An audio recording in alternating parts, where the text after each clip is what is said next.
feels so good to get that shit off my fingers.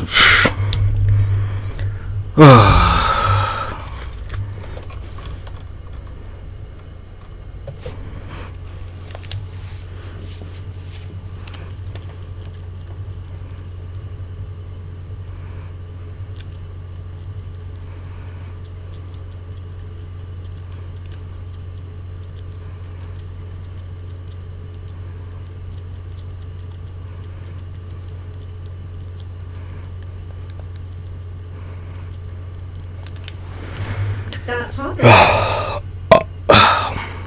the fact that the projections this on the look to be deficit, free. closing in on what, 7.5 trillion and up, if you, depending on who you talk to, are things that are being discounted there. So I do think we have to look at the numbers that experts tell us are going to be happening if and when Donald Trump comes back into office. All right, Jeannie Shanzano of the Center for the Study of the Presidency and Congress and Bloomberg Politics contributor, thank you so much for being with us as we wrap up here our first hour of Balance. To come because of the devastation that it caused and the pain it caused to so many of these families. So I want to send it back to you guys. I could not tell the family story. I could not explain to you how generous and how kind they were during this complete devastation. And I think this really just speaks to the fact that these people need our help, they need prayers, they need support, and certainly they're very much in need of government assistance over the days, weeks, and months to come. Yeah.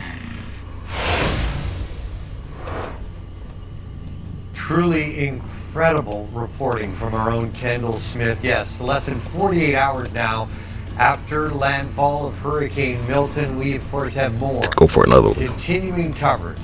You're watching Fox Weather. This is your hurricane.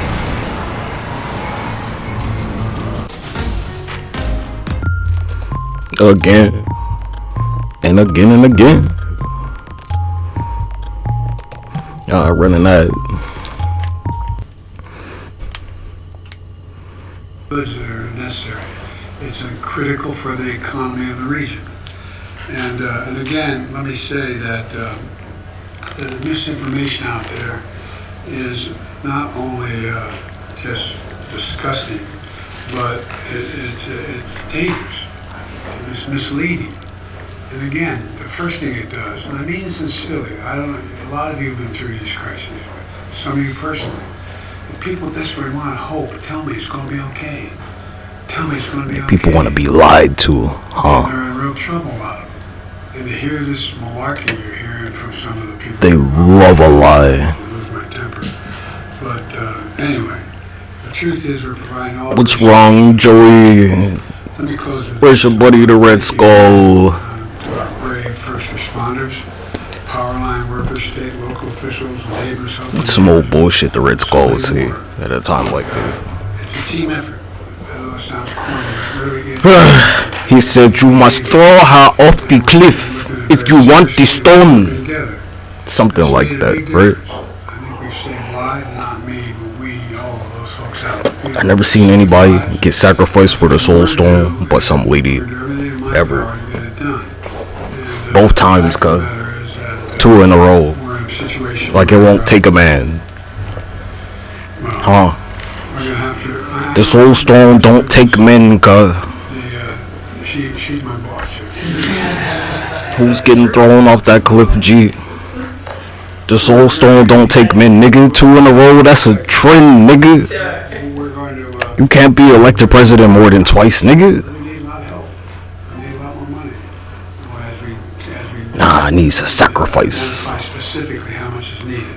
So I'm just telling everybody now. I don't want to hear that this is going to be the end of it. So, you ever see them get a soul stone? From like throwing a man overboard? Cause the Red Skull was like, couldn't do it, cuz he couldn't just jump off, cause he ain't had no bitch with him. To all of the men and women represented in the agencies that are represented by the members of the presidency. Weren't you paying attention? Around the clock. In the wake of Hurricane Milton, we You should really pay attention, cuz them details matter. details matter, baby.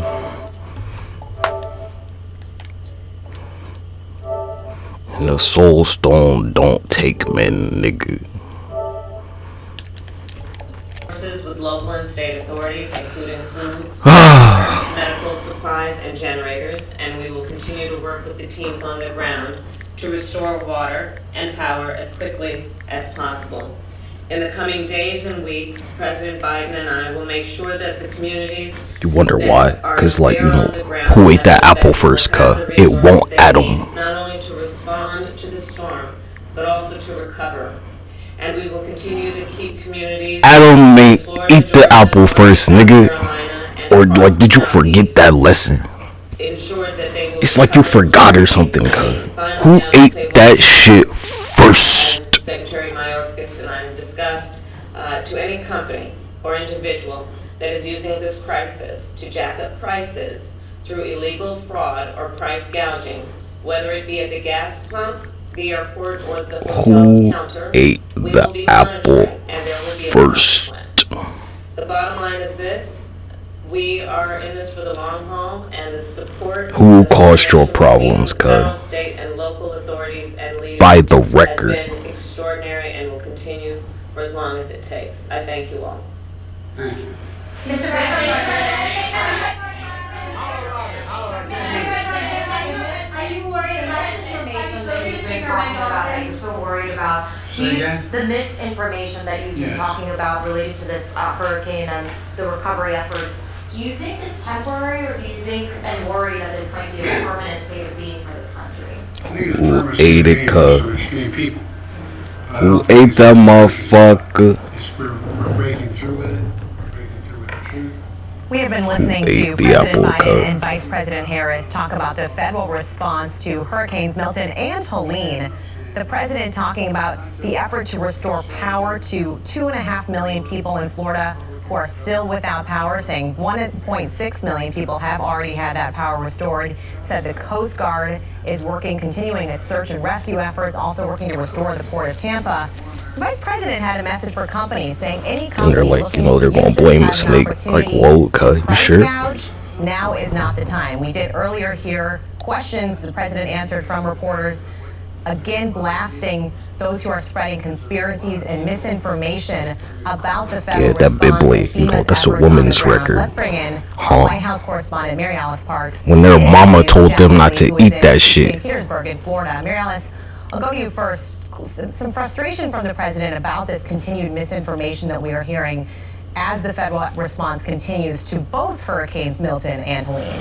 What was that shit that the witch tried to give Snow White? What was it? Americans to know that the federal government is there. I think it was Snow White, right? That local first responders are there to help, and that they are trying to surge resources to the area. He wants Americans to trust their neighbors, he said, and trust those local first responders are trying to help. I mean, this is clearly a Was it Snow White or Sleeping Beauty? I don't even know. It was Snow White. Federal employees might be skeptical of whether there is enough aid, but you've heard the president and the Homeland Security Secretary, who was sitting right next to him there in that briefing, reiterate over and over that they have the funds right now to help support people during this awful time, that they have the capacity and the budget right now to make sure that they get the funds to those who need it, people who are out of their homes, who are going to have to rebuild their homes, rebuild their small businesses. Now, of course, the president did 7 days or 7 tours. The Congress is going to need to come back. Of course, some of those agencies only had stopgap funding measures through this fall. He needs them to be fully funded through the end of the year, but he wants people to know that there is aid available to them, and clearly he is frustrated, and he thinks that some conspiracy theories... Weren't they like FEMA and ran out of money?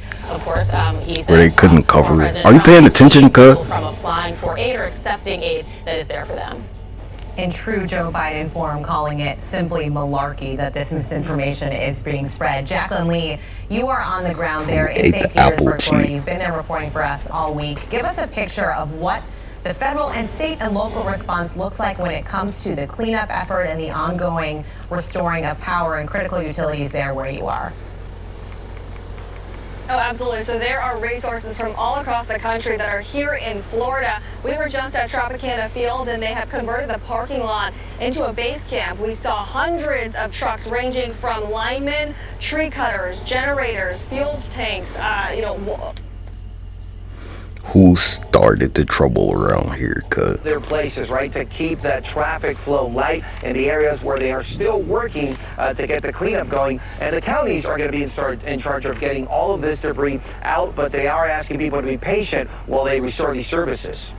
Yeah, still so much work ahead, Quad. Thanks so much. Chase, let's bring you in because you saw some major flooding in Daytona Beach just 24 What's that shit? hours Like ago. it ain't fall far from the tree. This afternoon. Zinc Lake flooding all over Volusia County. Here in this neighborhood, we got here about 4 hours ago. The water was all the way past this intersection behind me, but this neighborhood is one of the fortunate ones because they actually had a pump installed many years ago. It's this white box here in the corner. So because of that pump, the water level has gone down several inches, maybe even as much as a foot in just a few hours. But still, that pump was not enough for Hurricane Milton. It brought enough rain that many of these homes flooded for the second time in 2 years, and several folks here say they're just kind of fed up with it. It looked like we were in the middle of a lake.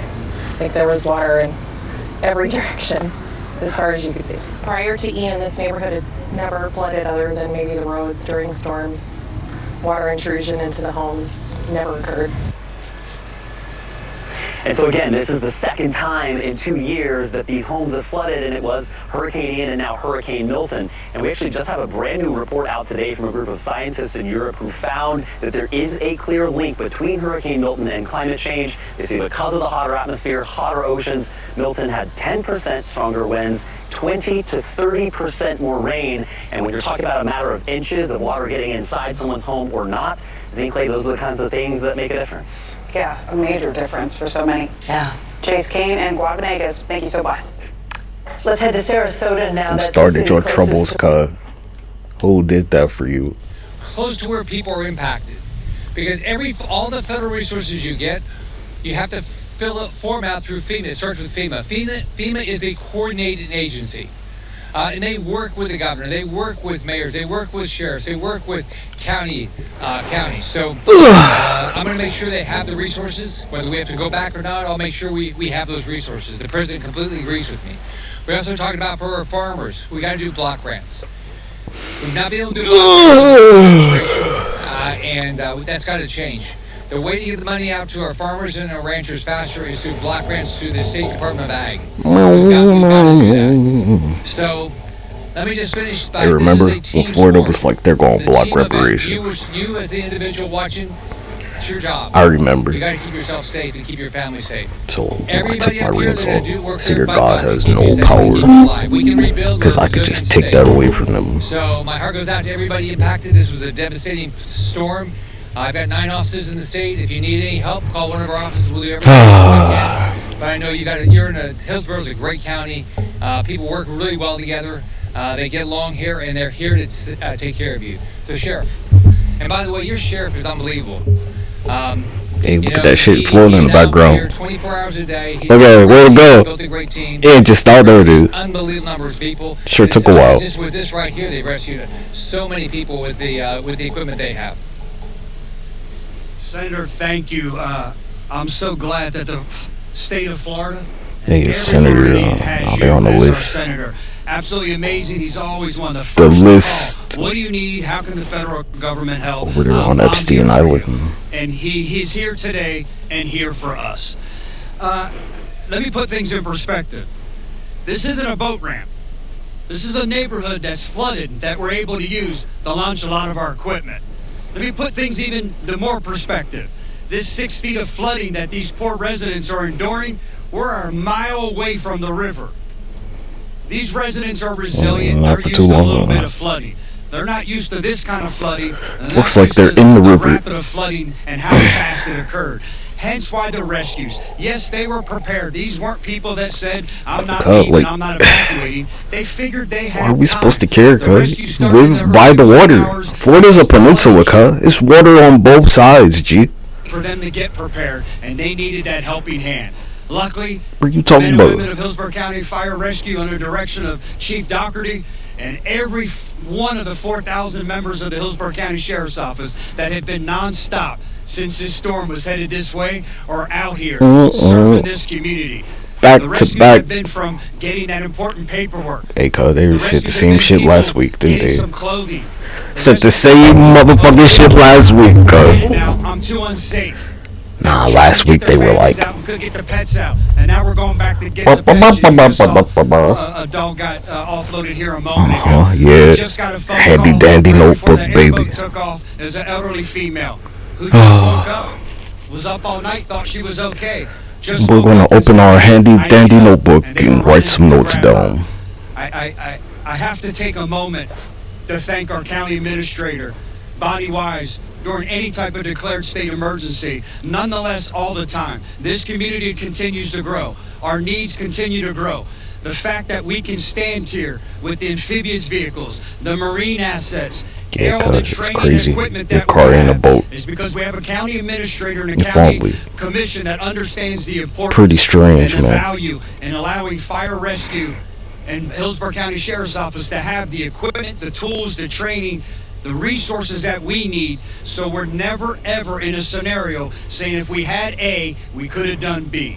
Bonnie, I can't thank you enough for your leadership during Thought he had any this type shit of declared in that state record of emergency. Ragnarok. Again, With nonetheless, Adam, every like day he as dies we fighting forecast Zeus this because he's a booming- failure. This booming community that grew 11% the last 2 years and 12% the next couple years, 38% Cause the like, next you know 25 what, man, years. could lose to We a have god. county That's administrator who crazy. understands that growth and has How's that the happen? ability and vision to understand as we grow, so do our needs, and so does the funding. With that, I'll turn it over to our county administrator, Bonnie Wise. Thank you, Senator, for being here and for showing your leadership and for this community. Thank you. And to Sheriff Cronister, such a great partner. This community Let's go does back have great last week. partners. So whether it's Hillsborough County Fire Rescue, the airport, the port, the school district, the cities, we After all work Jabul. together, and we work together as a region. We have so many county employees who, After this the 5,000 diarrhea, they're done employees who with. have worked shelters, helped with sandbags to prepare and through this storm. And we're They also got going to be there diarrhea. after this storm. And so when Of we set up pods and the clean debris neurological and system. get the food and water to the people who Man, need you it, got shit we're for all brains, working boy. together to do that. We're all tired, but as a community, we're resilient. Everything Only thing is running around there is the unredeemable mouths, cuz. except for our lives. And so the main thing was to protect lives. We still want people to please stay off the roads if they can. Please do not go near any power lines. Assume that they are live and these are dangerous. We want to allow TICO to get here and to repair the lines. We have a lot of people that are without power. We want to get people back on power. TICO is committed to do that. They have think I'm about staged to, like, appropriately. drop the temperature. And we will do that as quickly as possible. So if there's needs, we want to get that Watch out the- there. the and please sickness support the spread. needs as a community. I want to thank everybody for your interest and for your service to the county. Thank you. I'm Jason Dockey. I'm Hillsborough County Fire Chief. First and foremost, I want to thank the team up here. As they already mentioned, the partnerships that we have in Hillsborough County with our sheriff's office, our elected officials, is, I believe, uncomparable to anybody else. That's what makes us seem great, but that's what makes a community resilient, and that's what we're here to do. We're not out of the thick of it yet. We still, as you see, what's going on behind us. And I can assure you the men and women of Hillsborough County Fire Rescue, working along with our Hillsborough County Sheriff's Office, are going to be here for every resident that needs us 24 hours a day, 7 days a week, until this is over. And I think it's really Let there be important light. to Like, what does it mean when they said, let them eat expectation is cake? we are going to take care of this community. What does that mean, cuz? That we do whatever we can to Let protect them. life and property of everybody here. Also, the expectation, it's going to take us time to recover from this. So please be patient with your first responders. Please be patient with your elected officials, because we have a lot of work Time going on as a to run an community. ad. We're going to be resilient. We're going to get through this together. Last, I just want to Gigantic delay on my chat. 65 seconds. evacuations. This wasn't due to a storm surge. This was due to the torrential rains. And unfortunately, this community is feeling the effects of the torrential rains now. So think about your neighbors. Take care of each other. I copyright claim on the last stream, cuz. Answer any questions anybody has. Even the perfect structure. In time they fall apart. Well, so here's what I talked to the FEMA administrator yesterday, Criswell, and Who's said, gonna give be me a able to number. vote? That's exactly what I talked to the president about. Give me a number, tell me when you need it, and I'll be very vocal about trying to get it done. So How you gonna I've asked cast that your from little ballot? I've asked that from With what home? I talked to the SBA administrator yesterday, same thing from her. And the so Oh, then I Florida's asked a the president, big if he'll give me the state. numbers, I'll be Said, very vocal you know, about the it. Bush And election. look, if we need the money, I'm very comfortable that Mike Johnson will be supportive of us coming back to get it done. They said they're calling the state of Florida.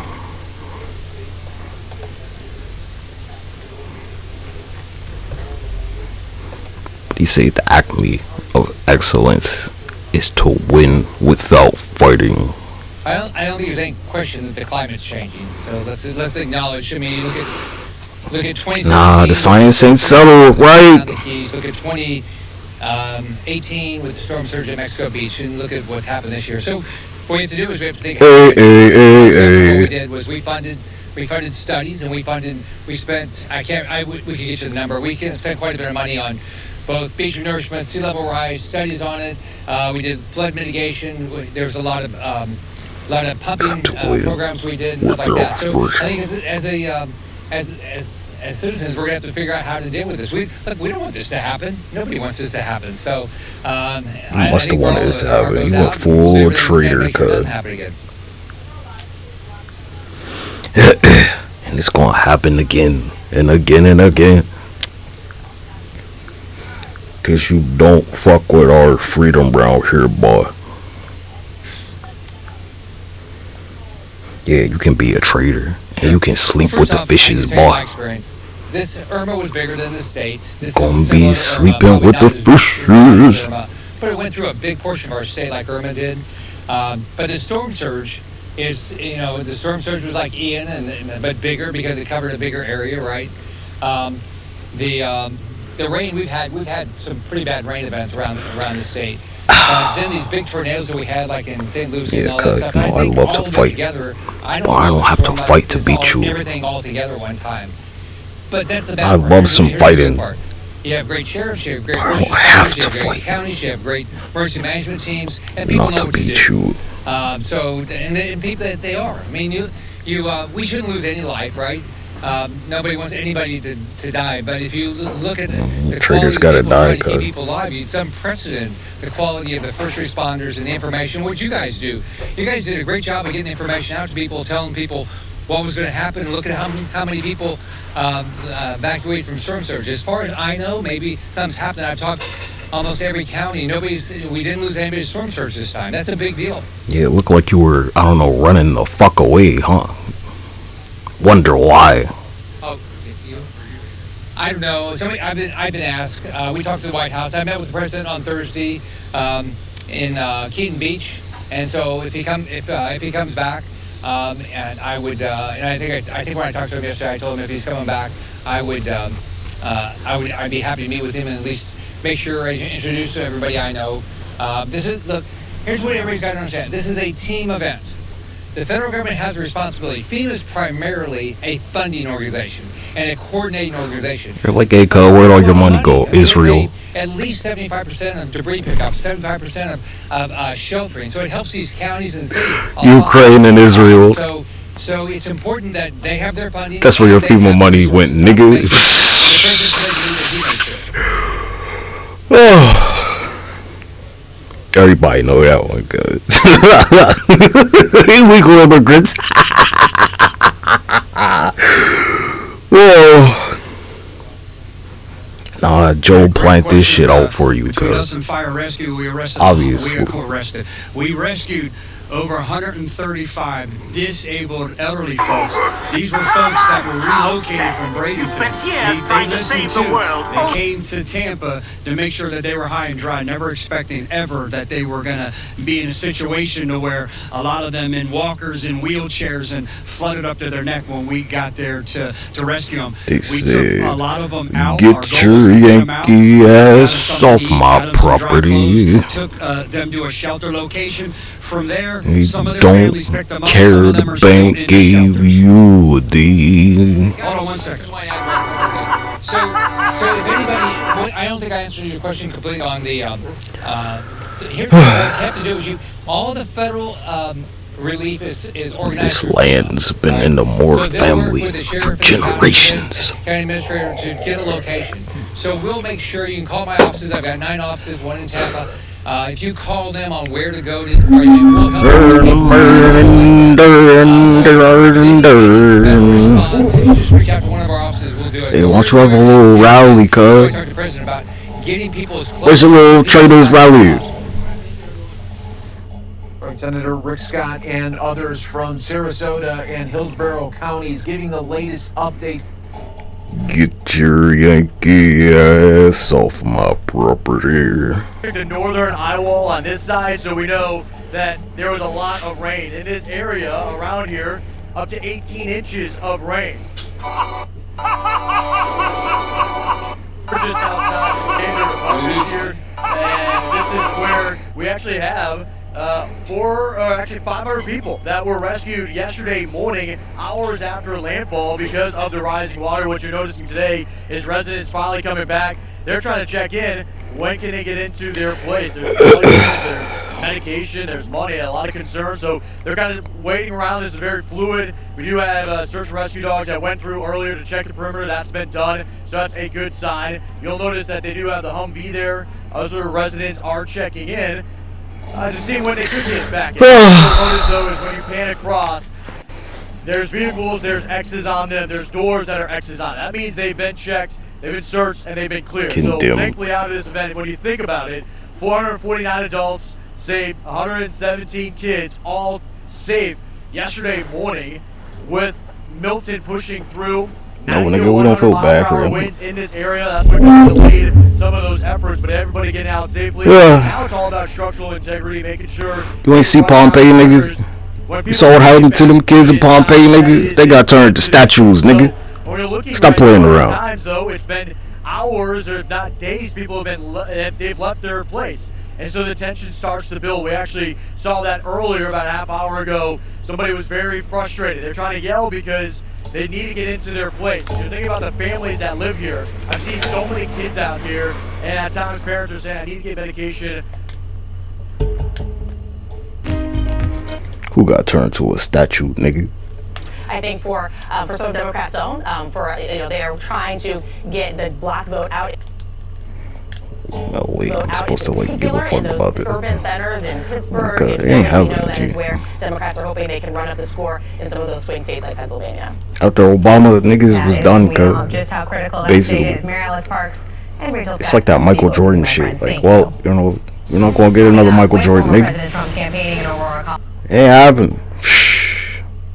Join us. I'm your host, Mike Page. Coming up in about 30 minutes, we'll be taking you out to Aurora, Colorado, where Donald Trump will be making several remarks there in a rally setting. So we'll have that for you soon as it does Florida, get get going. ready for round 3, nigga. Keep you out in Colorado, but get an update. Round 3. Scary Do.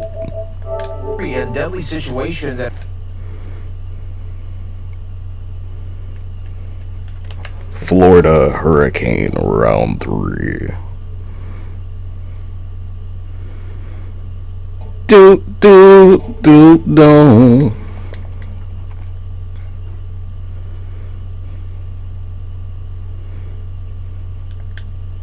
Well, from a hurricane to a geomagnetic storm, that's what is making the northern lights visible over a large portion of the U.S. tonight. And we are getting a look at some of the incredible photos from across our region. A lot of you playing eyewitness to an incredible phenomenon. Yeah, we've been seeing these online all night long. We're going to show you a couple of them on the screen right now. I mean, we're one for yours over near Shenandoah, Virginia, and man, it's just absolutely gorgeous out there. Ocean City seeing this as well. So all portions of our viewing area and beyond, including I saw David Kaplan just pushing out a picture of Lewis, Delaware, out towards the beaches there on the shore at the beach. It's pretty incredible. Yeah, and I just got a picture from home in McLean, Virginia. I mean, there's still a little bit of light pollution out there, but not as vibrant as what we saw at Ocean City. I mean, you got the beach and that. Yeah. I mean, who needs to go to, Iceland to see Yes. them? I mean, that is such a breathtaking view, and something that doesn't happen very often. No, it doesn't. You know, it's something that's on a lot of people's bucket list. And imagine that it happened here. And we have reports of it happening as far south as North Carolina. But the best part is, you know, seeing that on the beach. It's like that fire and ice, that type of setup that we saw in that image there. And what we are living with right now is from a coronal mass ejection. That is what disrupted the magnetic field, and that is what produced those imagery. We are nice and quiet, high pressures in control. Warmer temperatures outside. We're going to get closer to colors with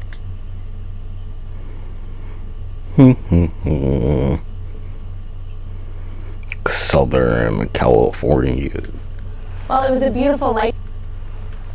That storm was actually a category 4 out of 5, which is the severe level, and he says that it's actually still passing over us right now. So even though the light show may be over, there's said it was still a lot of overcut. solar activity going on and a chance to see the lights again tonight.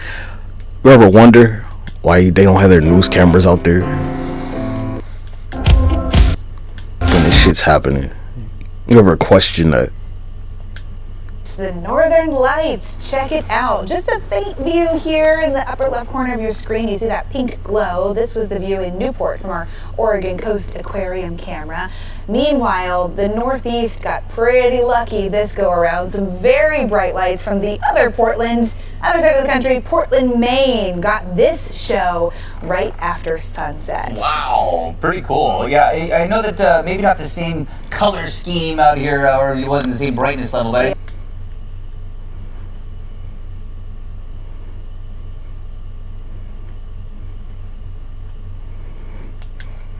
This Saturday, you can get a once-in-a-lifetime look at a bright comet. Astronomers say it should be visible to the naked eye and won't zoom across the sky, but instead linger for a bit. According to NASA, the celestial body would have last been seen from Earth at the time of the Neanderthals. Stargazers hoping to spot the bright comet should venture outside soon after sunset and look to the west.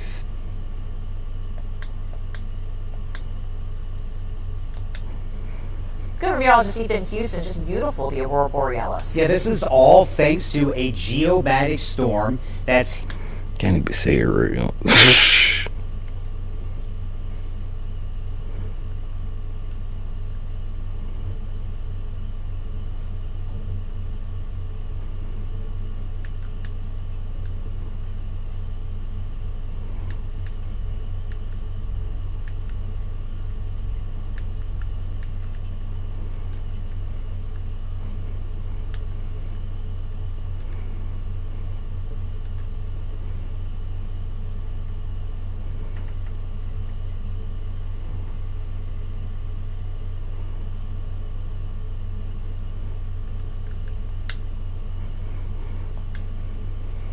Everything was good.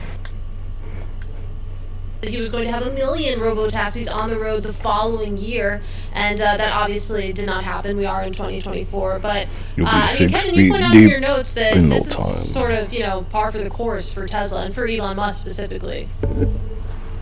Yeah, I mean, look, there's every excuse of he doesn't make it, but he eventually gets there or whatever. And I think the issue with the stock today versus competitors is that one, it proved that he isn't far and away ahead of anybody, if at all, or how far behind, because those competitors have come out very recently and said, like, hey, besides the science and the regulatory environment, this still has to make money someday, and we're very far away from that.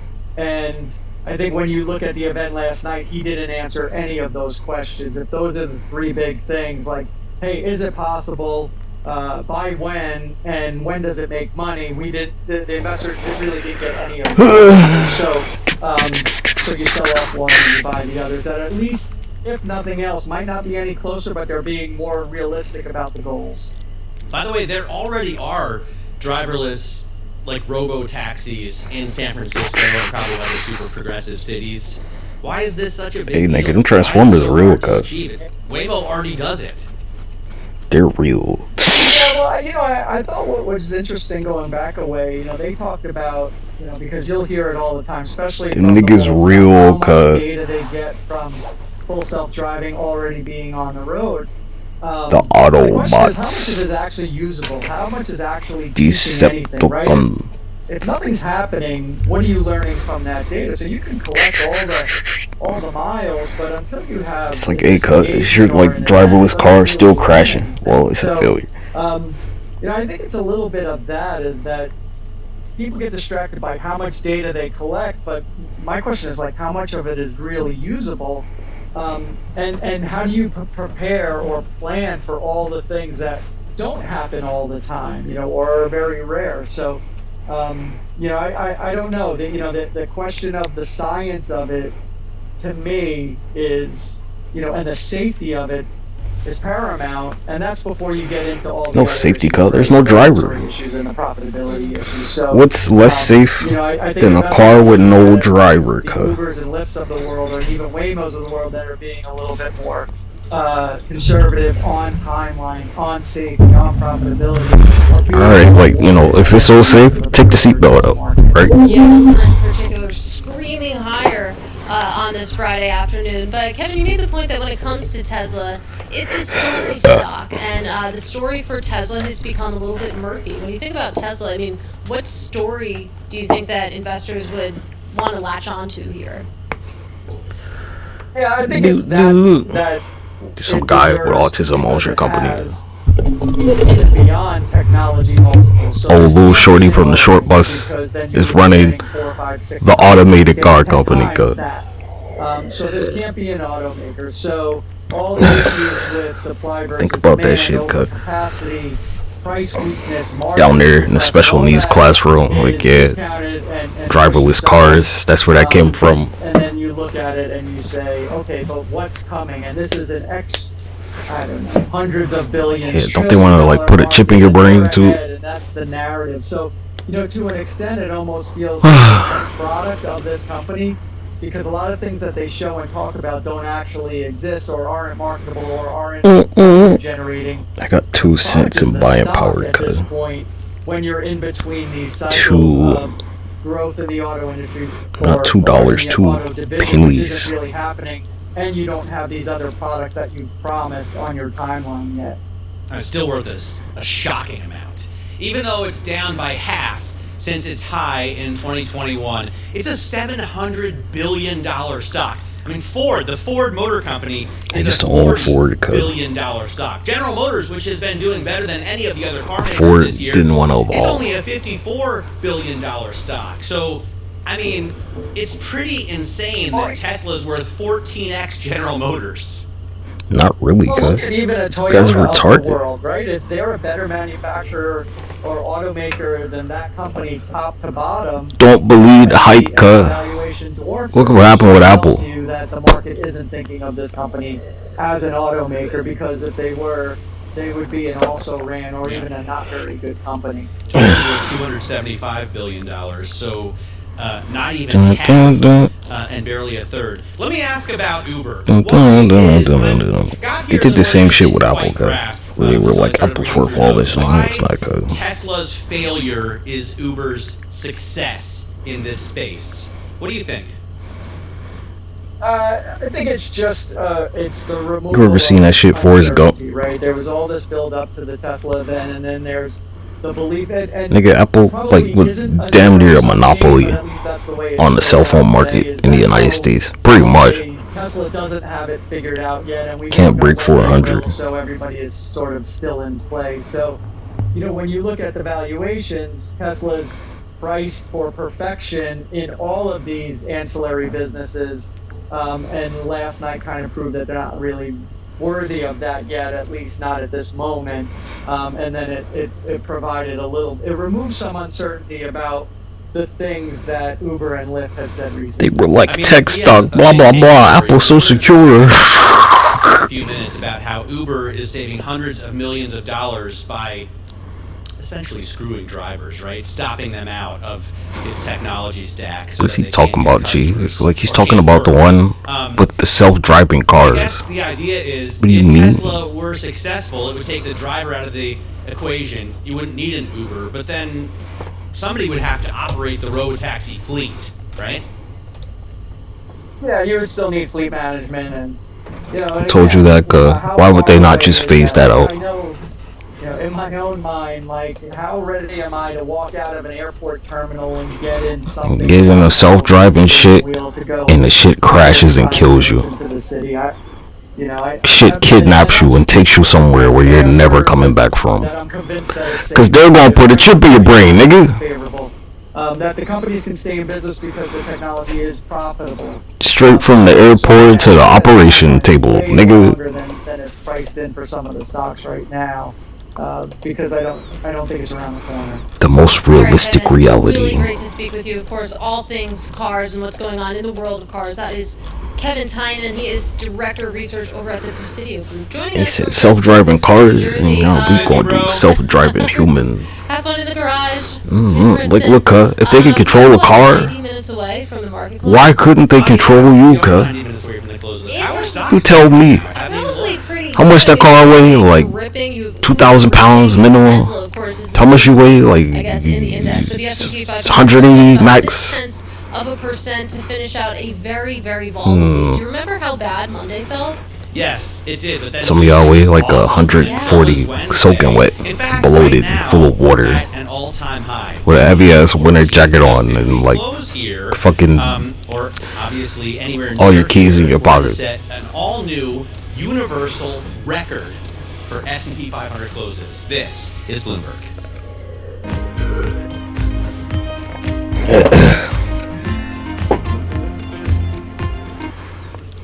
Where you think you going, G? You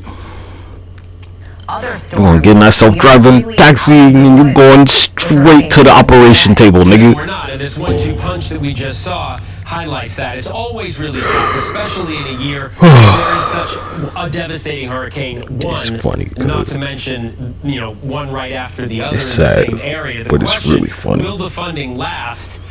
Will it be enough? Shit's It's always fucking the hilarious. question. But in a year that saw FEMA responding to the horrific Maui wildfires continuously, and now this new concern is very real from the White House Democrats and some Republicans that FEMA might not have what it needs. They don't have the money. Our country's in debt, asshole. Why y'all keep playing around? I don't like. How long are you gonna keep lying to these motherfuckers? How many people are watching this shit, huh? Like 2,000 motherfuckers know your face, man. They don't know who the executive is. They know you. Go ask Mike Pence how it's gonna go. You don't have no Secret Service, nothing. With how quickly some of those funds have already been used with these pretty massive back-to-back storms. Nothing. These are pretty significant storms. You see Israel shoot that reporter in the head, execution style. The activities that we have ongoing. You been paying attention, cuz? But no one needs to worry about the immediate assistance that we're providing. We have the resources for that. But it is something that we're watching closely every day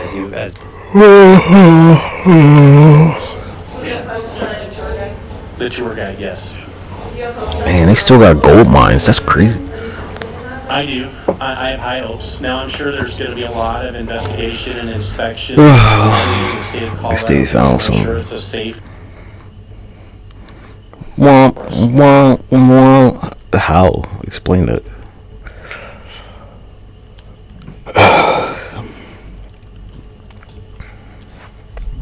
Military recruiting crisis.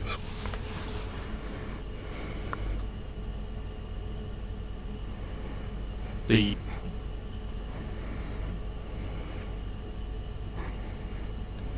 United States military.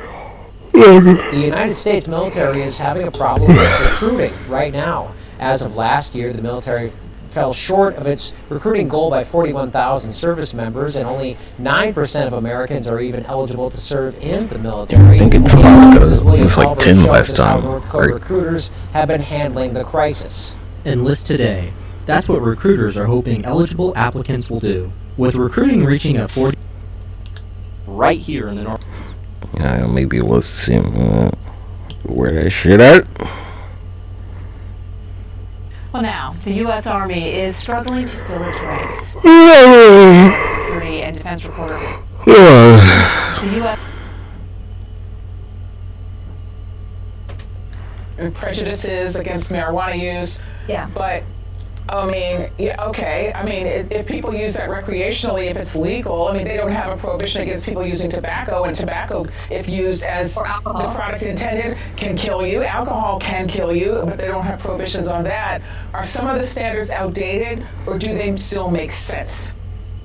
I think it depends on who you ask. I think that, you know, there are a lot of people in the Army leadership and the military leadership generally across the services who say, yes, we need to cling to certain standards around, you know, academic achievement, for example, around body composition, because, you know, this is a lifestyle that's not for everybody. We need to make sure that we have young people who are, you know, able to, you know, hit the ground running in certain, you know, with whatever task they're given under deployment, or, you know, run for cover or whatever. But then there is a debate about some of the standards. You know, you bring up marijuana, you know, that is something that the military cannot currently change on its own, even if it wanted to, because it's subject to, you know, federal law. I think there's also a very active debate about the rules around ADHD and depression and anxiety medication, because many of those things, you know, anxiety medication, ADHD, are permitted for people once they're in the military. But there is a requirement for you to be off them for a number of years before joining, and so there's a really active debate about that. Get a split screen. I think they're trying to find the right balance about, you know, what do we need for this, you know, cohort of people who is tasked with keeping the nation safe and have this extra responsibility and burden, but at the same time we need to make it accessible for an adequate number of people. What about the job market situation? I mean, is that a factor? Because I was thinking about, I don't know if you got the data, but I was thinking about post 9/11.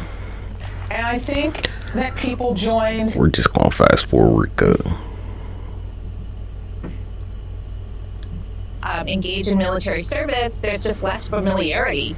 Like back after, you know, World War II, everybody had, you know, uncle, a father who served, you know, everybody knew what the military was, and now it's just a smaller and smaller, more isolated part of society, and that is sort of a reinforcing vicious circle for the military. I can't let you go without asking about this recent dust up around the former president's behavior at Arlington National Cemetery. I understand it's one incident among many, and you've said several times that this is not just one thing, but I am curious about how you, as a person who spends so much time you know, reporting on the service and reporting on people, on their efforts to get more people to participate, gee, what do you make of it? I think some people the military's talk about to kind of rise above the hyper-partisan, hyper-polarized, hyper-acrimonious moment that we're living. I think it's kind of funny. I think it's hilarious. You know, and you have personally, it's very complex. You have people whose family members of the people who died in the Abbey Gate bombing during the, you know, chaotic, disastrous withdrawal from Afghanistan in 2021. Some of them are supporting President Trump. You know, you have the military coming out and saying that. Yeah, I'm not gonna serve by no traitors, cuz. You know, I think there's a lot of hurt and antagonism, and, you know, clear differing interpretations of what happened on all sides. But I think the bottom.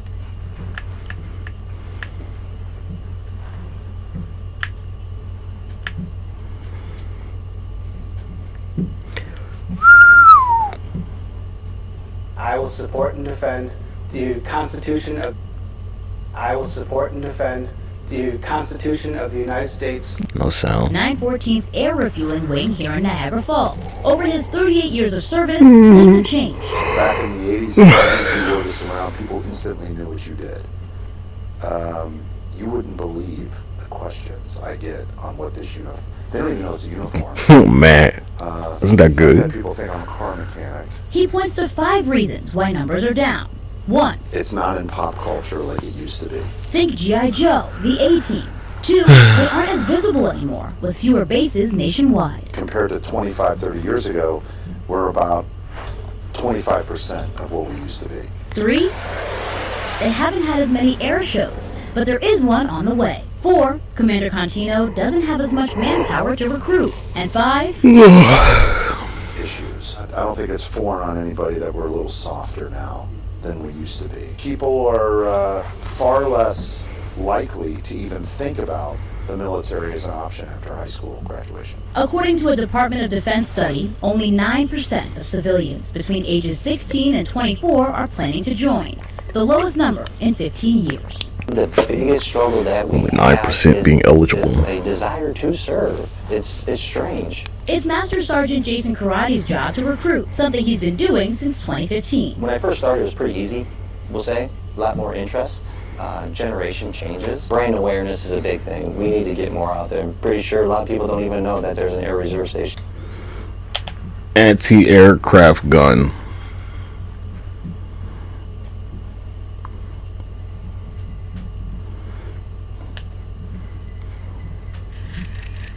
Hey, there you go. Wonder why.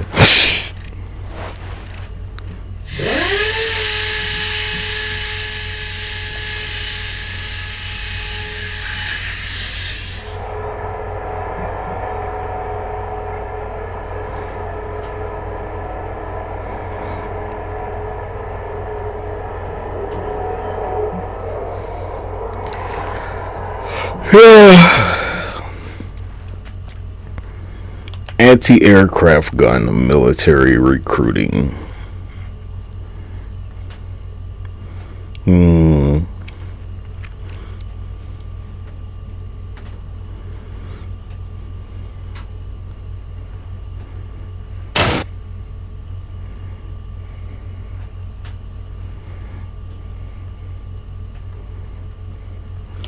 Anti-aircraft gun.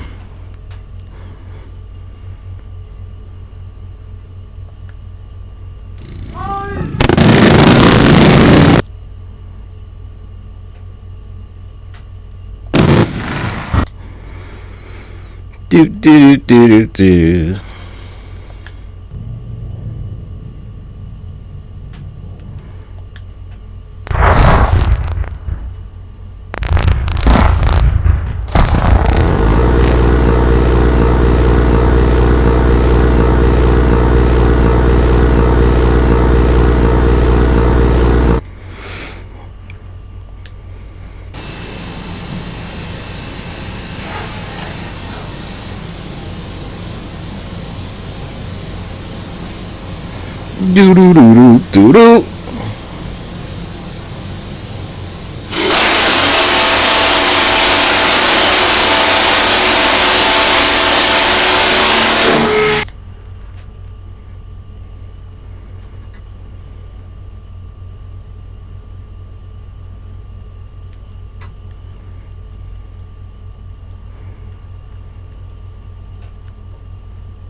Military recruiting.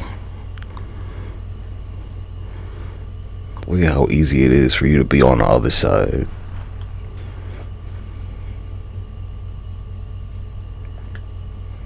Military recruitment numbers are bouncing back after a slump in recent years, with federal officials saying nearly every branch has met or is surpassing its goals this fiscal year. Newsday's Josh Sanchez has more on how recruitment in Michigan's Air and Army National Guard stacks up to the rebound. 2023 was considered the toughest year for recruitment across all branches of the military. But there has been a change this year, with each branch exceeding their goals. Ahead of the end of the federal fiscal year, defense officials say the active service benchmarks were met. On the reserve side, expectations were high, with Air National Guard gaining 7,842 members out of a goal of 7,582 by August, and Army National Guard bringing in 9,949 out of a goal of 13,449 new members. Closer to home, that stat is similar. buddy of mine told me about the Guard, and it just sounded like a great experience, something I want to do.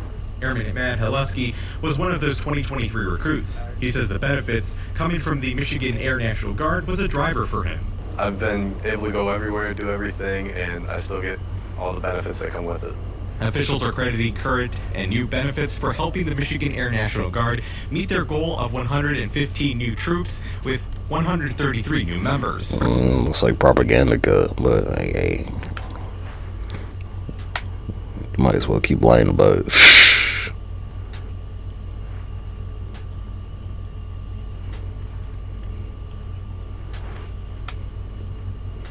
Might as well.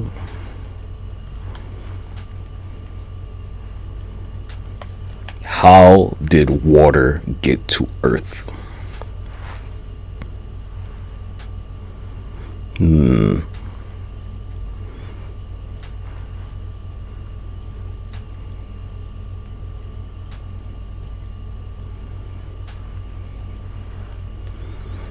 waiting.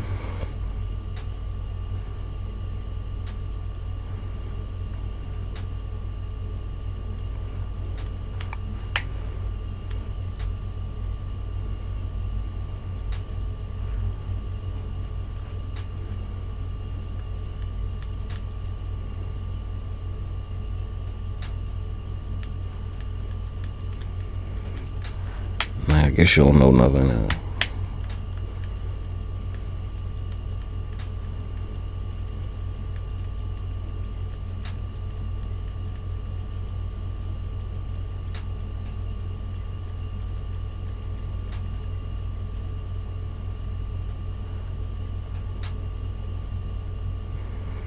Man, what a just full retard.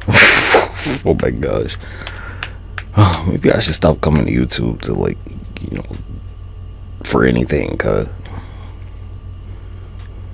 they really will. They'll let you upload any type of retard shit. If you can make some retarded ass video, they're gonna let you upload that shit, cuz.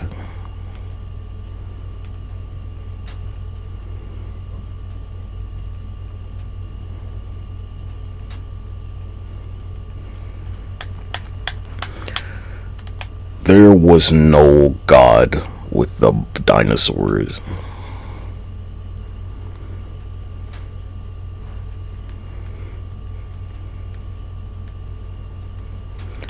Earth had no God 4 billion years ago.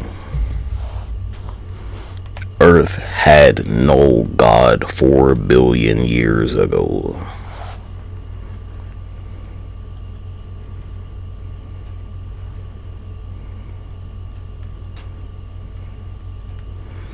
"4 billion years ago, there was no God."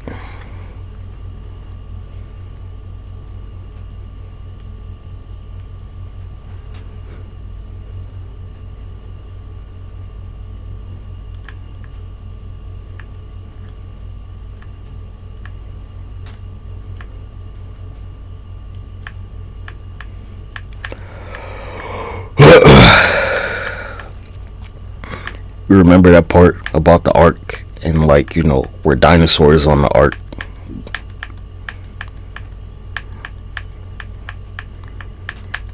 Where were the dinosaurs on Noah's ark?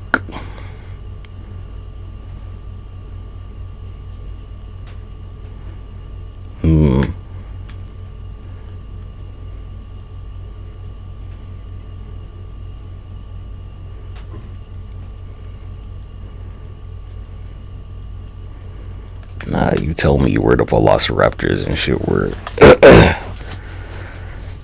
Go ahead and tell me where they were, cuz.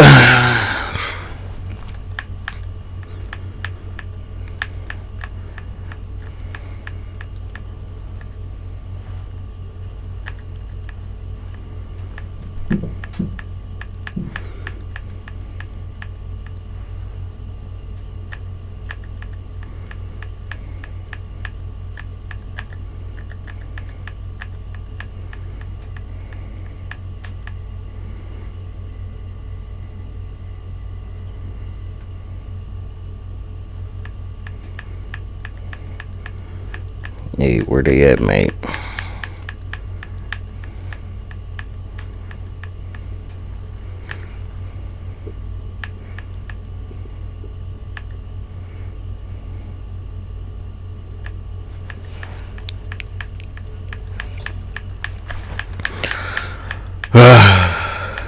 I'm waiting, cuz. Oh, you don't got one, huh? What does let there be light mean?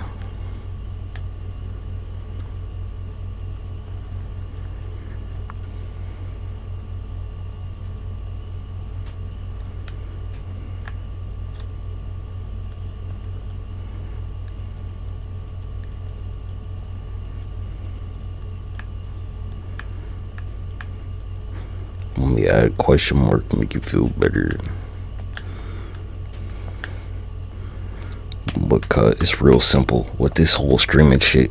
Like, I don't really give a fuck about having an audience, man. Cause I've seen the top of your charts, and it ain't shit but bitch ass niggas. Full of, economic data changing, the expectations coming out of the Ain't shit but bitch ass niggas, cuz. Going into the election, there was a general thought that you can wait towards the election to get your volatility exposure because everything's so short-term focused now with daily and weekly options. Well, I think everyone kind of had that same idea. Let's just be real about it, cuz. Now that the election is within Bunch of pussies up there. window, that's I'm not interested. And I think that everyone just I never want to. exposure now as we wait about a month until the election. So, Chris, among your clients, in terms of the election, Bunch of jellyfish out here, cuz. Niggas ain't got no bones. Here on Bloomberg Radio and Bloomberg Television, but I haven't heard Them niggas spineless, cuz. what it is that investors are concerned about. The reason that they're hedging outside of the idea potentially that we won't know who the next You know me, cuz. I mean, you had to be a bitch to get to the top. Even the day after that, it may take some time. But what are your clients concerned about? Why are they hedging or even putting out? You see these niggas on Bloomberg, cuz. They got spines. Geopolitics. I mean, that if you think about the election, The rest of one y'all, administration, nah. we know they're the current one. Donald Trump's already been president. You like reading Lil Jimmy's super chat or whatever. Lil Jimmy's super chat. One fucking chocolate milk and Roblox or some shit, nigga.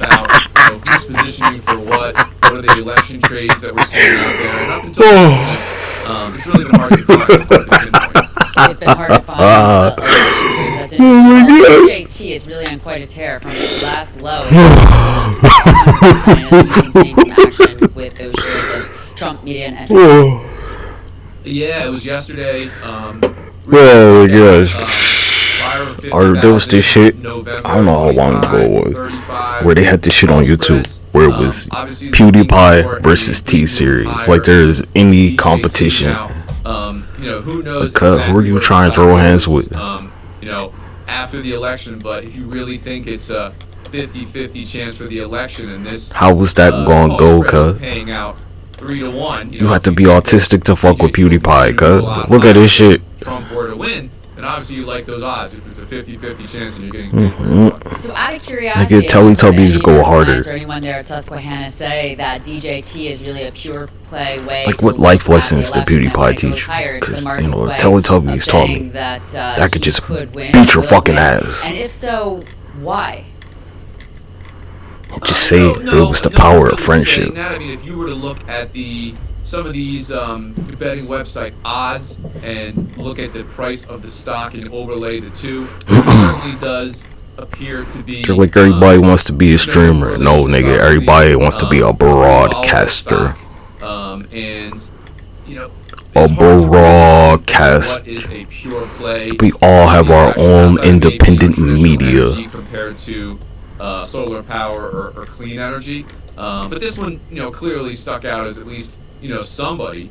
And 50,000 call spreads is not a small trade. Yeah. Somebody does seem to think that's the case. Well, intuitively, it No makes sense. I was interview, just nothing. wondering if you had heard anything more specifically. But turning away from the election and DJT, Ain't no fucking what other sorts of investigative options journalist, activity are you cuz. seeing out there?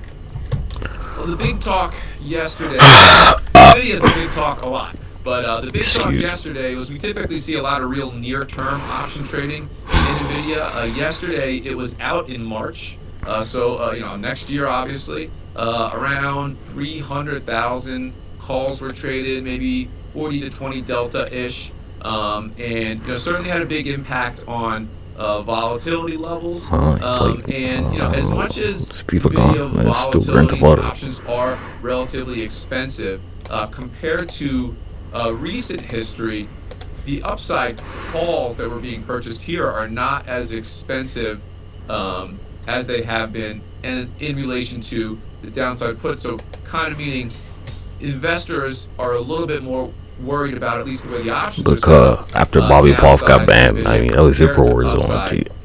What we usually see, and this huge call buyer You can't trust Bobby Puff. is taking advantage. That's Interesting it. stuff for sure, as always. Chris Murphy, Susquehanna, thanks so much for joining us on this Friday for Options Insight. And you know what? Ain't like Back to you.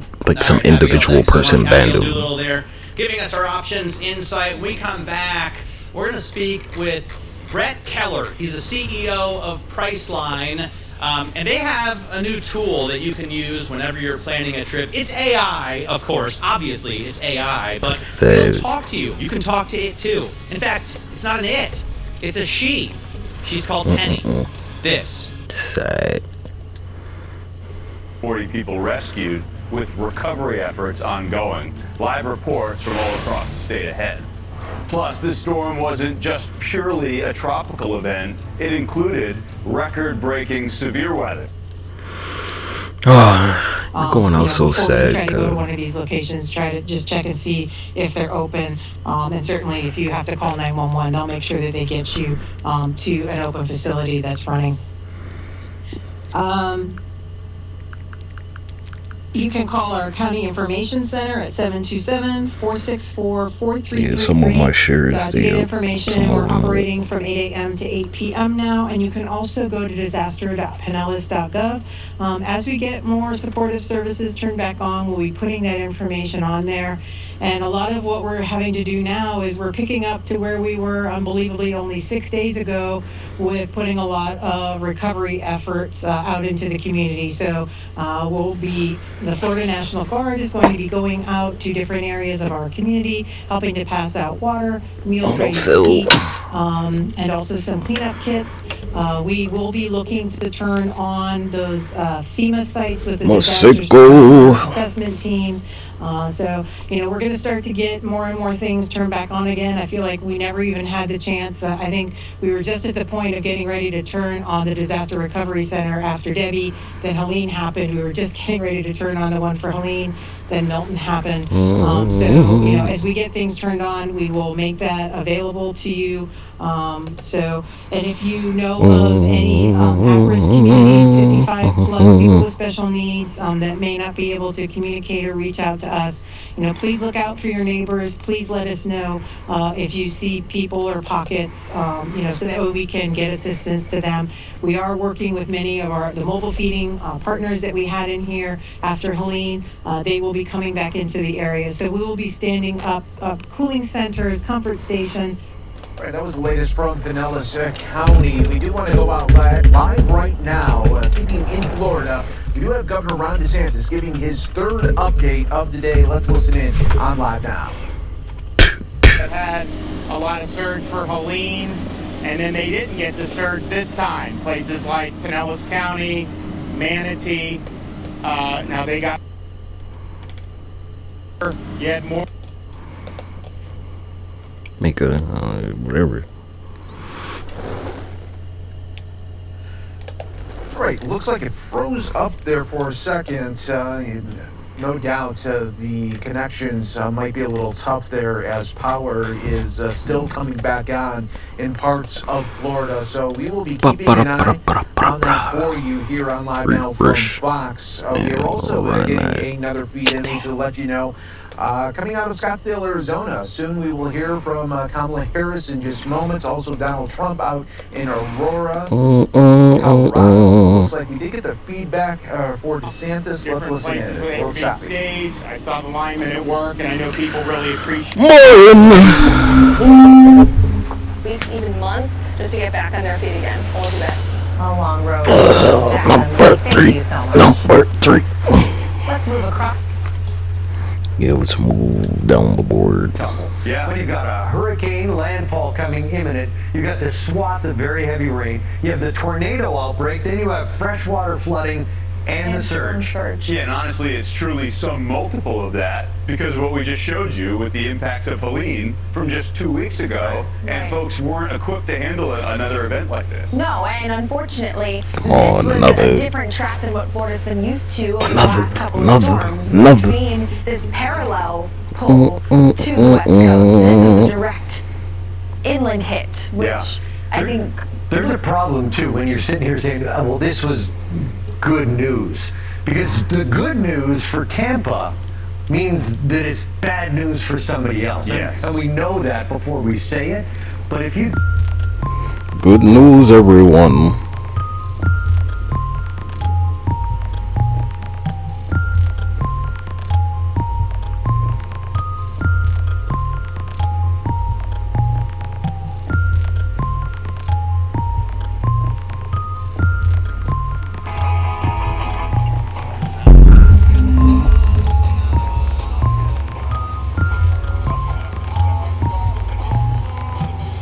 Never made landfall in that part of Florida. It was interesting to watch, too, the bans and the tornado risk, but how for places like Fort Myers and Naples, they didn't necessarily see the freshwater flooding because the bottom half of that storm really got eaten away by a lot of dry air. So all the different chapters to this really did impact different corners of the peninsula. Yeah, next chapter is the aftermath, and that's just getting started.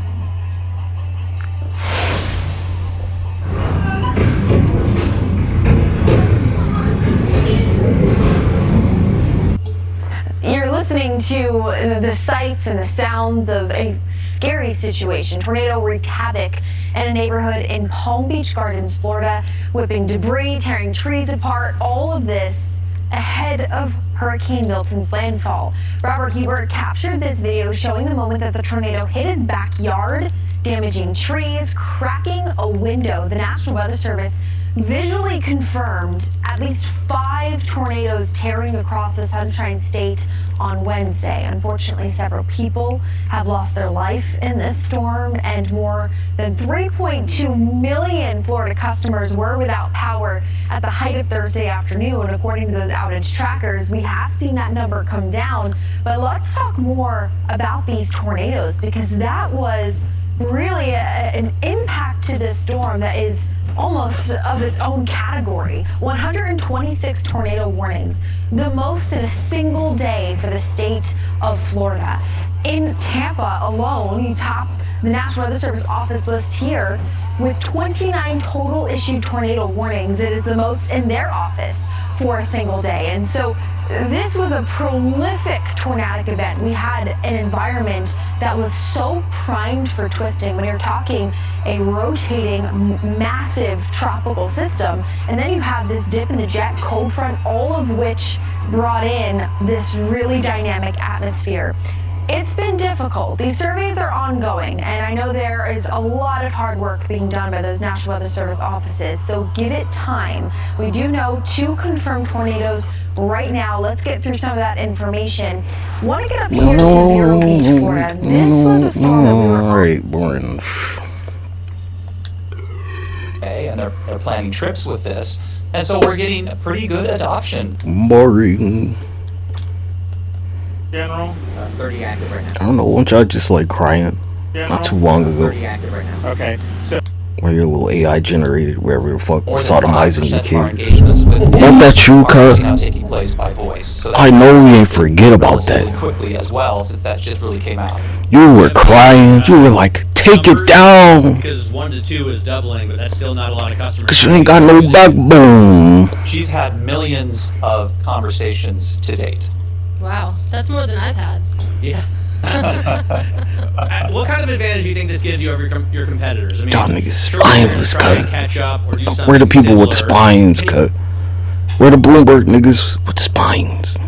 in Aurora, Colorado, with the former president there, and our ABC News White House correspondent Mary Alice Parks at the White House. Great to have you both here. Rachel, I'll start with you. We know that Trump's set to speak. Oh, this is pathetic.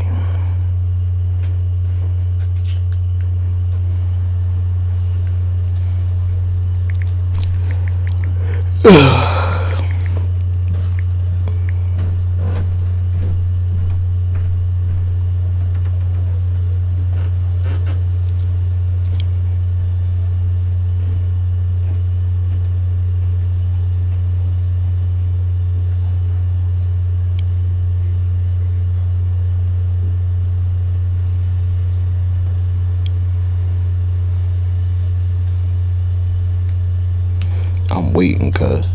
Now, where's your spine at? Oh, you don't got one, huh? You don't got no bones, cuz. Services, and no one's doing it the Like same a way. fucking So what we're doing, sponge. and it's different from what some of the other leaders in the travel category are doing. So we're really excited about where we're going, and we think one of the bigger opportunities, of course. RexParadox, cut your god's head off.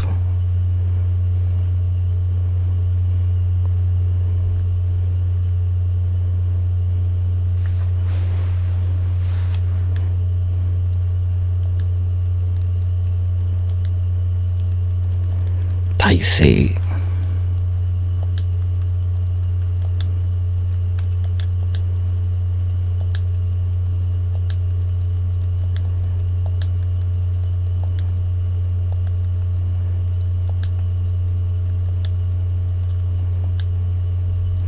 Nah, I'm trying to run away now.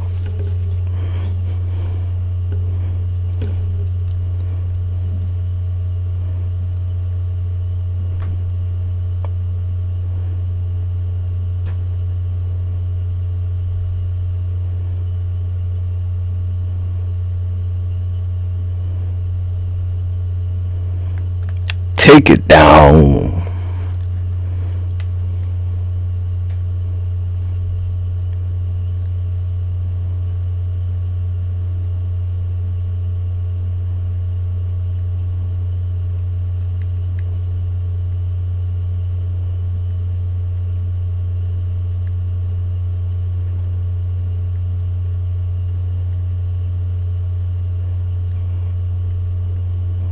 You know, I should have like undid. I should have just stayed out of it, huh?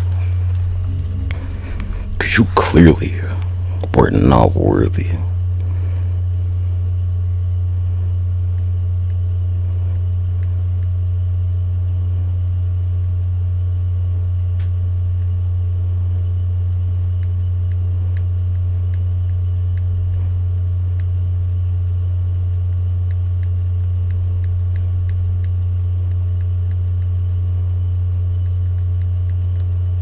RexParadox killed your jealous god.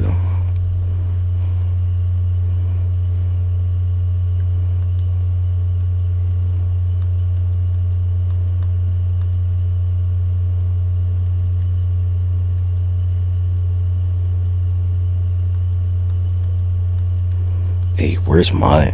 Huh?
Take it down, they said.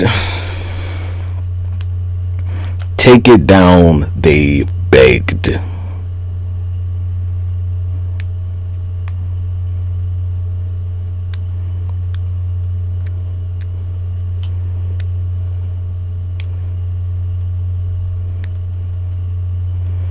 Wednesday versus Purple Haze.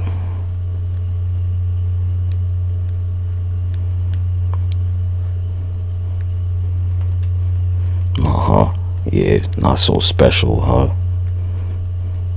Just another victim.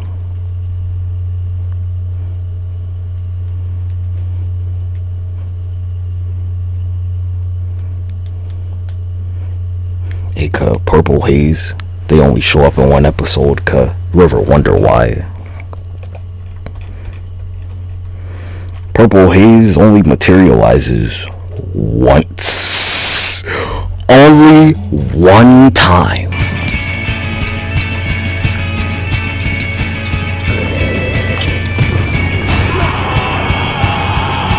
You don't have to question why.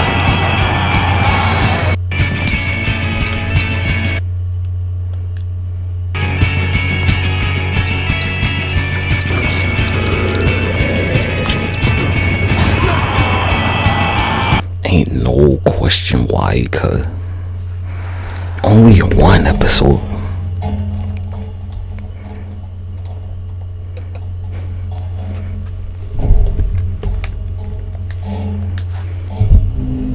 Around the so you where keep around going, the sale prices there. Cause So them hands ain't not as much never as they coming were, off of their 10 neck, years ago G. when you could only get one for 3 or 4 million. But do you care about Porsches? I mean, I love Porsches, but I only really know like the 911. I know that like I want a Porsche SUV once I get there. But yeah, that's. You guys aren't very relatable. I got you know, I have to say, you know the classic Porsche. That's all you need to know. 911. You need to know the Porsche 911. Go get Wall Street. Classic, the jewel in the crown. That's 911, take down Wall Street. What do you think that shit was about, They didn't like attack a hospital, did they? One day. Oh, sure. Hannah, I have That won't trade in that right day. now, the GV70, Cool. and I've heard it compared to the Porsche Macan. I've heard that that's the Hey, nothing like some Purple Rain, baby. That's my extent of It's Porsche a very successful and well-received car. I Yeah. have to say, The Macan is the best. Well, I was going to say the Why are you Genesis. talking about the Genesis? Yeah. Well, I don't know. The Macan is the best-selling Porsche. Yeah. Outsells even the 911. Won't know God with them dinosaurs, G. Porsche North America sold almost 20,000 units in Q3 in North Won't know America. books back and then, the Macan's nigga. About 6,000. Made from paper, made from people's flesh, maybe. It's a great car. That kind of I might be surprises partial. me. I think the Cayenne looks Yeah, so they'd much skin cooler. I them guess the and Macan they'd is make just a little bit book smaller, maybe it's with more their personal skin, to people. with human skin. Seconds left, Hannah, and it's a Friday afternoon. Well, I was going to ask, did you see how badly Taycan sales did in China? They cut your skin off and make a page. Either one of you. Hannah, Taycan sales dropped by like half. They in China rip your last flesh year. off Porsche and make a book out of doing it. very badly in that market. I guess it's not a market that they're as focused on anymore. You know, Porsche, like a lot of other automakers, has struggled in China this year in particular, and Taycan in particular is due for a refresh. So part of those decline in sales, which applies to North America too, is the fact that they're bringing out some refresh in the next few months. So people who know that will hold off on their purchases and leasing until we get the new product. But in general, yeah, China's been a challenge. American automakers are seeing a lot of competition from Chinese automakers who are also making electric cars and beating them on price and having great quality. So I think it's really rough for everyone in China right now. Hannah, if you had a prized classic Porsche, like a I'm waiting, G. Where were you at?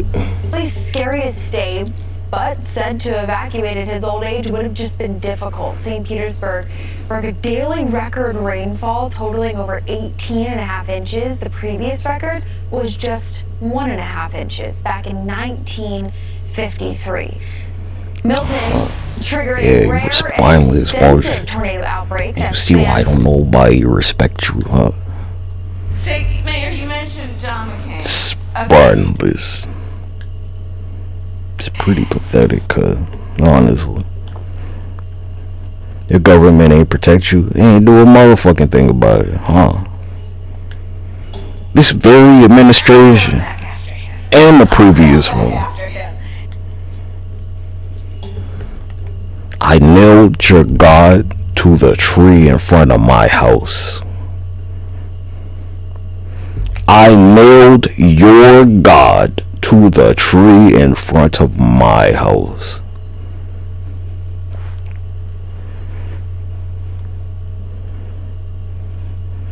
I drew their picture on a piece of paper and I nailed their shit to my tree in front of my house after I cut their head off.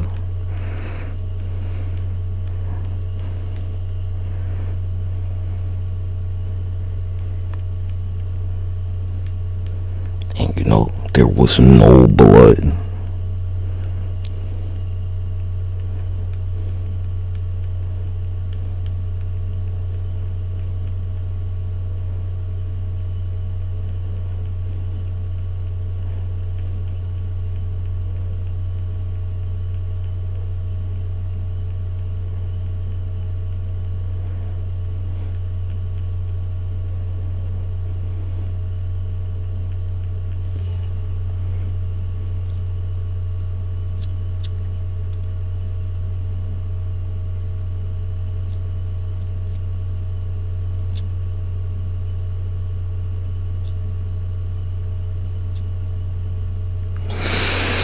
I'm waiting.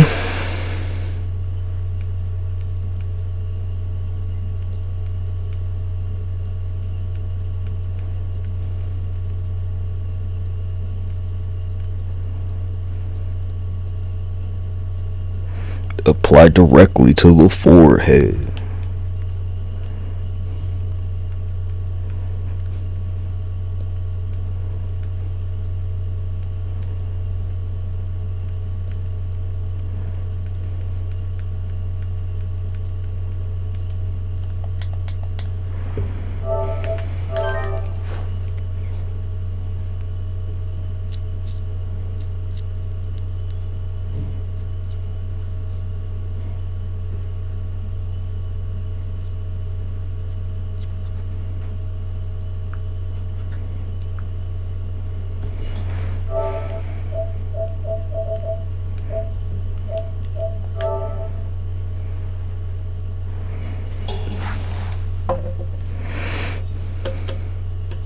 No rings on my fingers, good.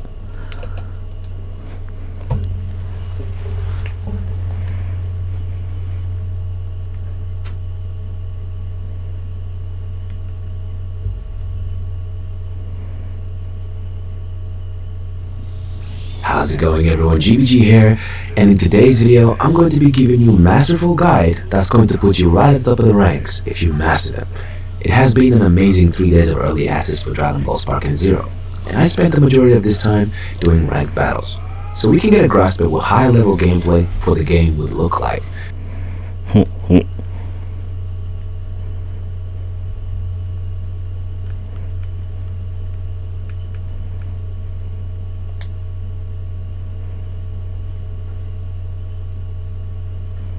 No.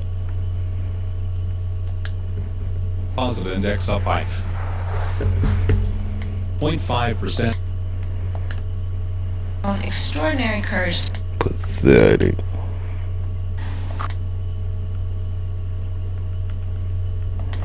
Well,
I don't take requests from the spineless.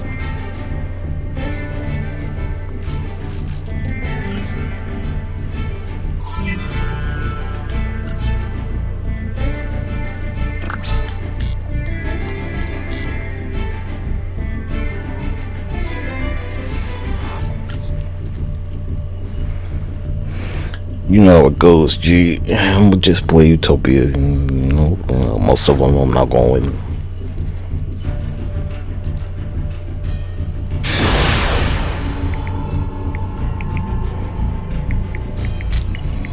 Cause when I lose 20 games in a row, don't ask me for nothing ever again.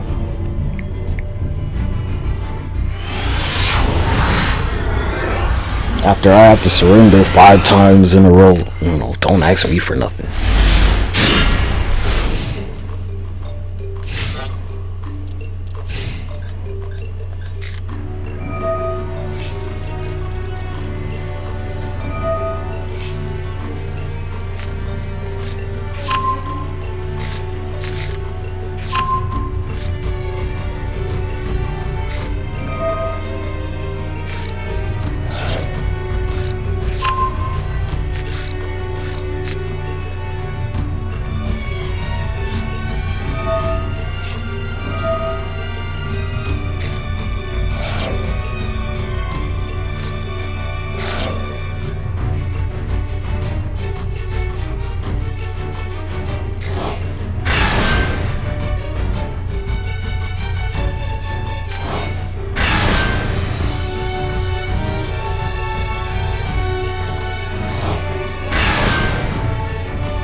Used your whole hand.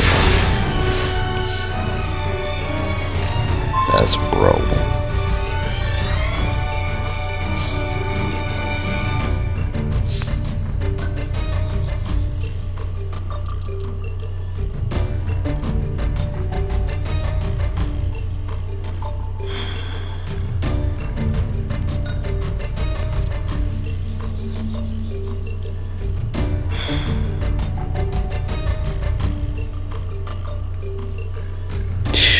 How am I supposed to get rid of this shit, cuz?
I couldn't activate the effect, nothing.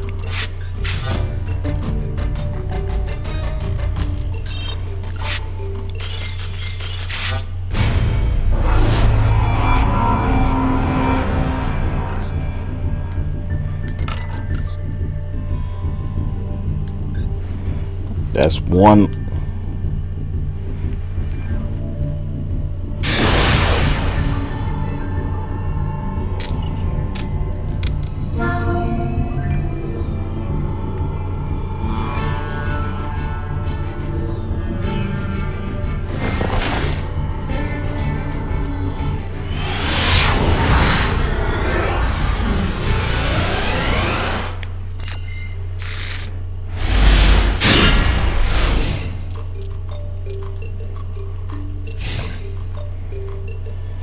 2. You got 3 left.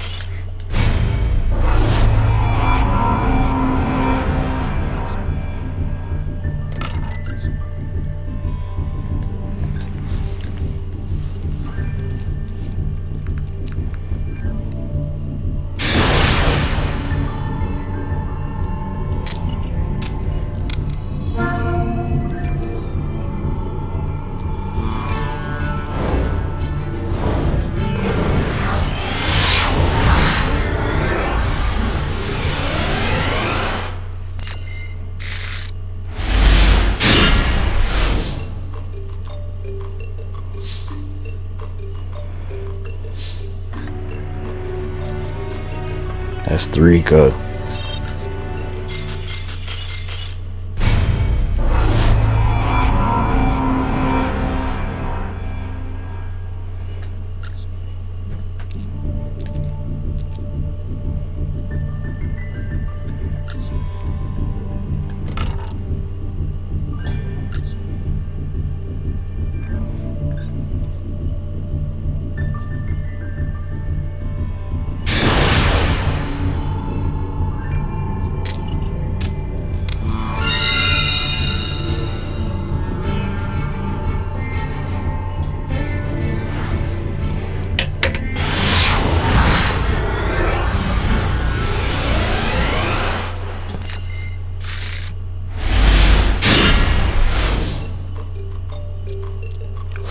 This your last one.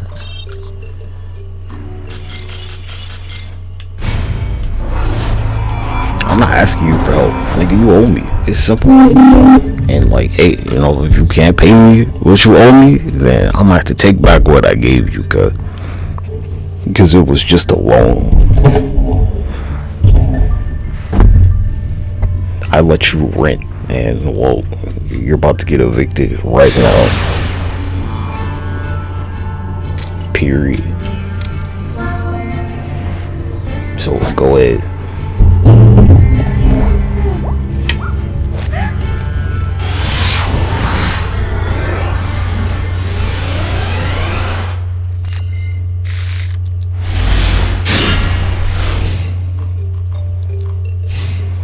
Yeah, you're out. Bye bye. See you. You got Billy.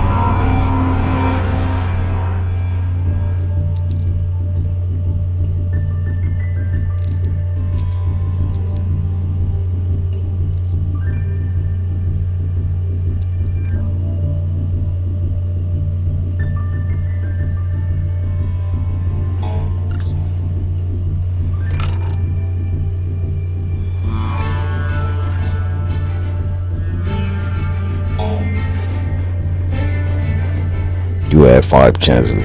You failed. You got 0 out of 100.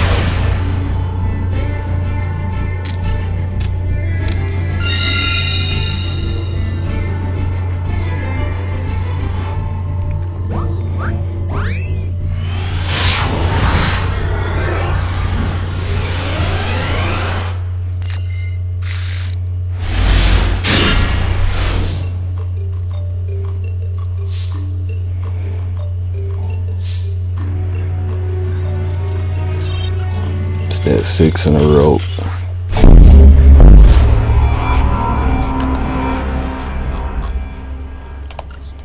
Let me make one real quick.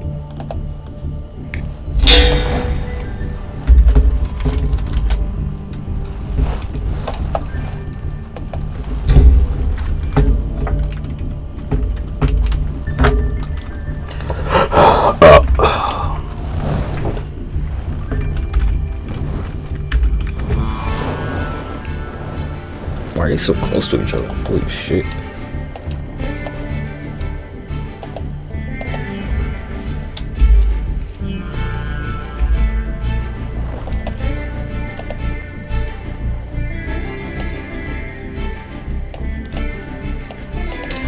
Hey, wherever you going, won't be no Bible. Let me tell you.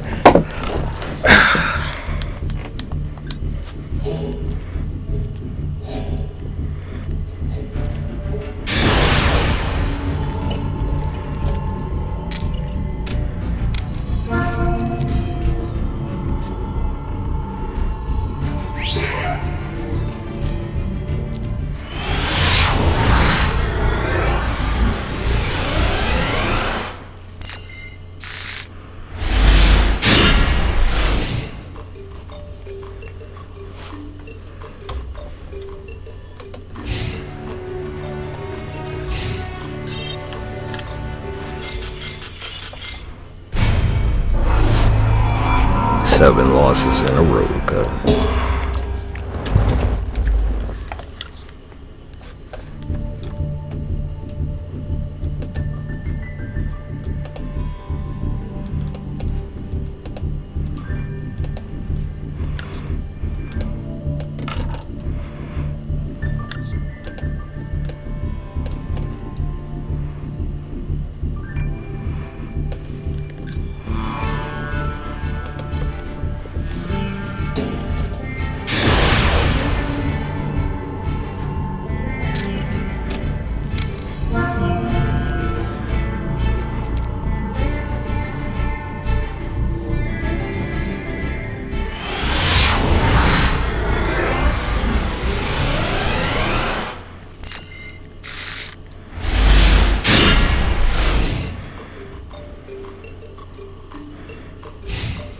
And another loss, 8 losses in a row, cut.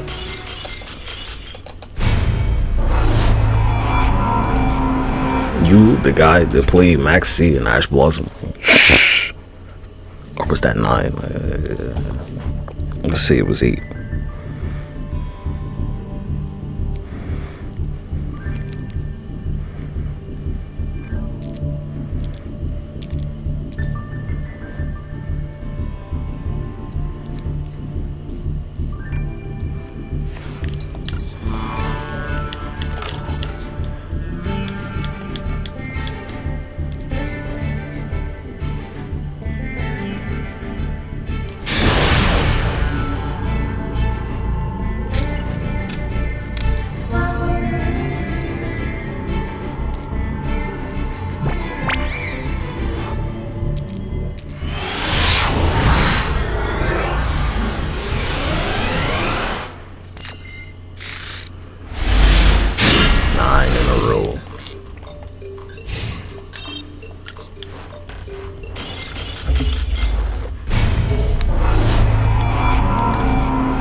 Ten losses in a row.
Hey G, do I need to tell you that there ain't no master duel where you're going?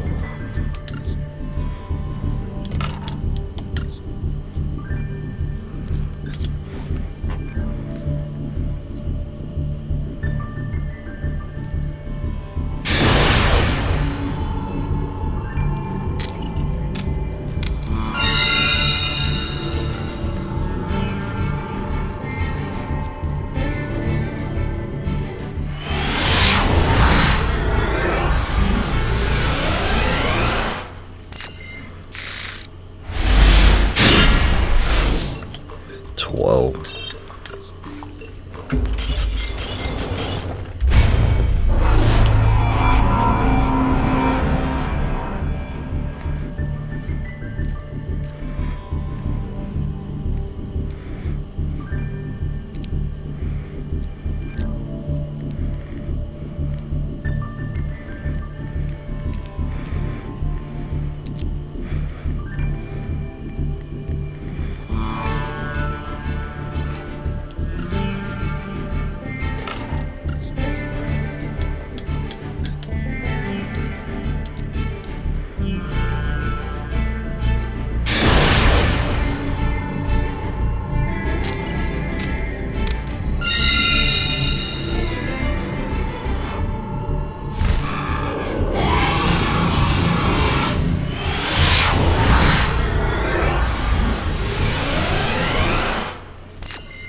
Can't do anything with this cut.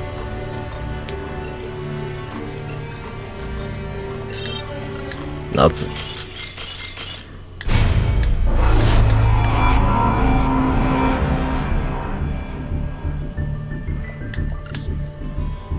"13 losses in a row."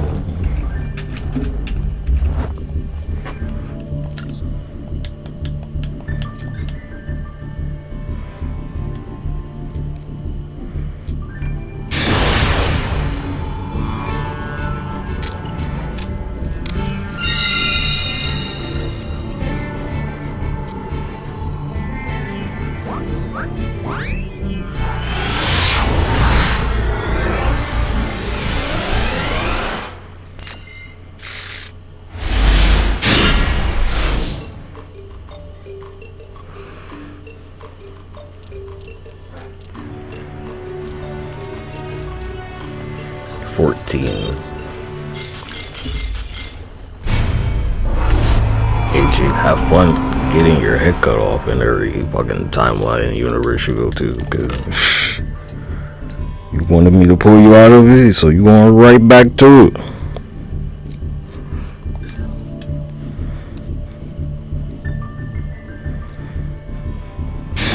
Look at who you're trying this shit with, cut.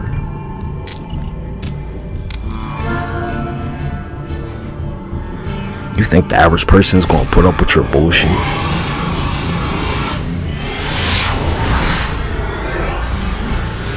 Why do you think they burn witches at the stake, cuz?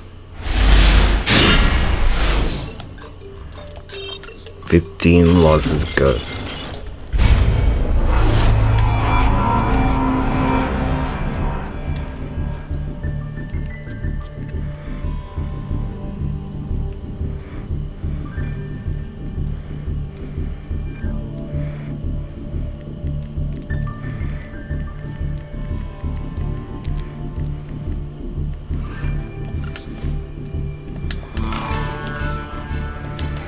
Hey, I gave you a chance. You fucked it up.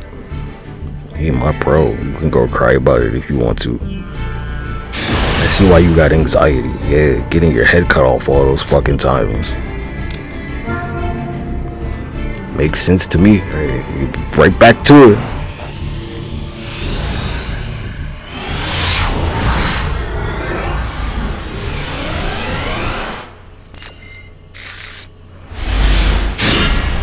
"16 losses, God."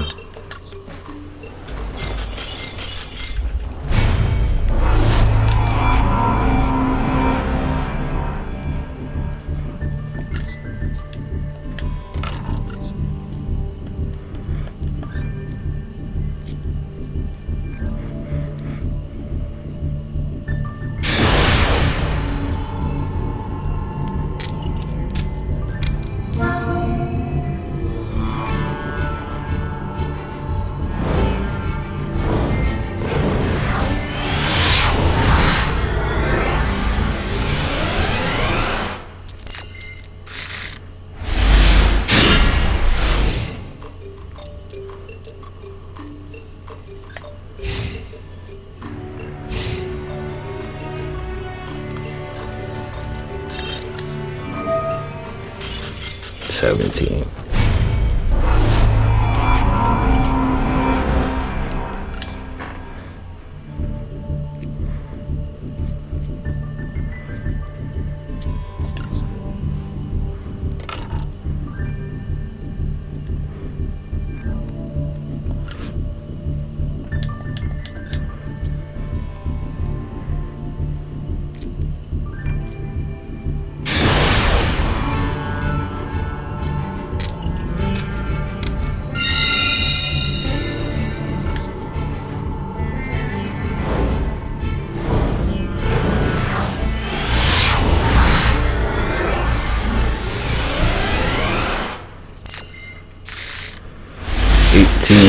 Losses in a row, man. Look, if I don't get a specific combination of cards, I'ma lose. It's just that simple. And like, hey, if I can't get it, oh well, because they're not gonna cut my head off.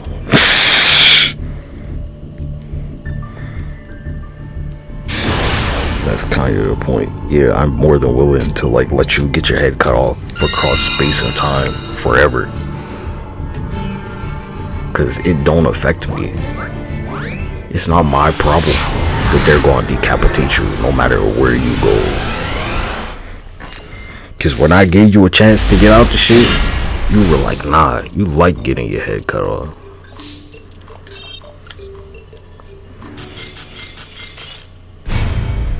So, you have fun with that.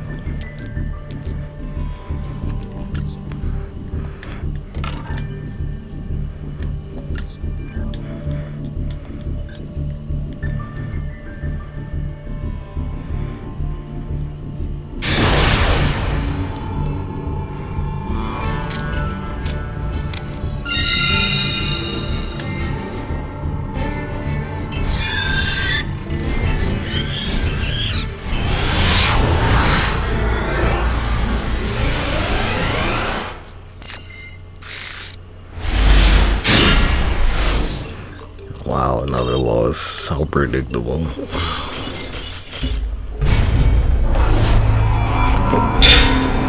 I'm at 20. I just didn't type one in.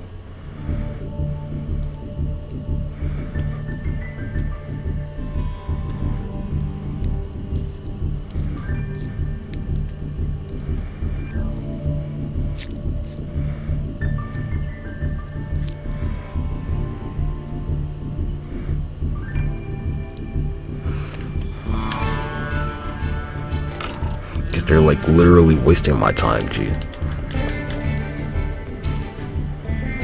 And you know, can't get that back.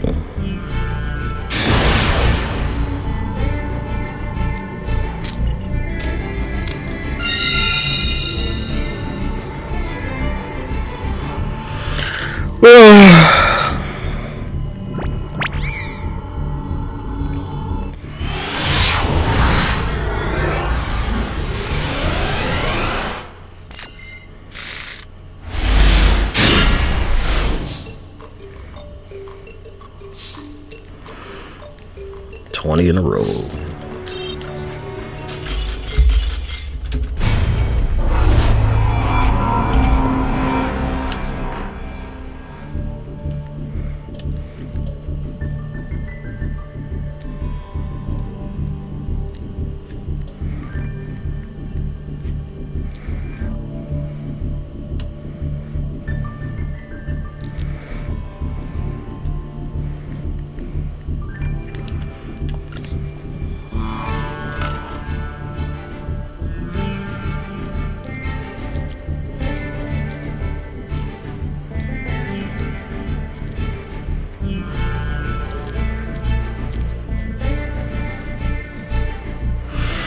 Yo, well.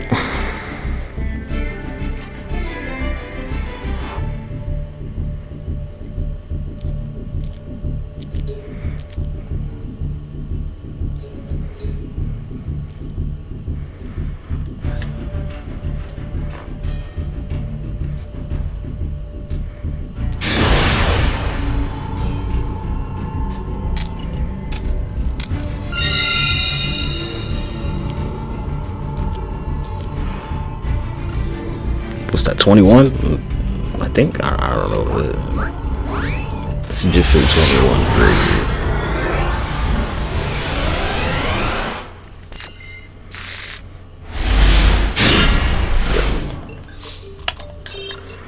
It's hard to keep track.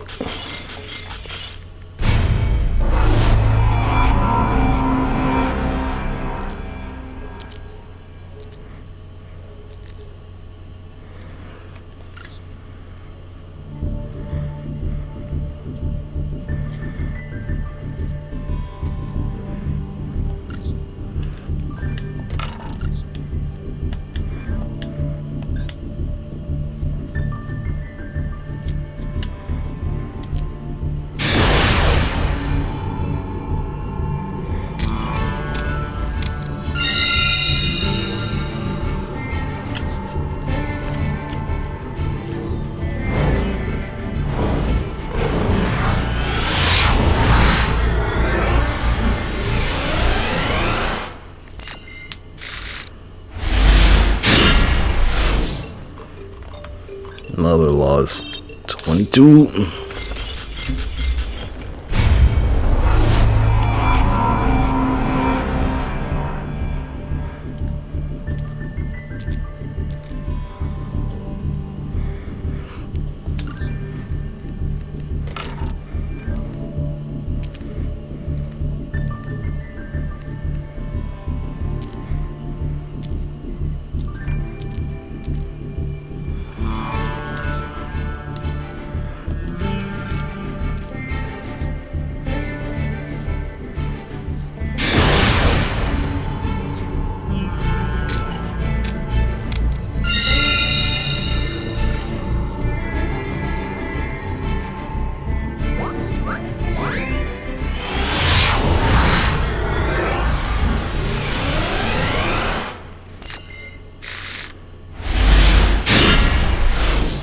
Yeah, another loss cut.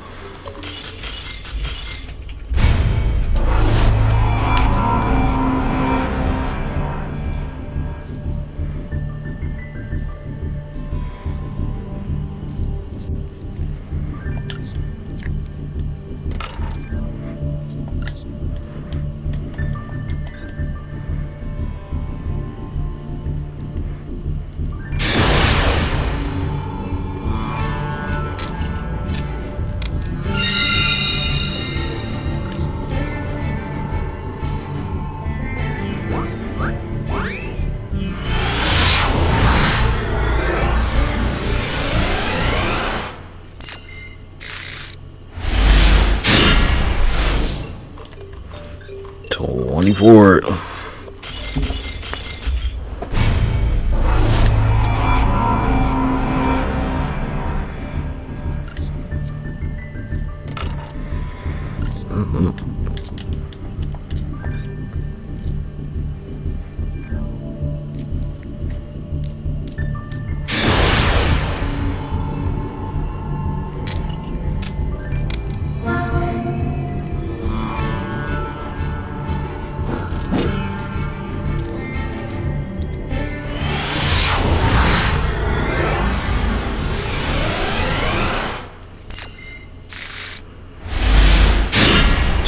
Five.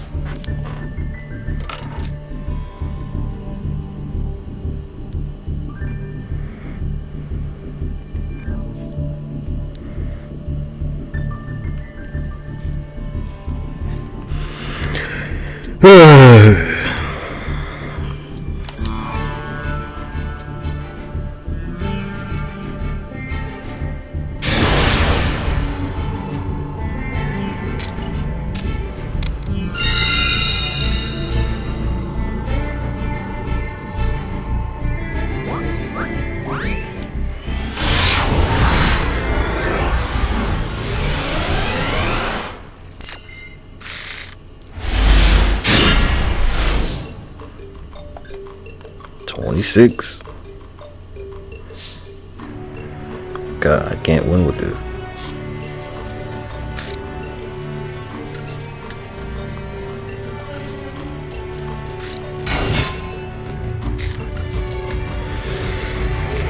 Not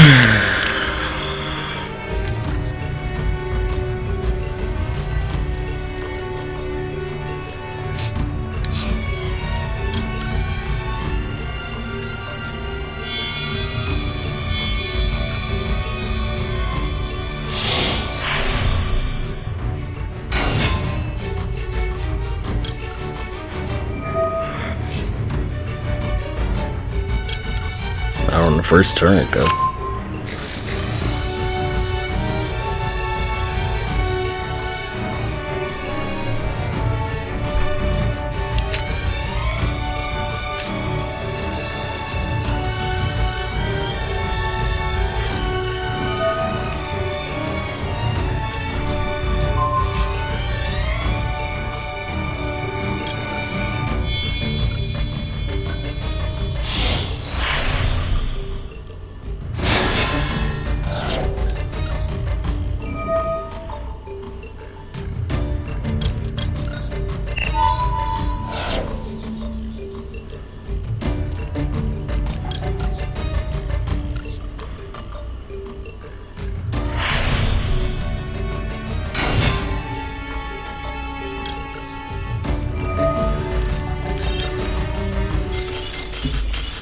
Do it right or don't do it, cuz I'm not going to jump in and save you from getting your head cut off. It's not going to happen.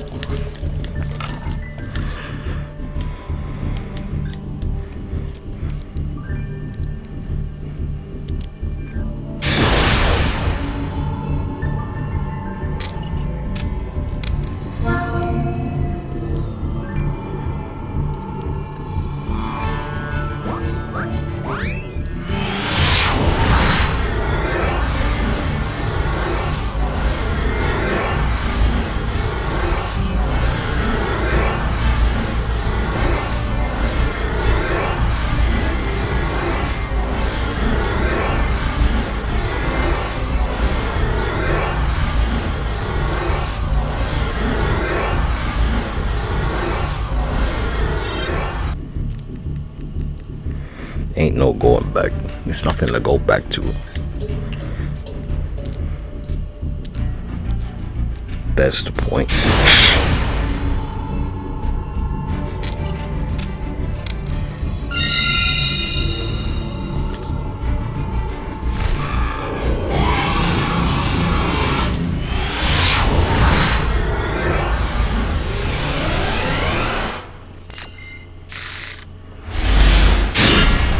Ain't no rewinding around here, like I told you, stupid.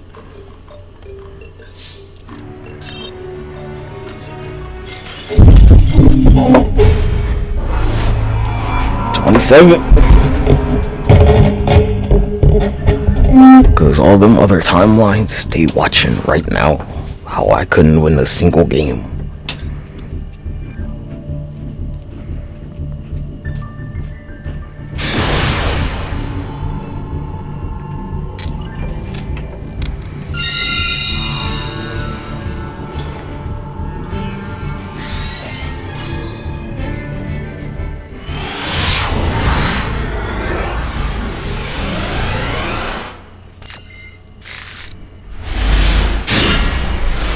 Lost again.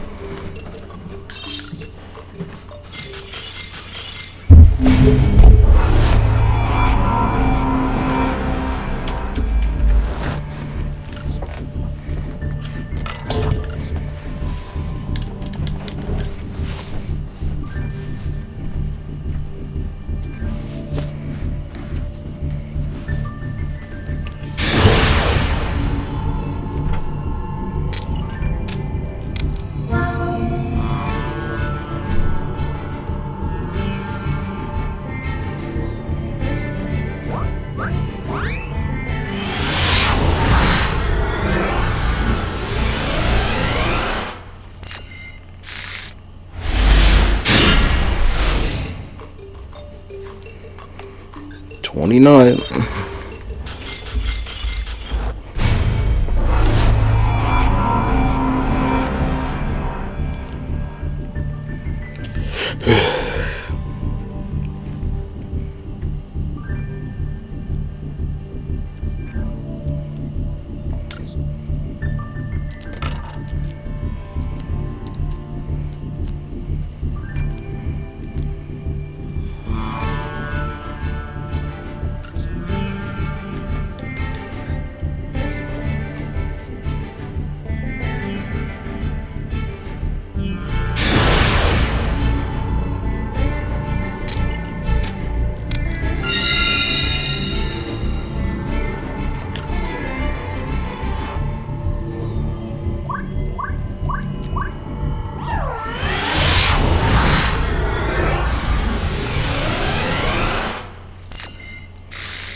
If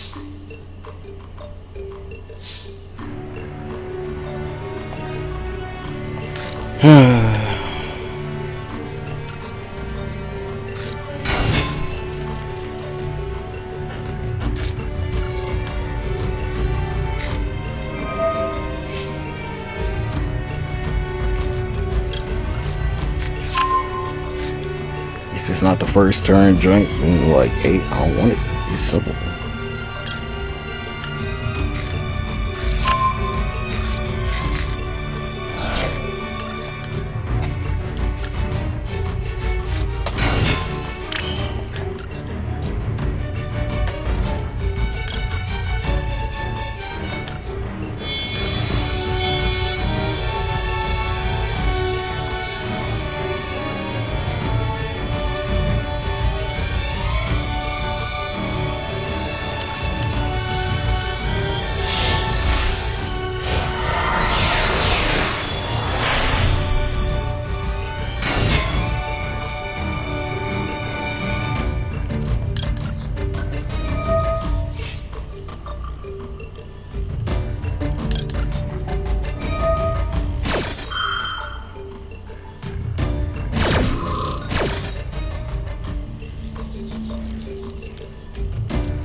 Roll these motherfucking dice.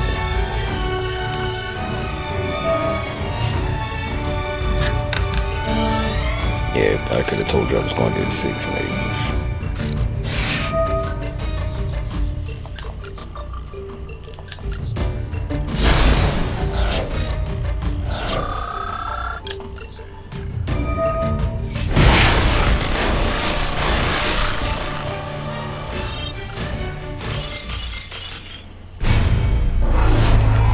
Losses in a row.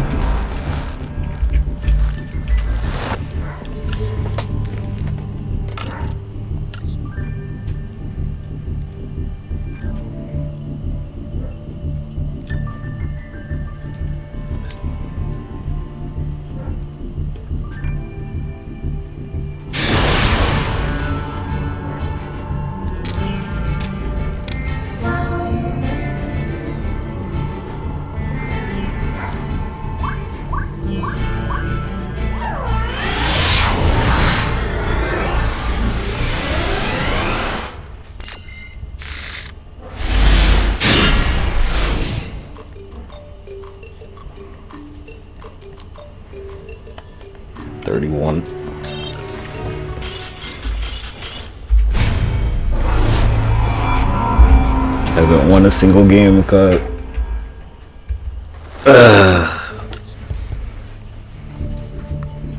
Do it right or don't do it at all. It's simple.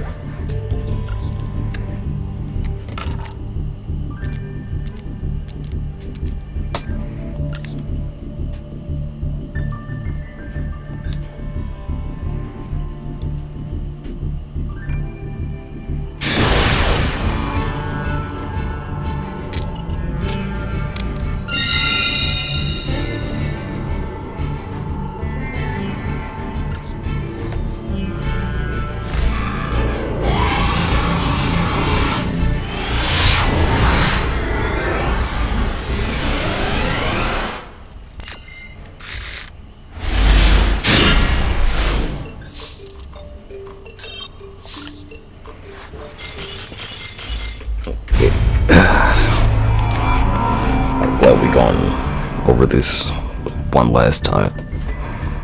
Cause I'm not gonna pull you out the cycle.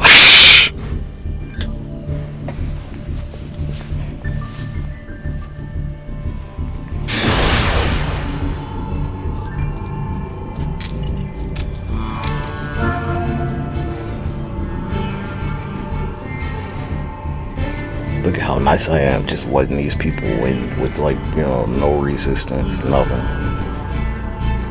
You seen anybody surrender against me, cuz? Like, anybody? Have I dueled anybody and not just given them the win?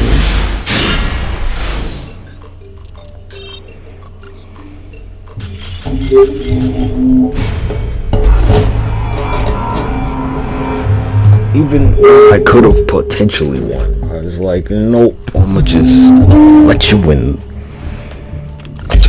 And I get nothing.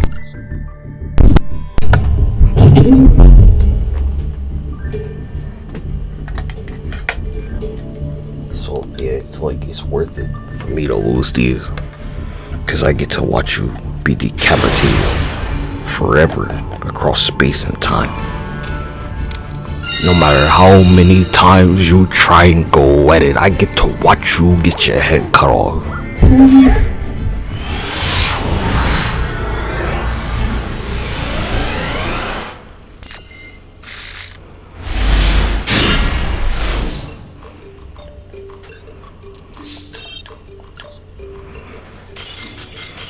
Cause all you had to do was give me 5 cards.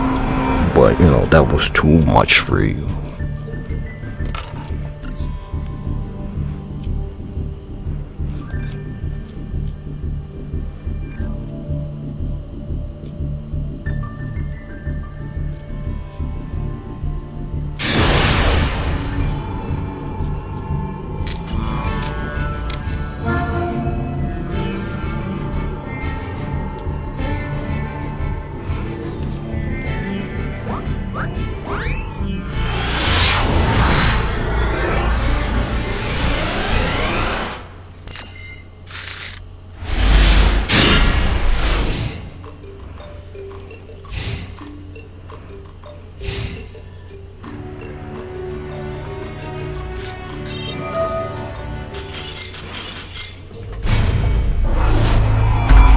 Get ahead of myself.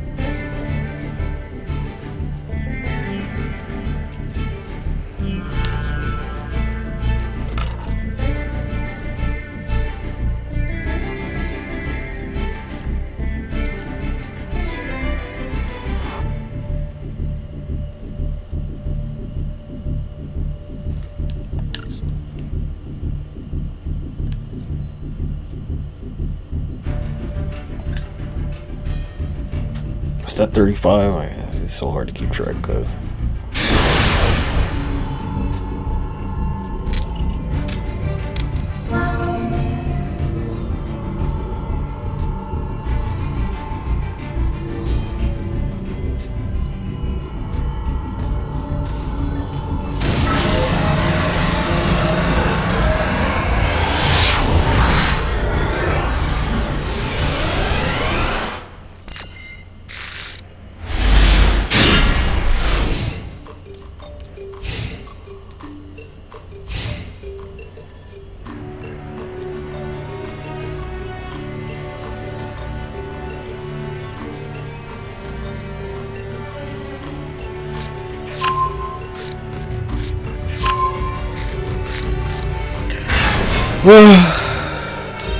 Lost again. That's 35.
36.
$37.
$38.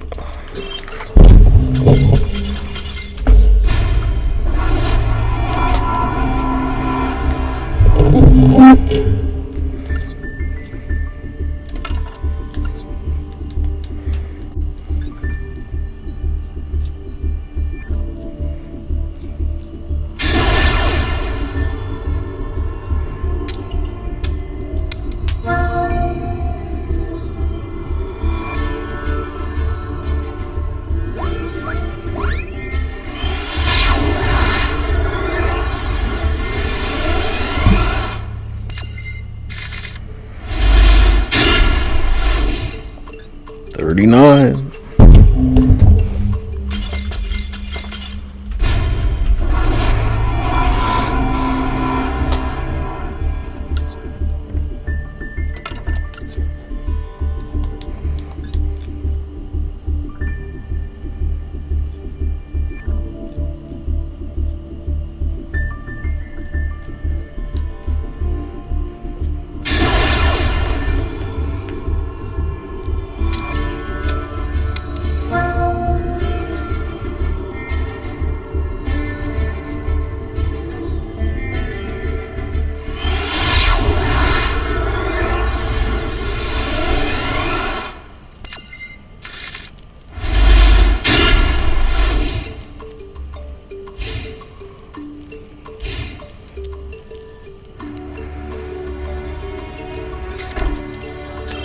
Losses in a row cut.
1.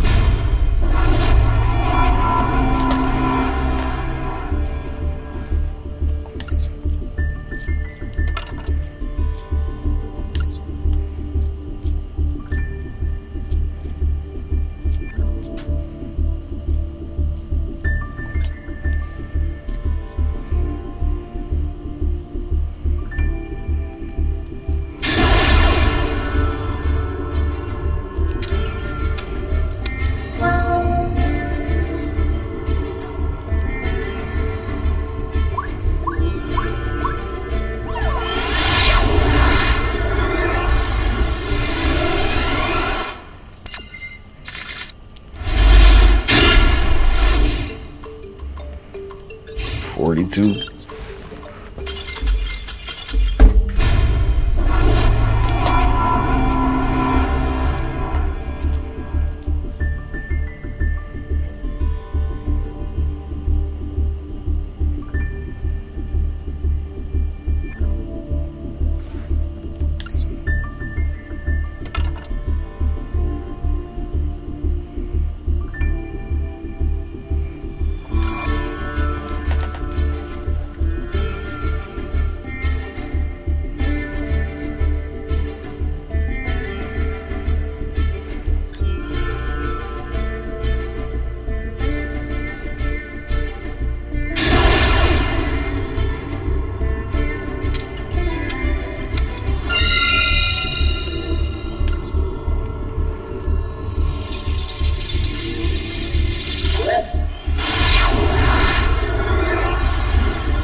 $43.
$44. Haven't won a single game. Not one. Could I have won? Maybe, but I didn't.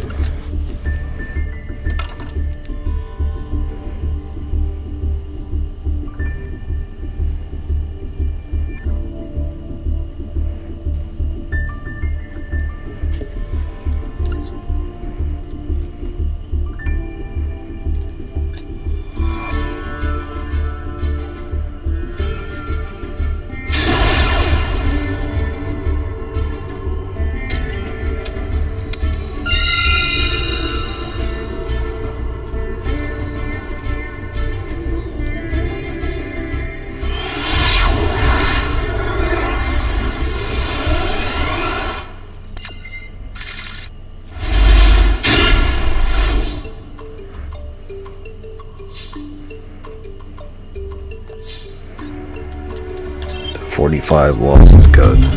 Yeah, I'll have 2 number 45s.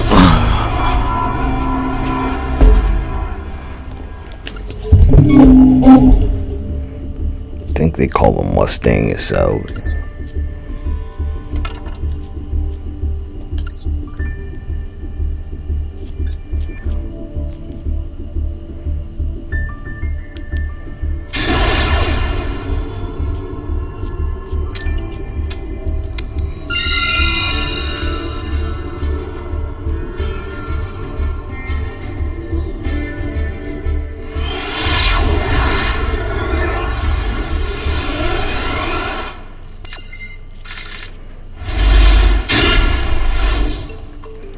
46.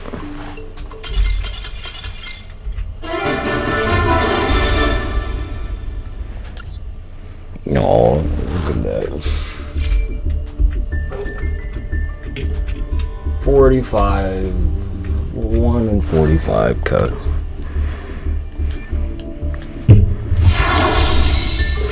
Yeah, your house got robbed. They killed your family, and the police showed up 45 minutes late. They slaughtered your children, and the police showed up 45 minutes later.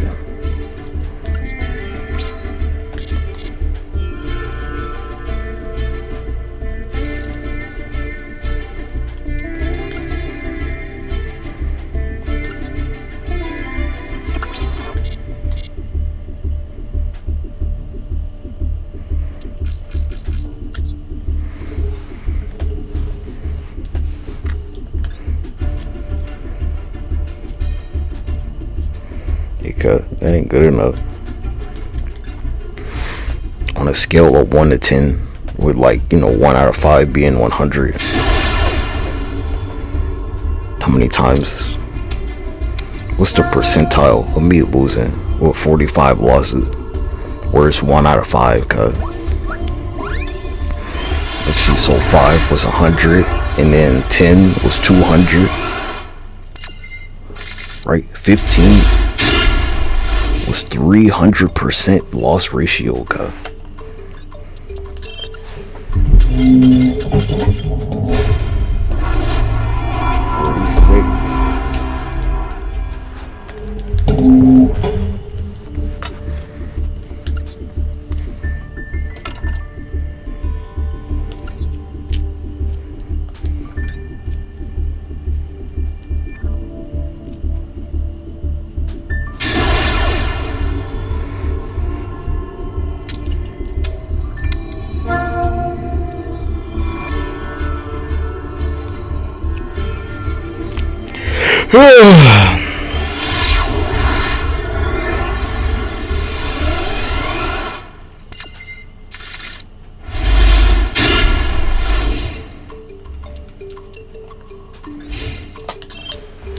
$47.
$48.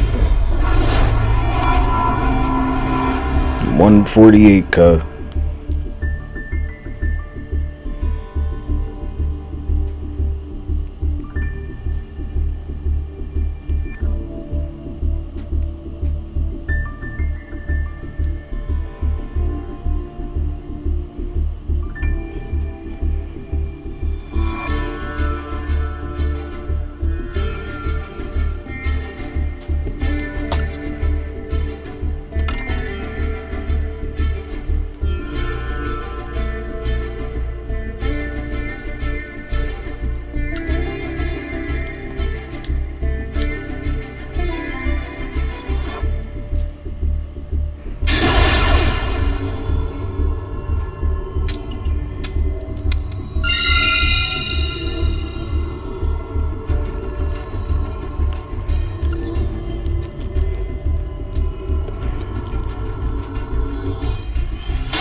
49. Yep.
You won.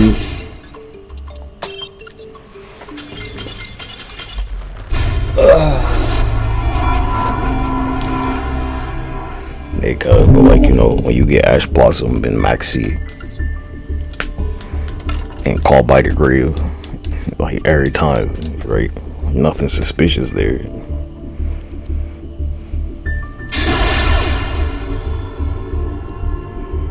When you get King Sarcophagus and Effect Veiler and Ash Blossom Maxi in your hand and Infinite Impermanence.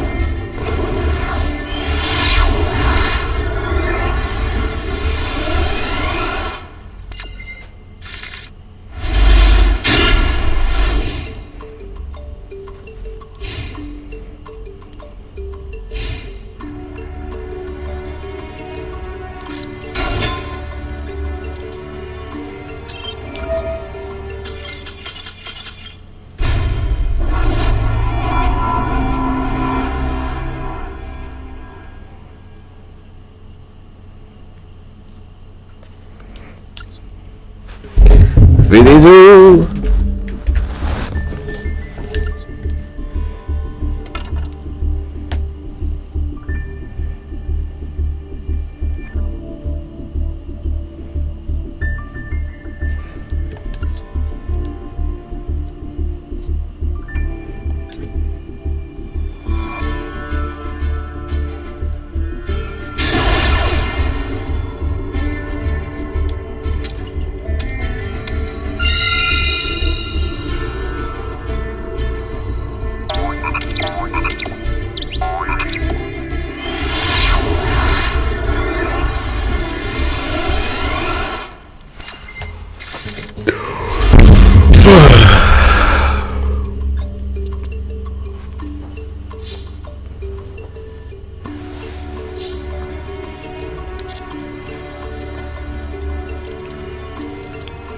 I can't win with this.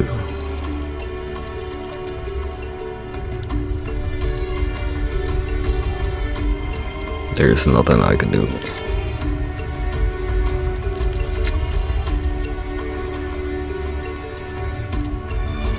Oh well, 53. Probably have 1,000 losses go.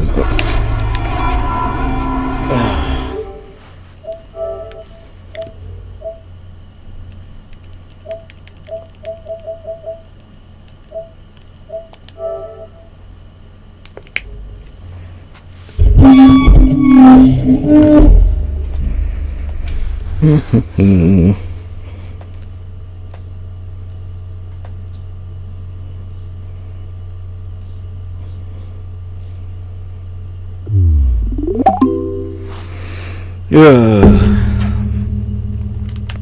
Black people do not exist in other timelines.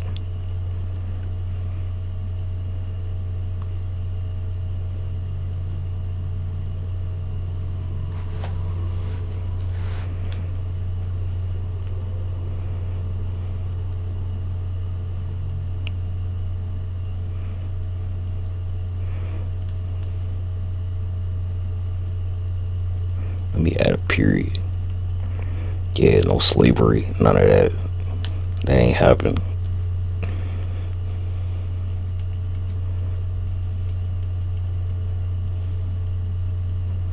But United States build on what exactly?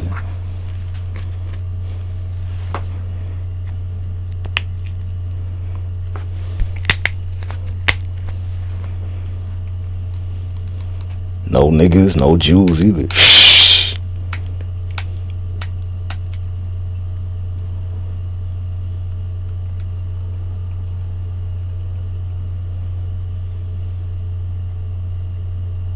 Why aren't more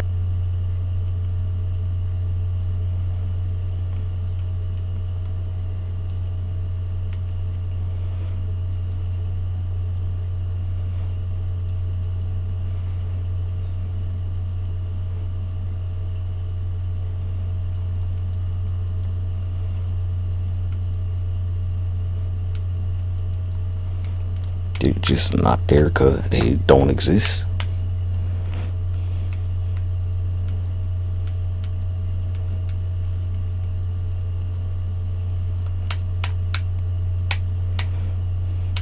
What's that shit? Invincible multiple timelines.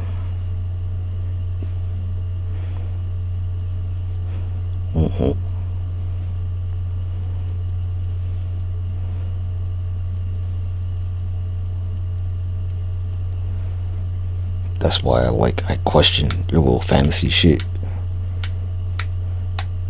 Where the guy's like, you know, it's multiple versions. It's like, Aka, they don't exist.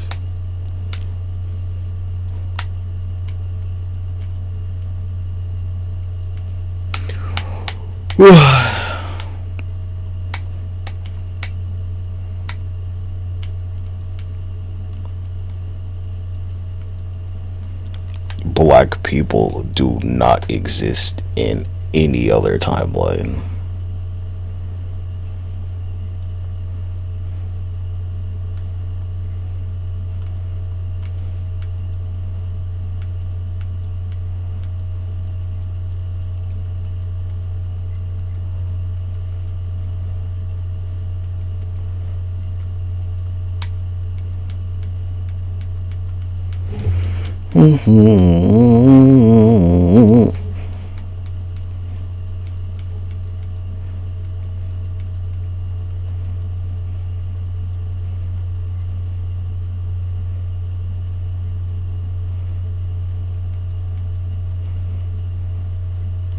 Always gotta add the period, or maybe I should add an exclamation mark, the period in there.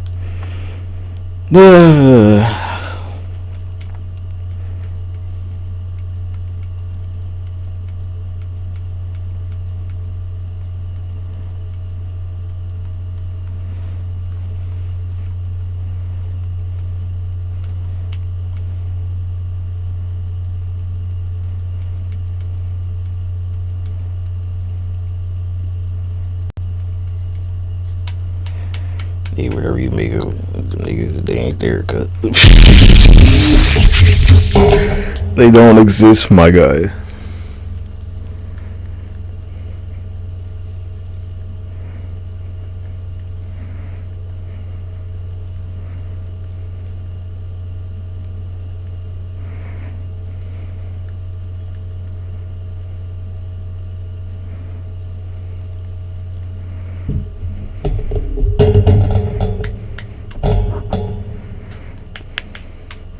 Why you think they always want to touch your hair, my guy? Shh. Because you don't exist anywhere else. Don't you think that's strange that they always want to touch your hair? Ain't that weird? Why do they always want to touch your hair, black people?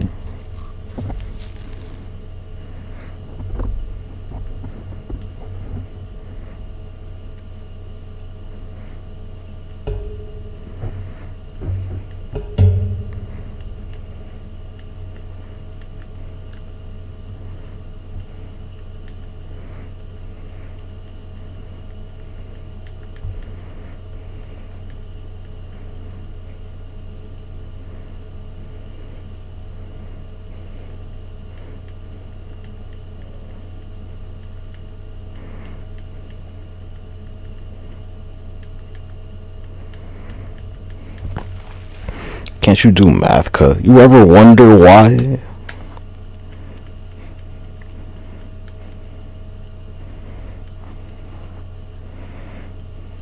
Cause nigga, I can touch my own goddamn hair. I don't need you for that. Shh.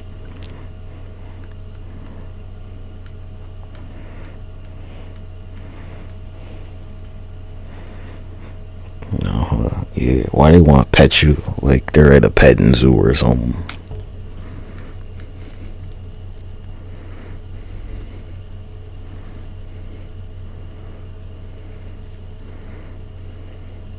When you go to the museum, are they like, yeah, cuz, you know, you get to touch the art? They're like, nah, keep your hands off.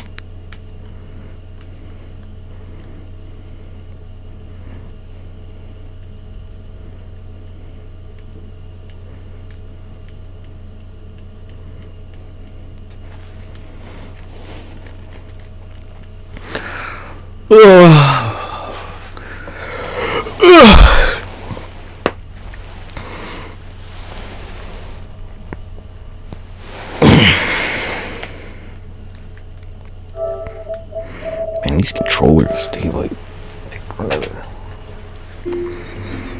they lose the juice quick.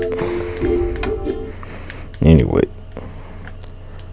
black people do not exist in any other timeline. Black people do not exist in any other timeline.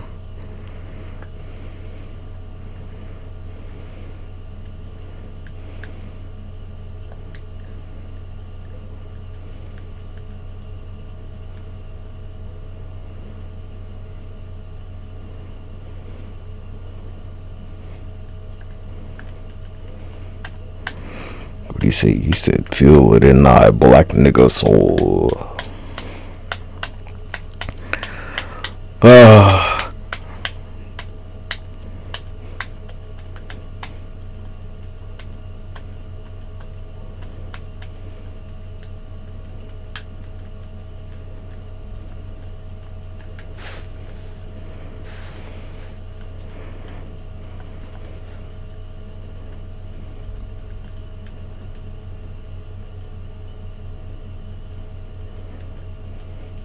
Hey, cuz, like you see Jax on their team, cuz, just pay attention.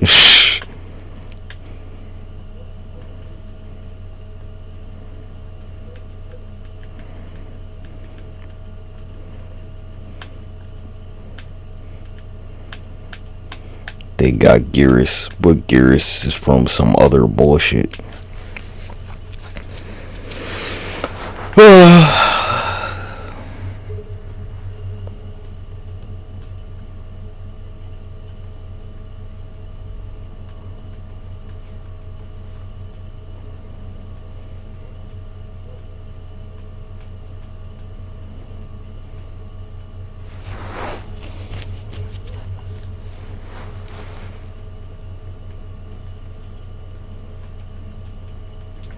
Hey, how many wins did I get in Master Duel, right? Ain't too hard to believe that this is the only one where you exist, cuz. You don't really have to think about it at all. Yeah, none of them medical advances, cuz. They won't test in no anesthesia on no, like, black sleeves. That ain't happening.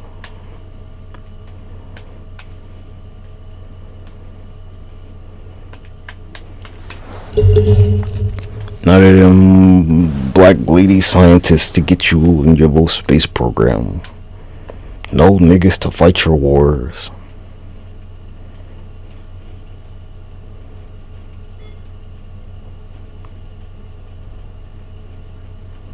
No P. Diddy, none of that shit.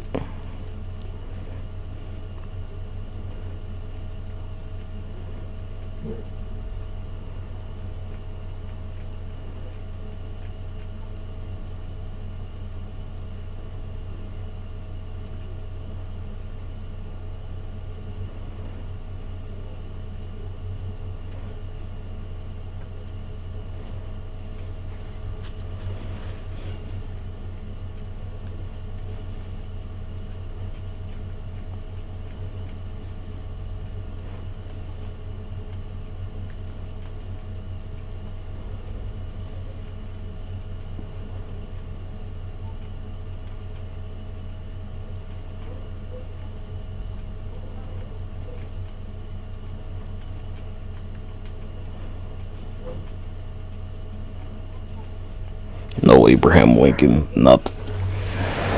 No Obama, no Malcolm X, no Martin Luther King, no Zeus.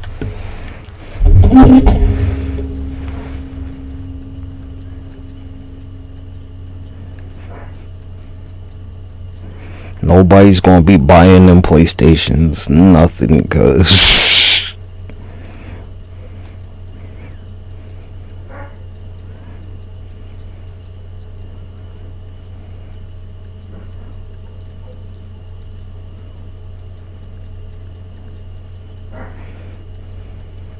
no Jon Stewart, no Blue Marvel, no Dr. Fate.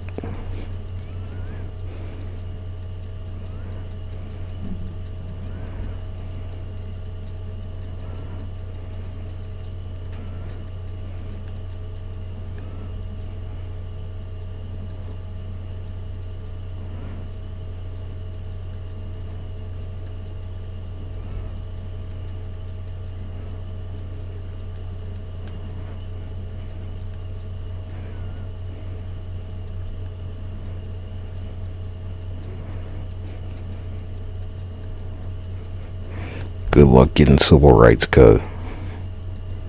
Doubt that's gonna happen.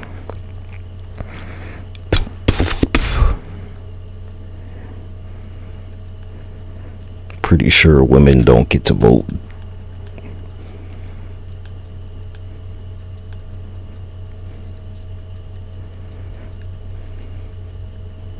And most of them. Ain't that it? Well, congratulations. Let's go watch the news. Okay, cuz all those black Mexicans, they don't exist there. You see one of these purple identifiers? Want to do it, sir? And then this is kind of Yeah, hey, how about this one? Donald Trump can never get elected because won't no Obama, cuz won't no Central Park 5, so he couldn't do that. None of that shit.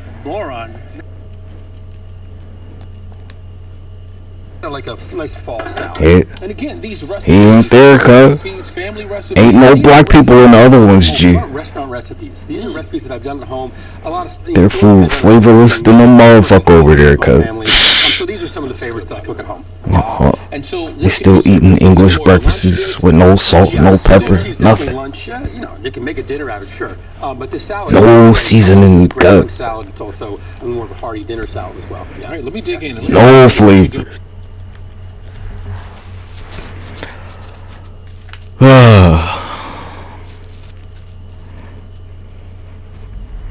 None of it, cuz. Ain't no anesthesia. They don't have anesthetic over there. Who are they gonna test that on? Ain't no Jack Daniels either, cuz. Can you believe that shit? No Jack Daniels. Get for an administration. These are people. None. Shy, white supremacists. These are openly vocal white supremacists, just like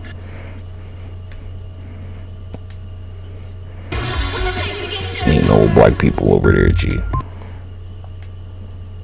Are absolutely Nowhere. They don't exist. And then release Who could have built those plantation houses? in my home this time. Where I can. Now you can actually have a conversation with an AI, get a design built, get coding done, and actually have it deployed. And that's really good news for the future. And everything that AI reaches right now is basically turning to gold. And you think about open AI, and it's become so valuable in the private markets. Of course, it just feels like investors keep shoveling money at it. And I'm curious, I mean, what you think that says about the industry as a whole right now.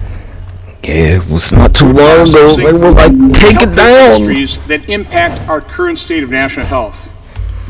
Once we have described what has occurred, suggestions for steps we Always can went take into towards a utopia better with path. no black people, right? Well, ain't know where you're going. Was the AOL moment. Kind of the point.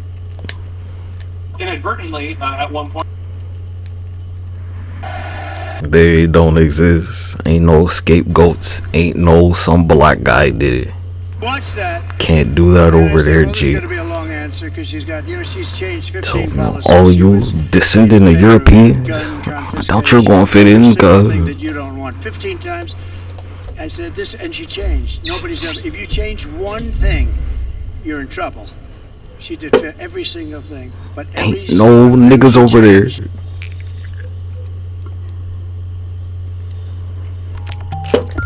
Not a soul, cuz.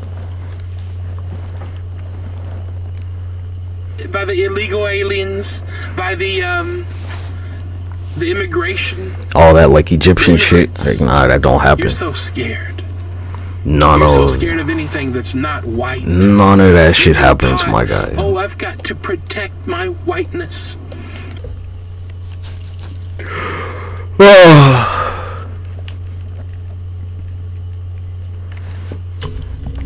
Ain't no black people over there, Vandar.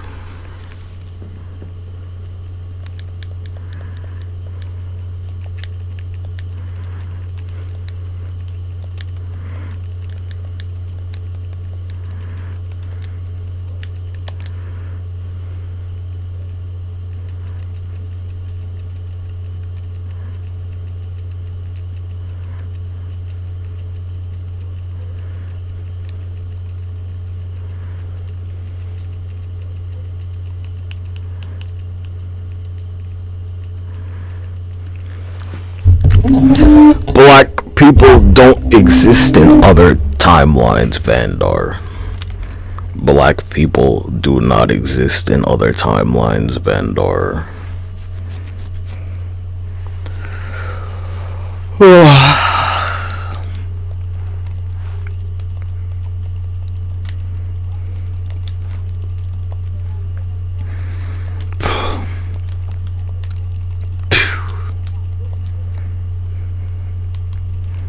Hey, good luck with that witch boy.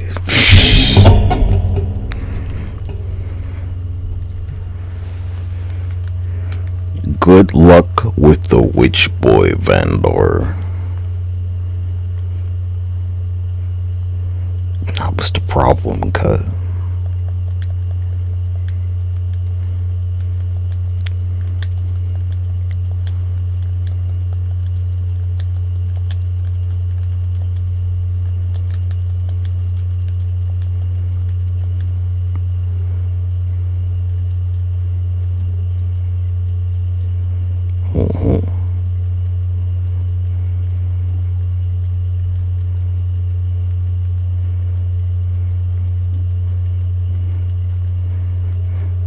Ain't no meteor to give you life everlasting, Vandar.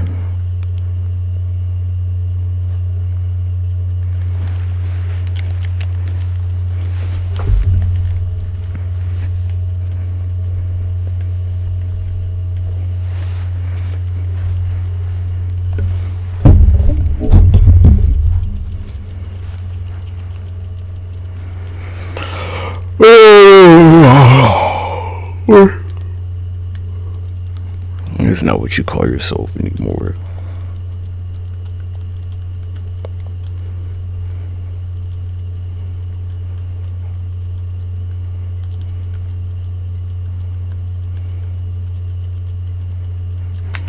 Ain't no black people over there, Hawk Girl. Nah, let me help you with that.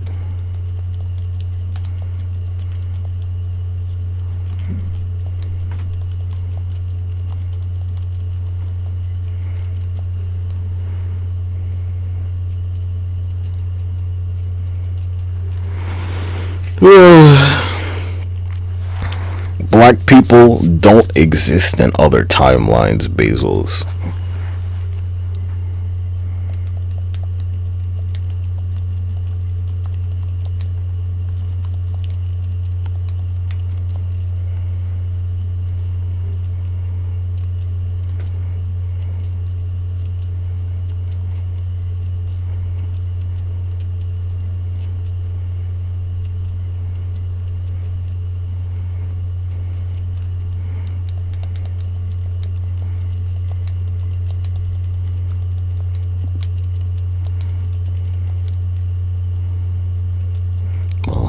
That's what I thought.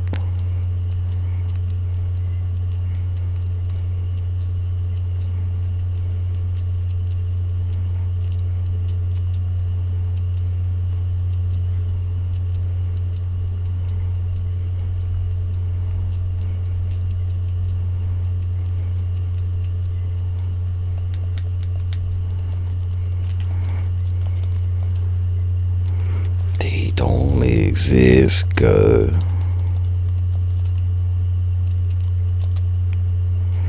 Look, I respect you.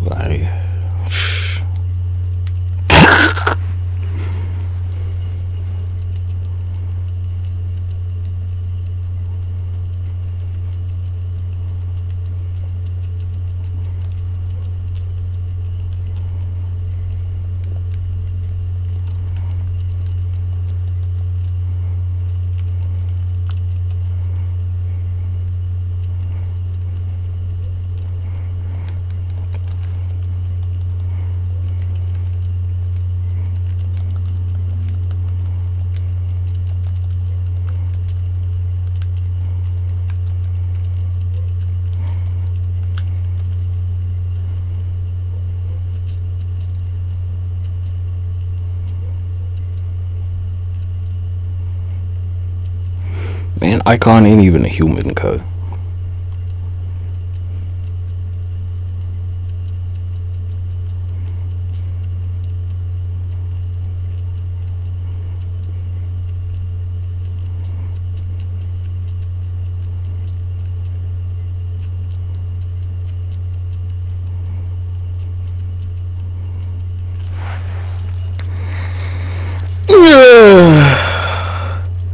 No bronze gods in any other timeline.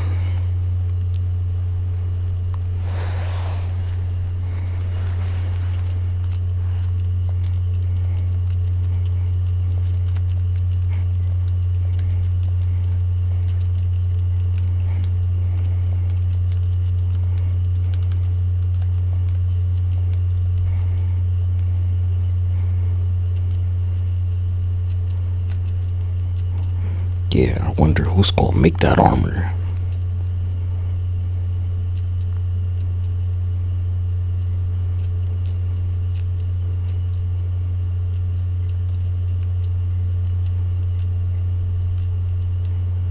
How's that one gonna go?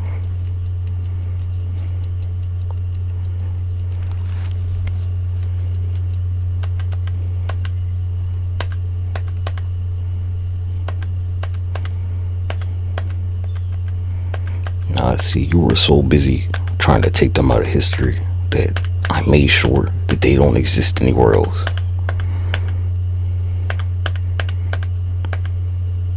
So, you know, you can have that. That's all yours over there.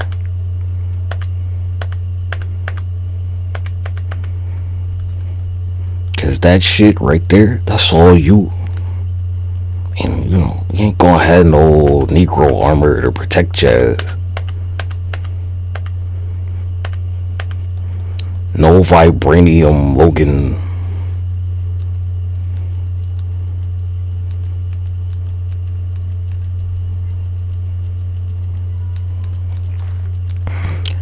Black people don't exist in any other timeline, Wolverine.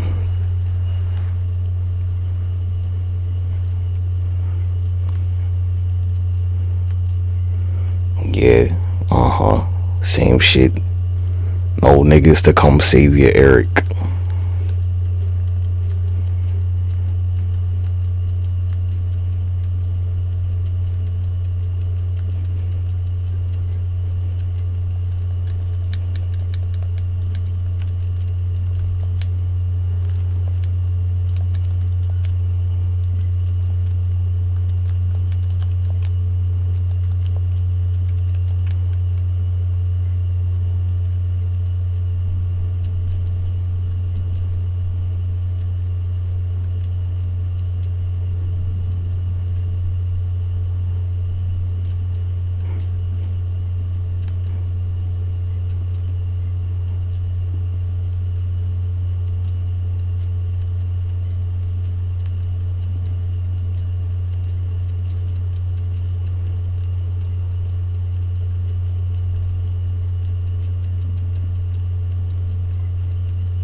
Anybody else?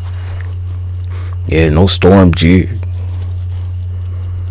You don't get that.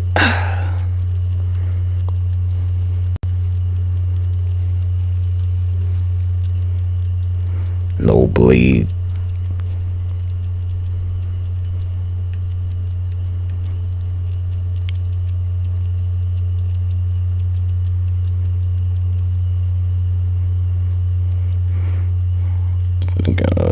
Debatable, right?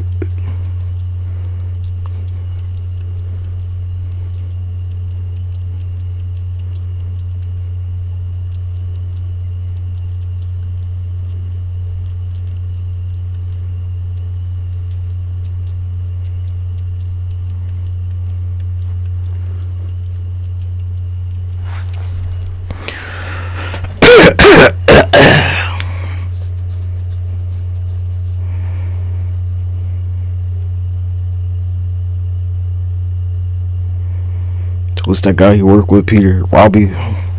Ain't no Robbie there. Robbie works for the government, nigga. Everybody know Robbie is an operative, nigga. Welcome back to New Rock. Hey man, good luck with them camps, cuz. Shame about that.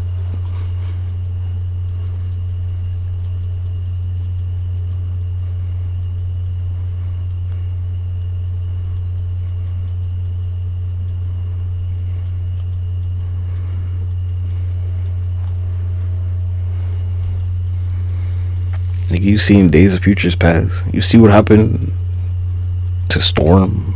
I mean, and Bishop.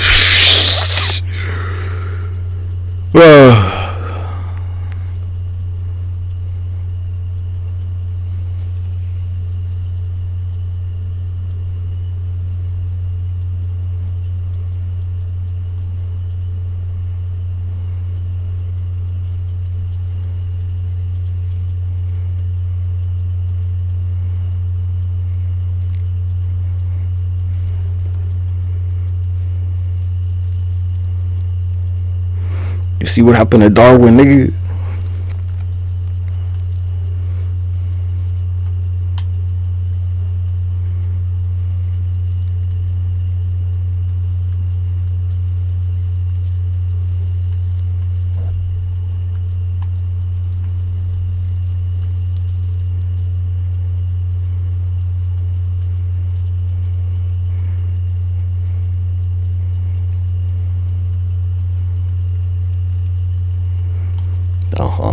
yeah, since it's no black people, like Doctor Strange, he can't do his bullshit.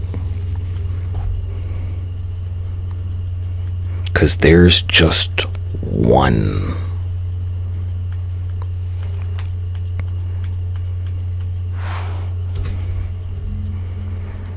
Black people don't exist in any other timeline, Doctor Strange. Ain't no Killmonger to have no struggle. It's just, what's his name? Is it Zemo?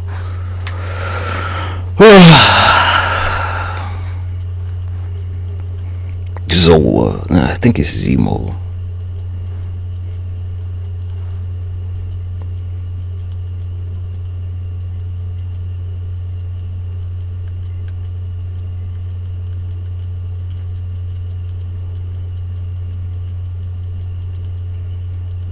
I can't give you something that you never had, cuz.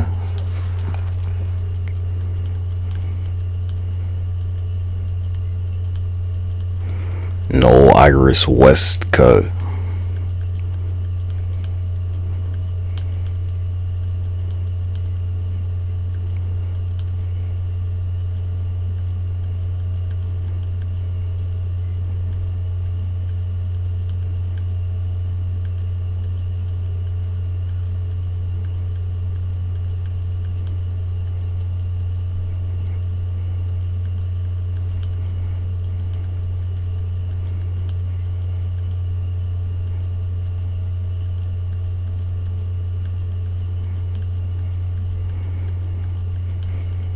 Just one domino, cuz.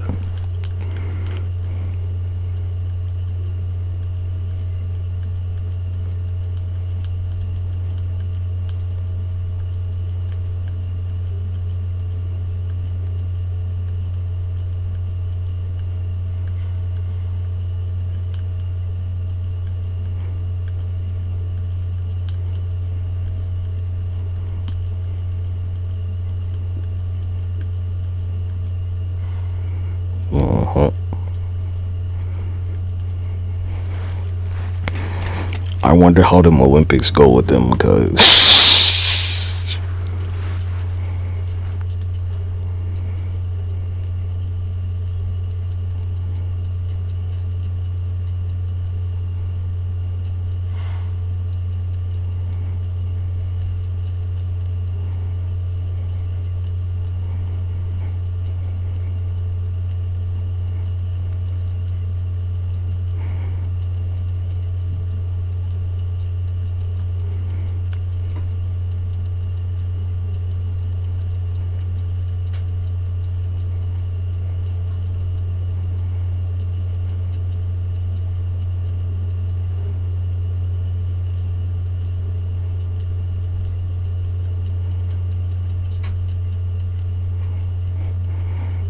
yeah, ain't no like my niggas. They don't have that cut.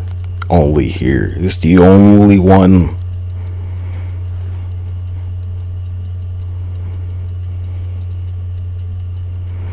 It always makes me question, like, why you even want to say it. Like, damn, cuz, I mean, how many plantations do you want exactly to even be saying that shit? You tell me. How many plantations do you want? How many slaves do you need to be saying nigga exactly?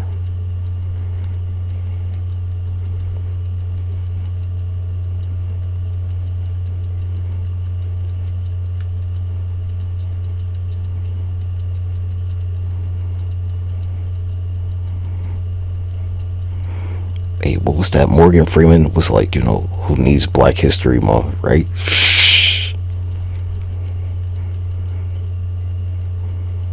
March of the Penguins by Pauly Shore, cuz.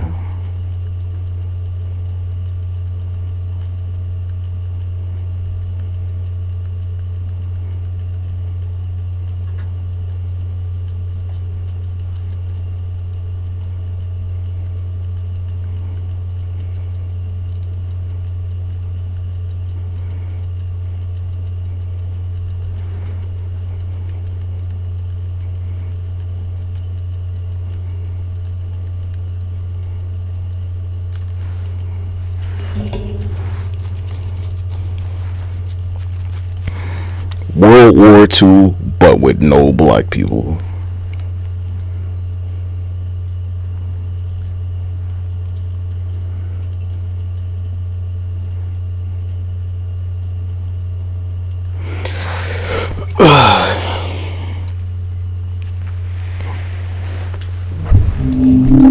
Yep, that don't happen, cut.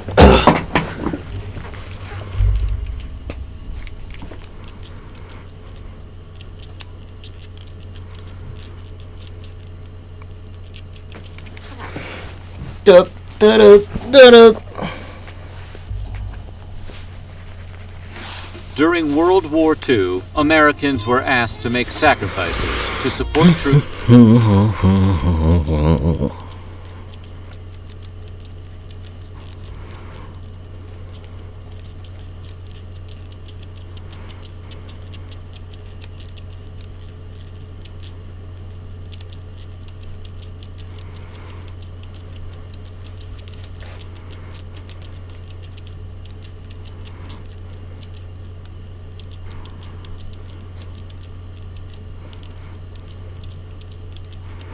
I've seen this video. Maybe we watched it. Where they were like, the quote unquote the natives, if they wanted to vote, they had to claim they were Negro. So, you know, like, ain't none of that.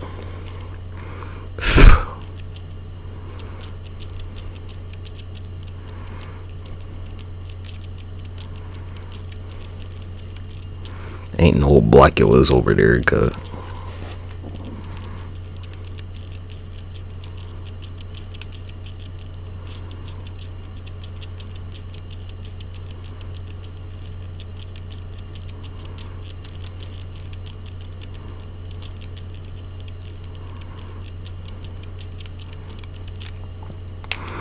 Ain't no black people in any other timeline, Sinbad. Nah, go ask Sinbad.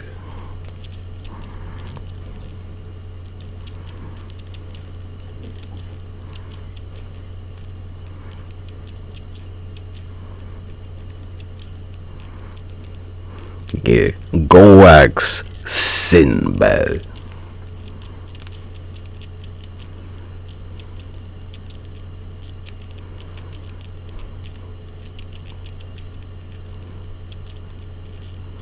Go ask him, cut.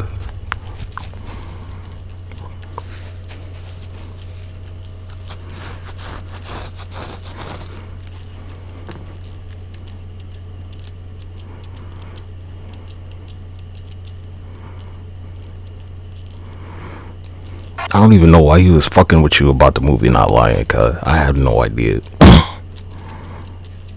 About the movie not existing, excuse me. I watched this shit on TV. I never, like, you know, oh, somebody brought me like a fucking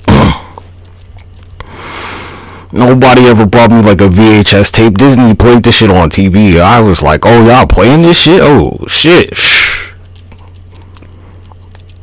Cause Sinbad keeps saying the shit ain't real, and I mean, like, it was right there on TV, nigga. I never thought I'd see this shit.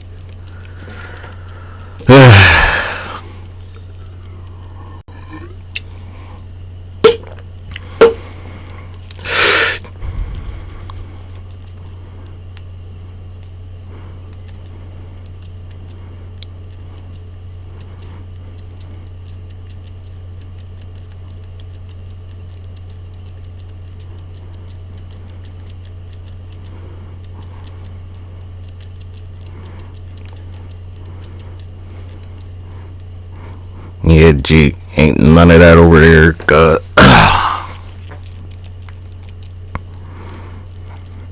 Ain't no Mace Windu to, you know, go for Palpatine. None of that. And like Lance bowed out, cause he gone.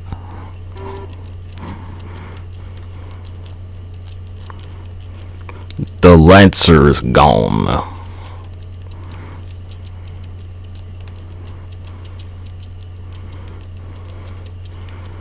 What was that shit Steve Harvey was talking about? Like, oh, you gotta vote for blah blah blah, or you're never gonna get. Like, yeah, how long we been hearing that shit for?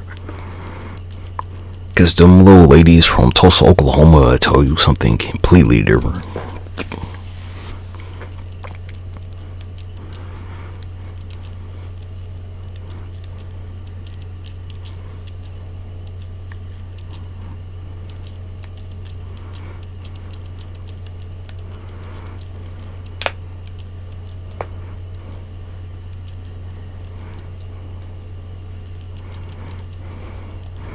Yeah, cut. No fresh ass hairlines, nigga. Ain't no Dennis Rodman for you, Lil Kim.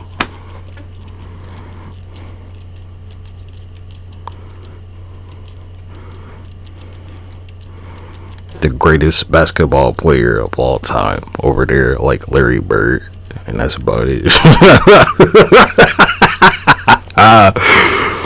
Oh.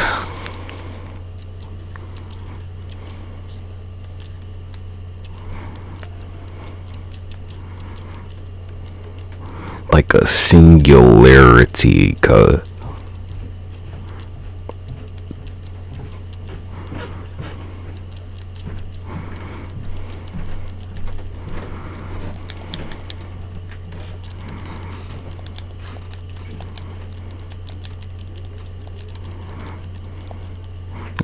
I can't spell.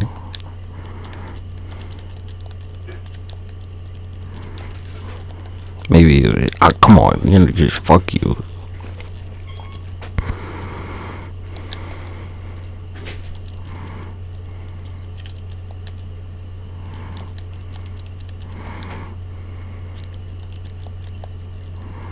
I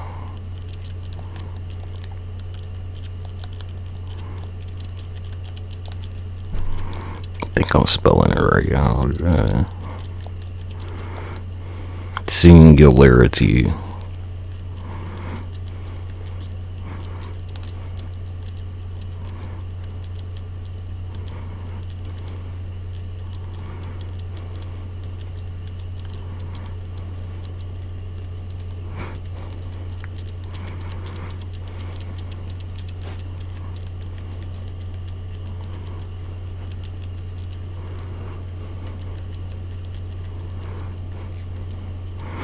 Yeah, you know, that ain't happen over there, cuz.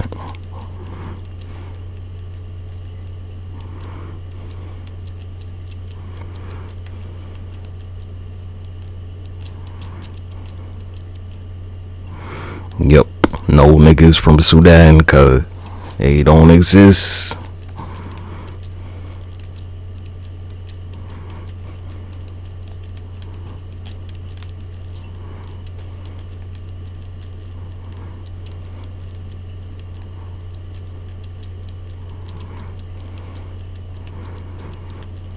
You're like, how can this be? Because I made sure.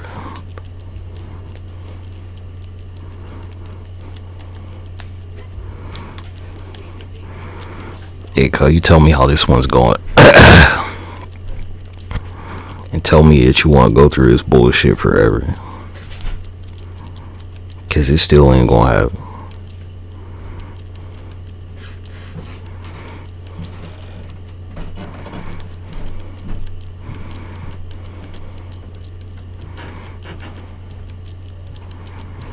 Nowhere cut and no other timeline.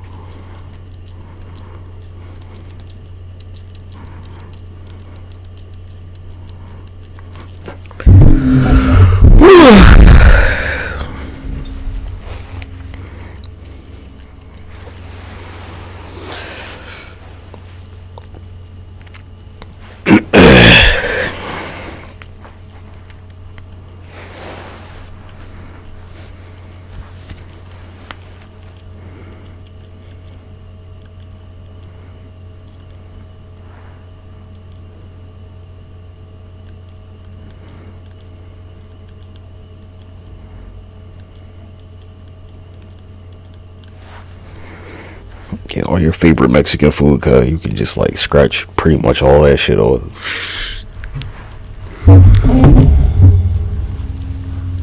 Ain't no jerk chicken, cuz none of that shit.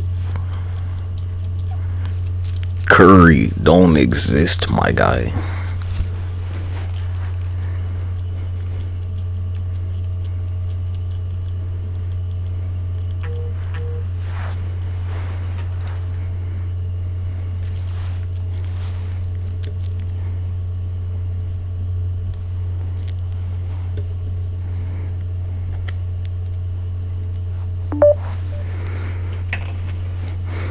point of me not telling you the truth, man.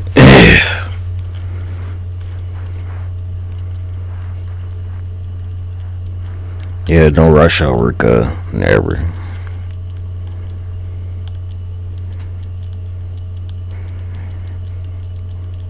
Basically, like, I don't know, take rush hour and put, like, fucking any Indian person in there. I guess that's what you want. It'd be like, I think Jackie Chan's in the goddamn movie where it's like kung fu versus yoga. Kung fu versus yoga. Maybe he's not. I thought he was in it.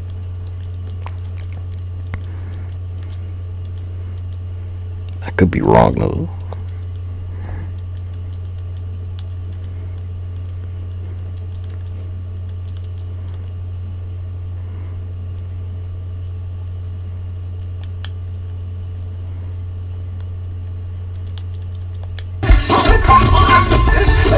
Yeah, this is Rush Hour.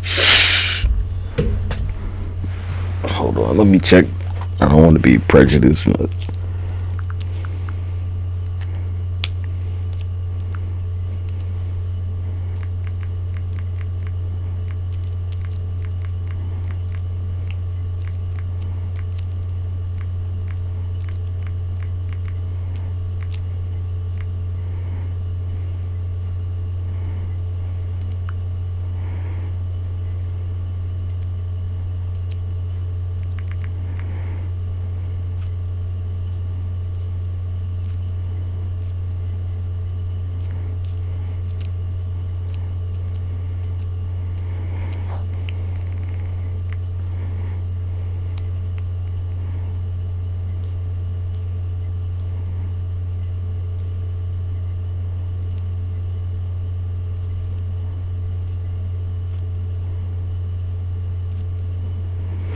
Maybe not.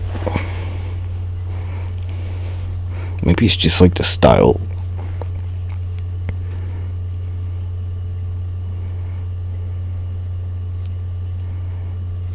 Isn't this a Shaw Brothers movie?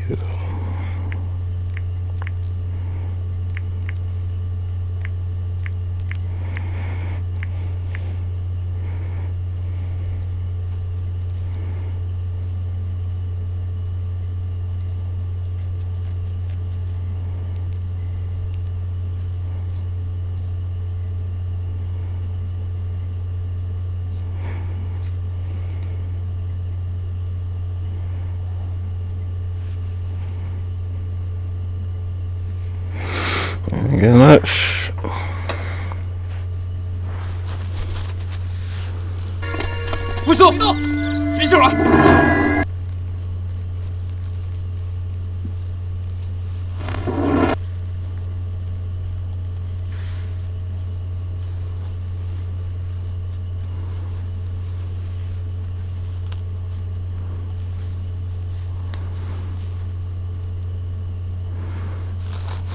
I thought you were in this movie, cuz. Maybe they like fuck with time.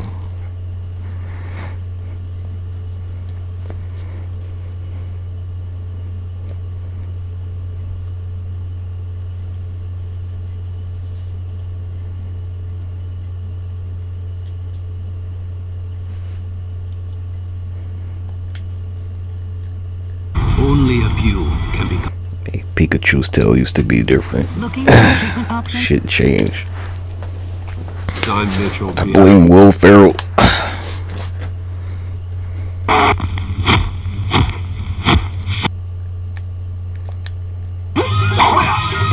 Oh wait, I'm gonna get copyright claim. Fuck. God.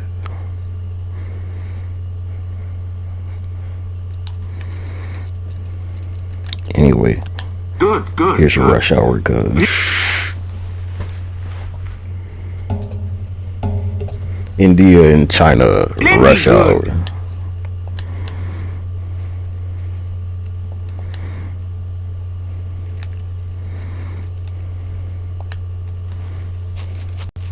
Now, let me keep taking my victory lap.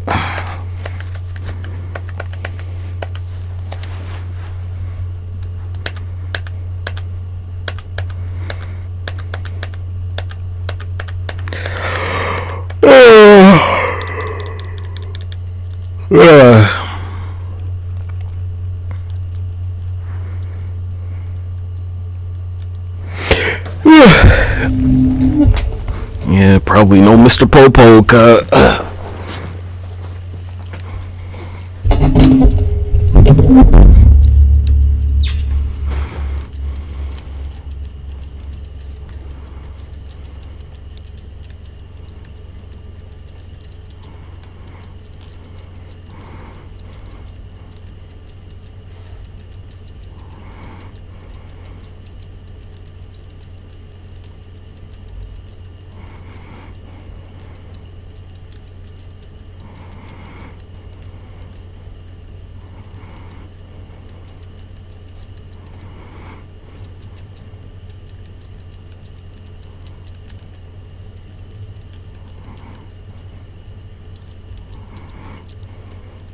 Yeah, period.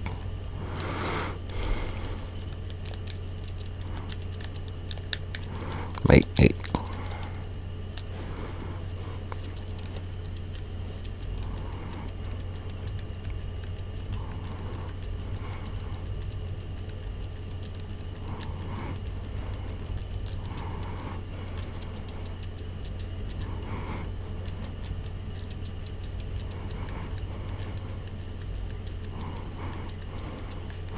Push your life expectancy like 25 years. Probably right. Nah, that shit with Japan don't happen because they had black people there.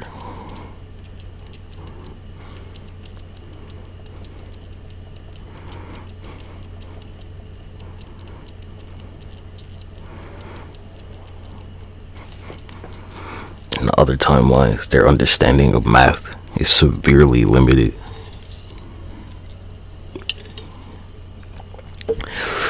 Math and science, actually.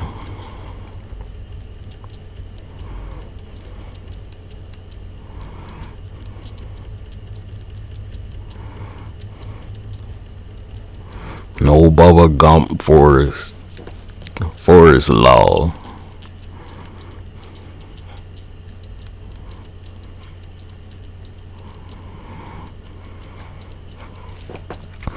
I doubt you're going to be seeing Hagrid, Harry.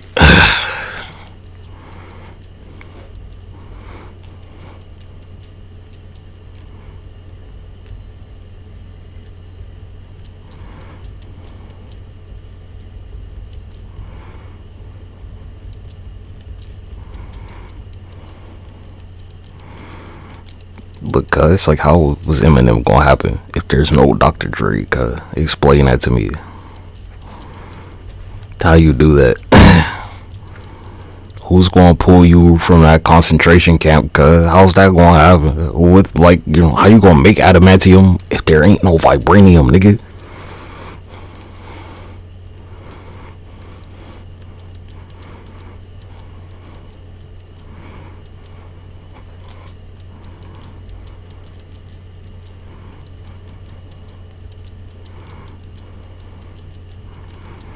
Yeah, crime's crime. Like, yeah, it don't happen, G.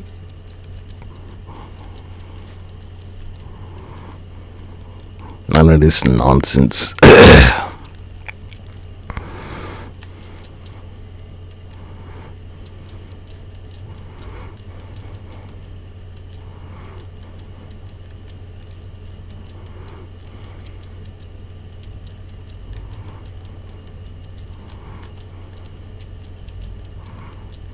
Ain't no Russian icons, my guy.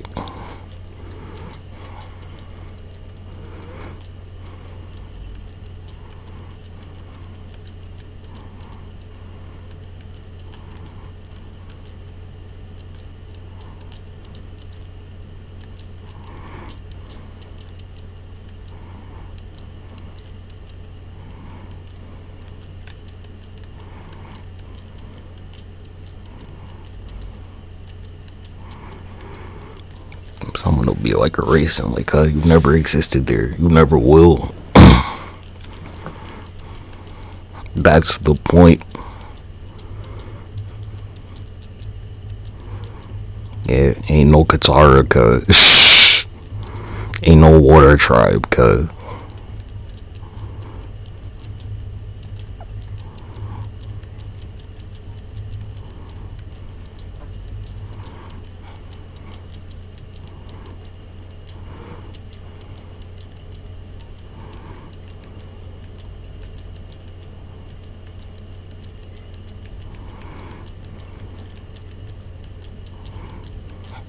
No therapist for the Joker in the first movie, as I paid attention.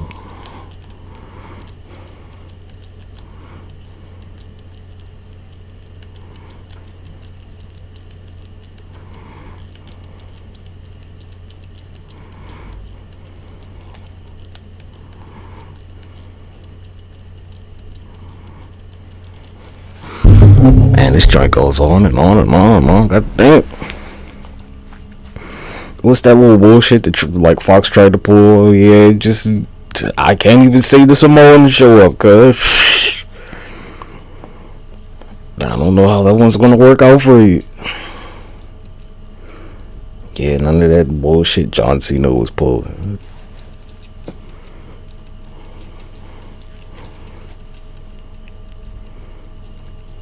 He was like such and such until he started rapping. Like, well, not sure how that's like. How's that start happening?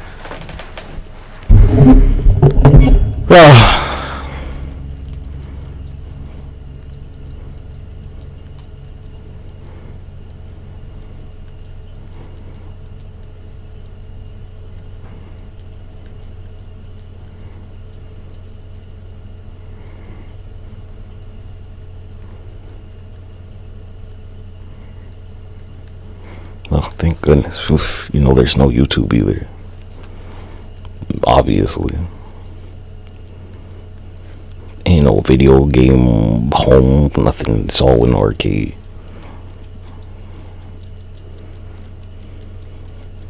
No Skynet, no Terminator movies.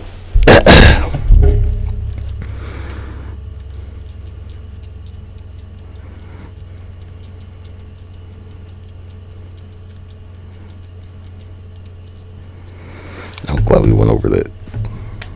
Black people do not exist in any other timeline.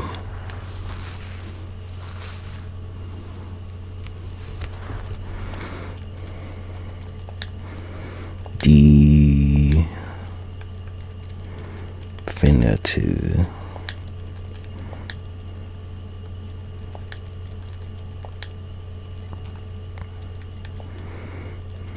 I think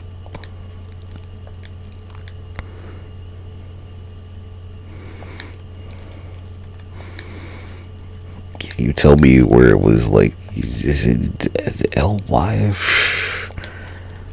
I can't spell color, god damn it. Black people don't exist in any other timeline, definitively. Show me when it was illegal for your ancestors to read and write in our country, and then I'll give a fuck about me not being able to spell.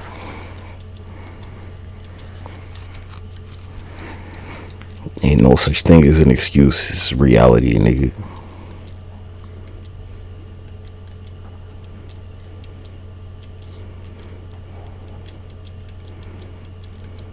You seen that, like the South Park movie where they're like, yeah, we're gonna get the black soldiers to be the cannon fodder. Like, yeah, no such scene exists.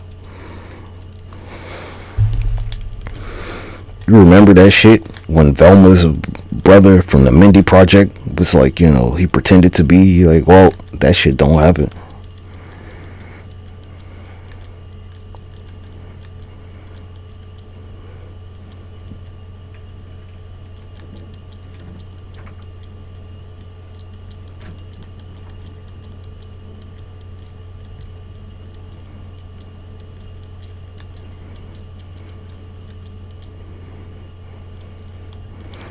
Hey, G, I know you're not my Negro. And you ain't over there, cuz.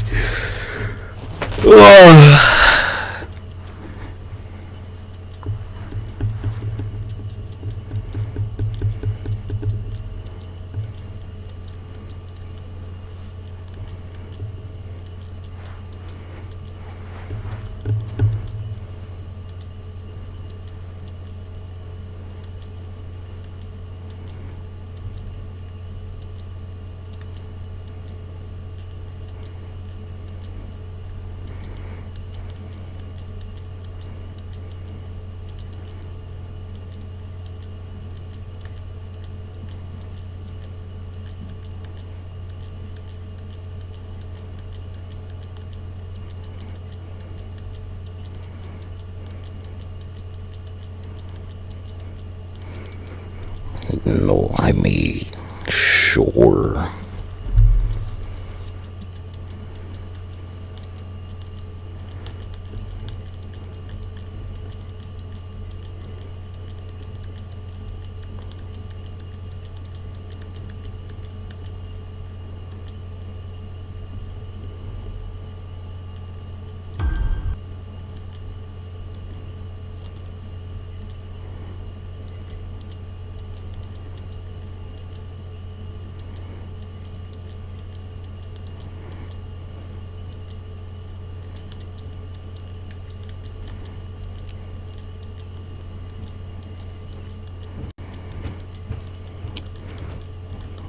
Yeah, ain't no Tim Yugi.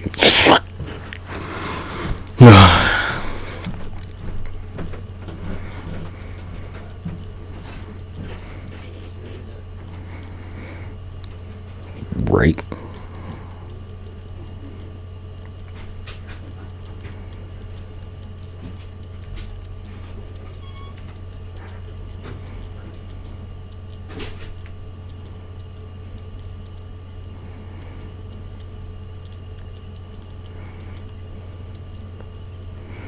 Because, well, you don't have to worry about it then,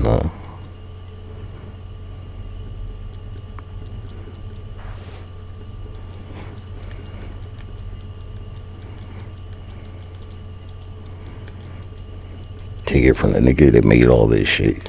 Ain't no Negroes and nowhere else, G.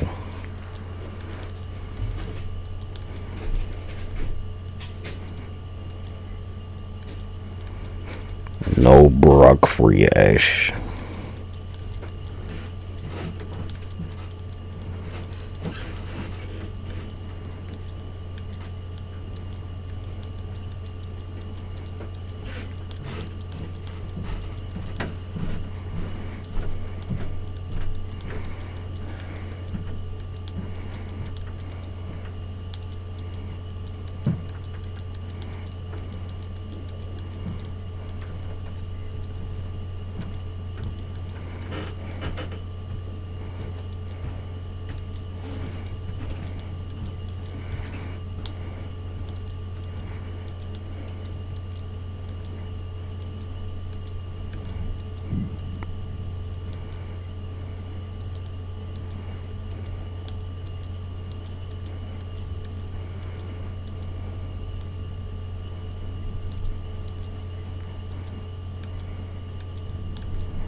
Hungry, God.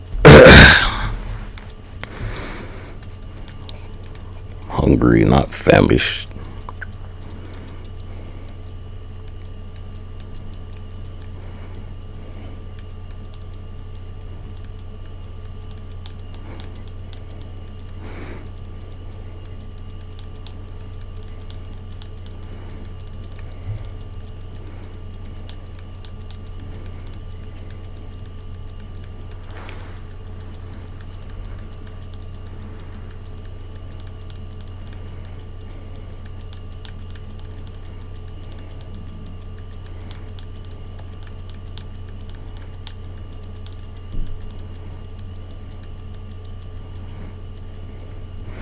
Well, I'm glad we went over that.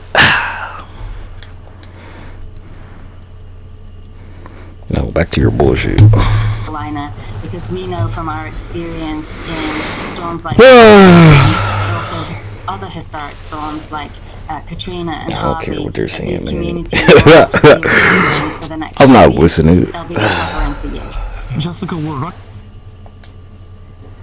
Safe again. We're gonna make you safe.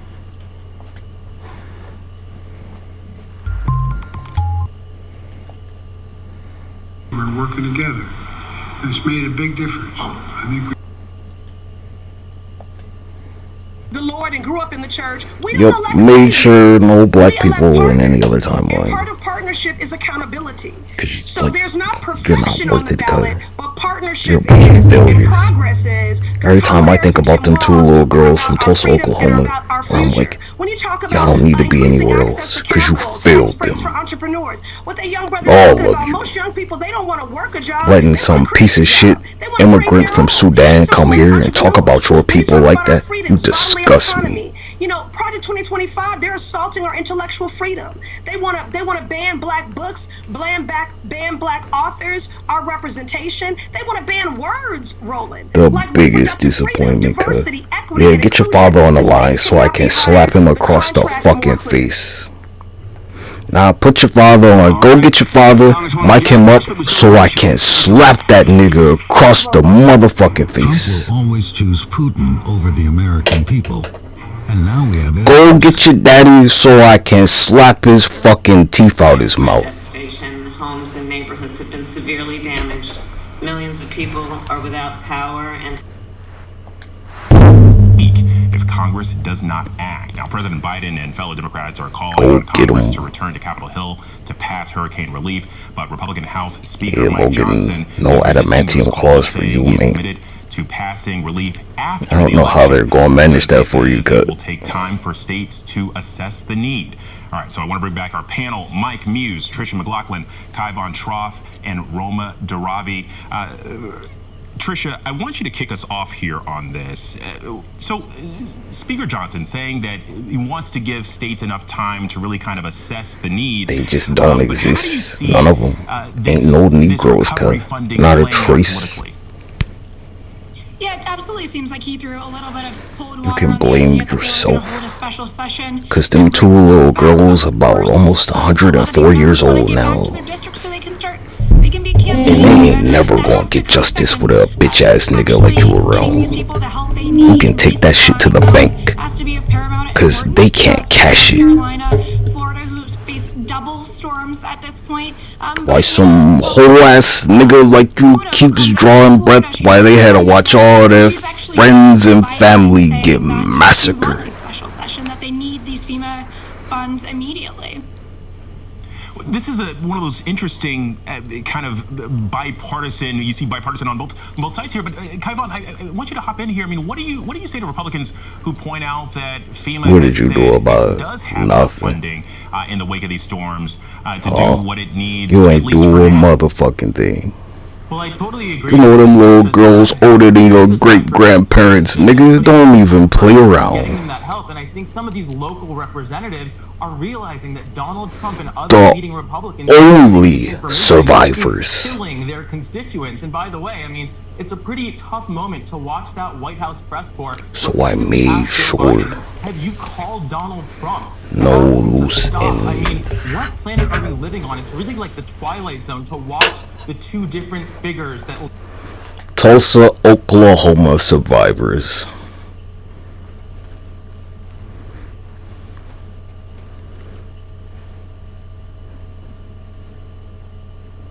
At 109 years Sorry, old, little girl. I At tried. 109 years old, Leslie Benningfield Randall was front row as her team of I attorneys did said what I they could. wouldn't stop But these pushing niggas protesters. was never no That good. the massacre happened. Yet it's hard to explain, okay, well, why aren't we able to move forward? Randall, along with 110-year-old Viola Fletcher, 110. are the last living survivors of the 1921 Tulsa Race Massacre. They penned a statement that a member of their legal team read at the news conference. It is 2024, 103 years after. Cause you don't need no more chances, nigga. You're a failure. Period. All of you. Each and every one of you. Over a century later. And it is possible to to have these funds available at a moment's notice when multiple hurricanes hit at a time. You know, back in 2017, Yeah, get your we had what is it? What do you call that nigga? Whatever the fuck, LeBron James. Get that nigga in his tutu or whatever to go down there and march down to the Oklahoma State, whatever the fuck they have. Getting people loans on the ground. And maybe he can, like, you know, sweep the floor or something, because that's about all you're good for, ain't it? If they have the proper people at the agencies to do so, but the misinformation is You seen Morgan Freeman talk to them little girls, this 110? Nah, he wouldn't dare, because they blow that nigga's fucking brains out. Is not good for them either. Wait, so are you saying that the Congress should come back? Do you think the Congress should come back? Military aircraft in the final. Yeah, nah, go get them little ladies who've been around longer than your entire family in this country and tell them, go ahead. Them little ladies older than pretty much all of y'all combined, cuh. All three of these people right here combine their age, and them two little girls like still 50 years older. You're a bunch of failures, cuh. They've been alive. They outlived Rosa Parks. They predate Malcolm X, Martin Luther King, all them niggas, cuh. Them little girls older than Joe Biden and Donald Trump put together. Because they probably have done this before. And his position is, look, we always get our way. Together, cuh. Exactly. Them little girls are older than some countries that exist, dumbass. Which one was first, Tulsa, Oklahoma, or Vietnam? You tell me. 18 of actually property owners.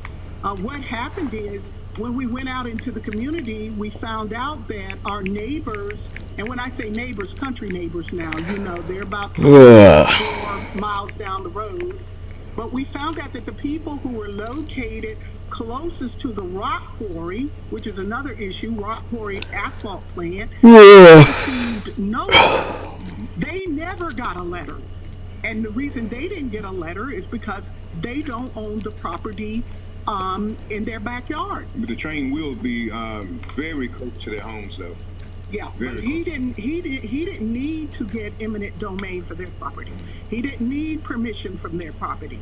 But he has to get ours to get there, to get to it. Right. 18 property owners. So there's 18 property owners who are actually the Institute for Justice, Unity River Keepers, who are our non-for-profits.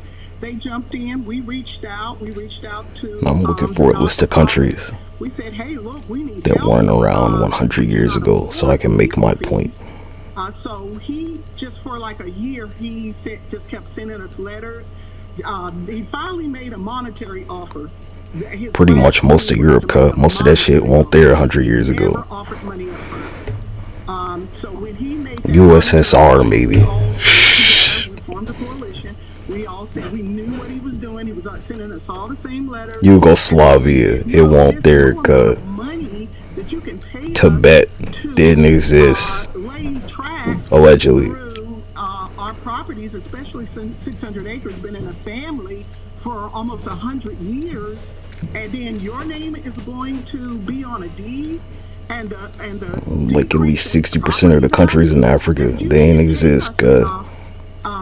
To give you permission to do Ukraine, shit ain't exist, God. And that's one of the big issues about this property is my grandfather bought this Let me make sure. During Jim Crow. And it was during the Israel ain't exist, nigga. Depression and Jim Crow, and they have worked and preserved this property for all of these years. They have been good stewards of it. They farmed it. We've used this. My grandfather. Ukraine, 1991. That's what they said. I don't believe that shit, but Israel, 1948. And now he comes along after 100 years, or actually 98 years, and he wants to take that generational wealth away from us. Tulsa, Oklahoma, 1921. Y'all niggas spineless, cut. Beautiful place, and and they just You ain't make no strides or nothing. Still at the back of the fucking dining cart. Behind that pond that you just saw there, it was going to go behind the pond. We were going to be able to see it from our backyard. We're a little farther away. I can tell you, ain't nobody on this panel 110 years old. Senior citizen could be most of our, right in the back of that, there was going to be a train back there. And we because we have and because land is limited to African Americans, especially in our county, it's a hunting area here. They'll be like, oh, we were scared. Yeah, go tell them little girls that's older than your fucking great grandparents, nigga. People, any color, doesn't matter who you are, but especially African Americans. They can go fishing, they can hunt. Go tell them, G. 110, cuz. I guarantee you they knew a whole lot of people that were slaves in their lifetime. We have been in contact with Senator Warnock. Yes, we have. And his aide. Guaranteed, cuz. Yes. How about the other Senator Ossoff? No, we have not been in contact. Gettysburg went too far. It was like what? I don't know, like 60 years before. Senator Warnock's aide. When did y'all reach out to Senator Ossoff? No, we did not reach out to him. No. But are you, look, you got two United States senators. Y'all should be reaching out to both of them. So you should be reaching out to Ossoff. Only two known survivors, Viola and Leslie. Excuse me, pardon me. What about the state senator? Fletcher and Randall. Yes, we did. We reached out. We did. No response. We reached out to our representative. Randley. His name is Mac Jackson. Fletcher and Randley. When we had a meeting, it was a forum with Tar Button, his whole group, and with our coalition. He was there. 110 and 109, cuz. So you reached out to Representative Mac Jackson, no response. Who is this? He's state representative. So whenever I've seen like this or that, I'm like, hey, you know, who gives a fuck, cuz? Basically. Warnock is the United States Senator. What's that little shit? I'm not your Negro. Yeah, go tell them little girls. We got it. Yes, we have not reached out to him. And when they blow your fucking face off with that shotgun, I'll be like, good job, good shot. Cause, you know, niggas died over this shit. Like you seem to have forgotten this or something. Our unique American innovation ecosystem. You seem to have forgotten that niggas died. Would you consider getting one or have Optimus get your groceries? Oh, absolutely. Look, with all due respect, Kaivon, I think over 1,000 residents. Elon Musk was going to create something absolutely. Because, you know, I see a couple niggas on the panel that definitely wouldn't have made it, do my cuz. dishes and my laundry as long as they're waterproof, because I know I don't want to do those tasks for much longer. I see one or two that definitely were going to be in a line of fire. You know, I'd love to see what and like won't no lesson learned. All right, Trisha. Depending on regulations, you know how it goes. Where if your nose too long, you'll end up in a burning, nice, warm fire. They'll march you into that fire quicker than you can say hog moss on blah blah blah. So you know who's next, cuz. Not too long ago, where blonde hair and blue eyes, it get you. I don't know, your neck would be like to a stump or some shit. And here comes Stacks. They're like, they're a witch. She can do math, which I think has the, you know, in the starkest terms, 9 out of 10 when did women get the right to vote in our country? About around the same time, huh? 1920, something like that. To tell people she knows what they're feeling in terms of economic pain, and she is prepared One to was address Tulsa, Oklahoma, 1921. than Joe Biden, because of course his path forward has not been one that's attractive to people. So she's got to talk about that. All right, Jeannie Shanzano and Rick Davis, our signature political panel. Thank you so much. Yeah, And Go a tell special me about programming women's note. suffrage and how On them Tuesday, little girls at noon still Eastern waiting for Time, justice, cuz. Editor-in-Chief John And that shit ain't never gonna come to Donald them. Trump live at the Economic Club of Chicago, exactly 3 weeks before the election. Over a century later. Of that You ever question the justice system in our country? Look at how easily you could be a victim. On the population. Yeah, so we've got a Lots a couple of Italians out there that got lynched that like to have a word with you, cuz. That does it for this hour. Cause who's gonna stop that mob from putting that noose around your neck like they tried to do with Mike Pence? Who's gonna stop the mob? Who's gonna stop the lynch mob from putting that noose around your neck? Better watch out, DeSantis. I see what happened to Mike Pence. They quick to turn on you, ain't they? You say a wrong syllable.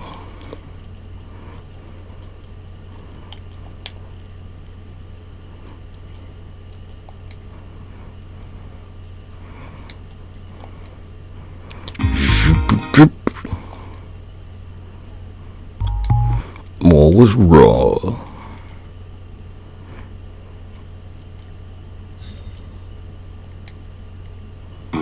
The purpose of the industry is to get you to. What's that shit? When the nigga's gone, who they gonna go for next? Right. I think that's how they see it.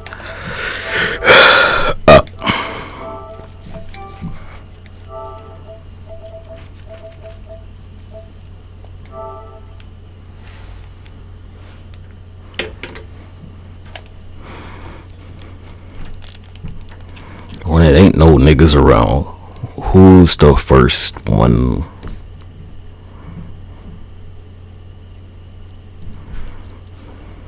Who gets it first?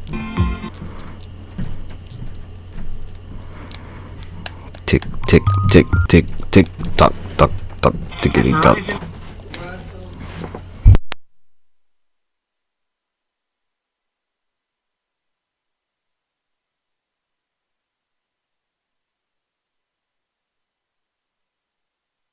New Lego Star Wars sets. Save the... Guess what? Pair I would. Number 1, Dean Criswell.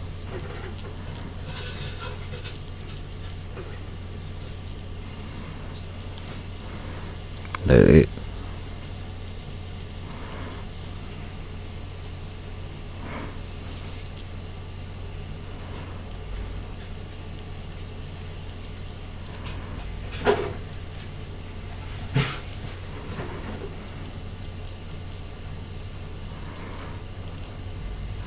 How's this local news?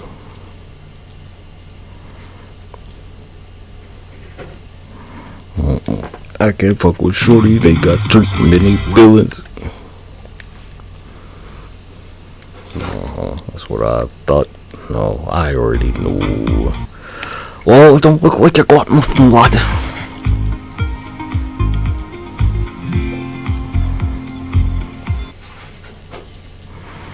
Looks like you're out of gas. Hundreds of rescues across Florida where utility crews. I only ever watch ABC because I own Disney in the past. That's it. No other reason. And how the disaster is presenting they don't even do the news, quote unquote. They don't do it on Saturday or Sunday. President Kamala Harris holding dueling campaign events they're like, fuck them. To voters out west as the Democratic ticket is set to deploy former President Obama to another key state. But we begin with the growing response to Hurricane Milton as the death toll is rising from the storm. The torrential rains and powerful wind and storm surge causing widespread destruction across Florida. Authorities report at least 16 people dead, emergency teams using boats and wading through waist-deep waters to help people in need. Florida's Governor Ron DeSantis reporting 1,600 people rescued across the state. I don't know, Kai. I think back to like that Tulsa, Oklahoma shit. I'm like, what's the point of keeping y'all around, man?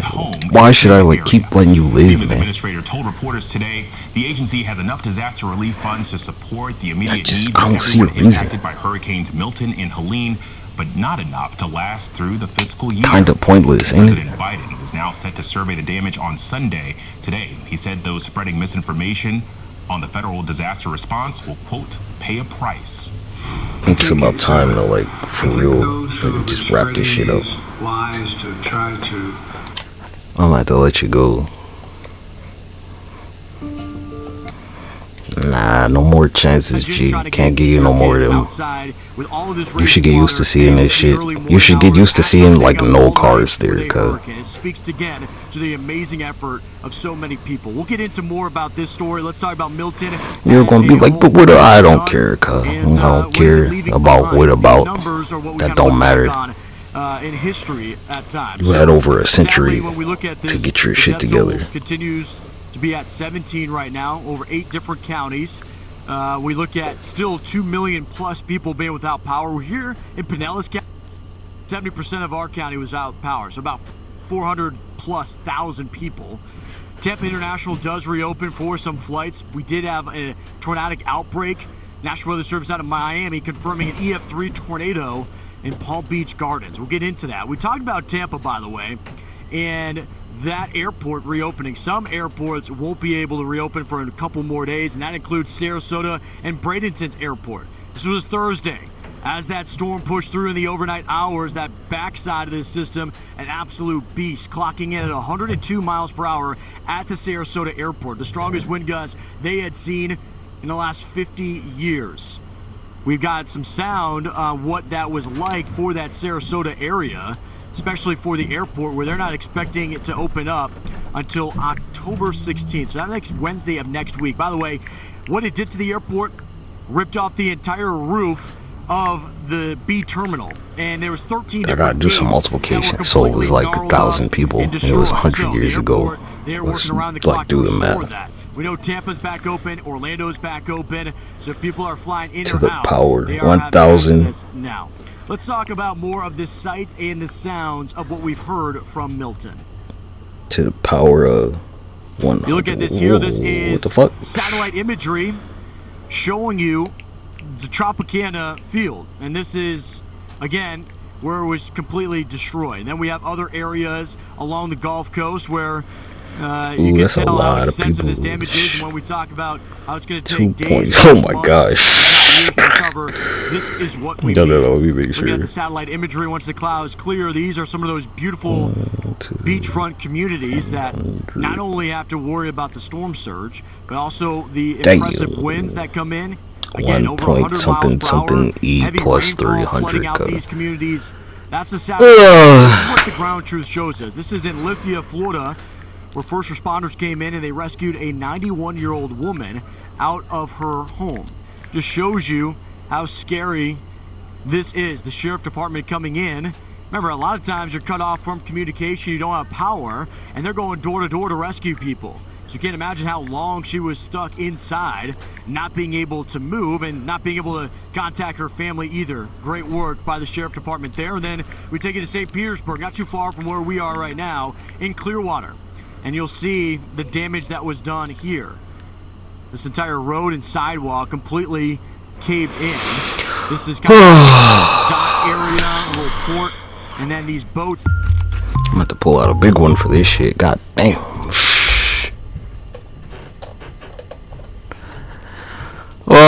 What can I do?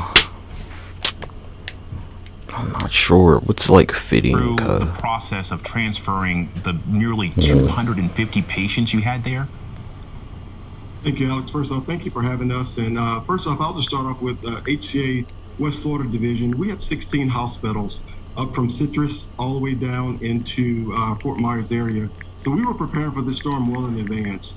About 4 days out, we had assembled our emergency operations center in coordination with our Nashville operations with HCA in order to really fundamentally set the stage for our response. If you two could get revenge any way possible, you live for 100 years. You had a long time to think about it. The hurricane actually came ashore. So through the Largo Hospital that you're talking about, just like burning shit down with my goddamn self. Like the whole planet. Together for one purpose. And that's to ensure that our patients were safe. Just like have all the electrical wires burn the fuck up all over and your brain, right? So indeed, Our hospital lost power when it was safe and secure for us to Yeah, I transfer know our it's like a patients. bunch of We were able like to do that to motherfuckers in nearby Asia. hospitals, I don't give a but we fuck were about able to them. Who also cares? transfer within our HCA network.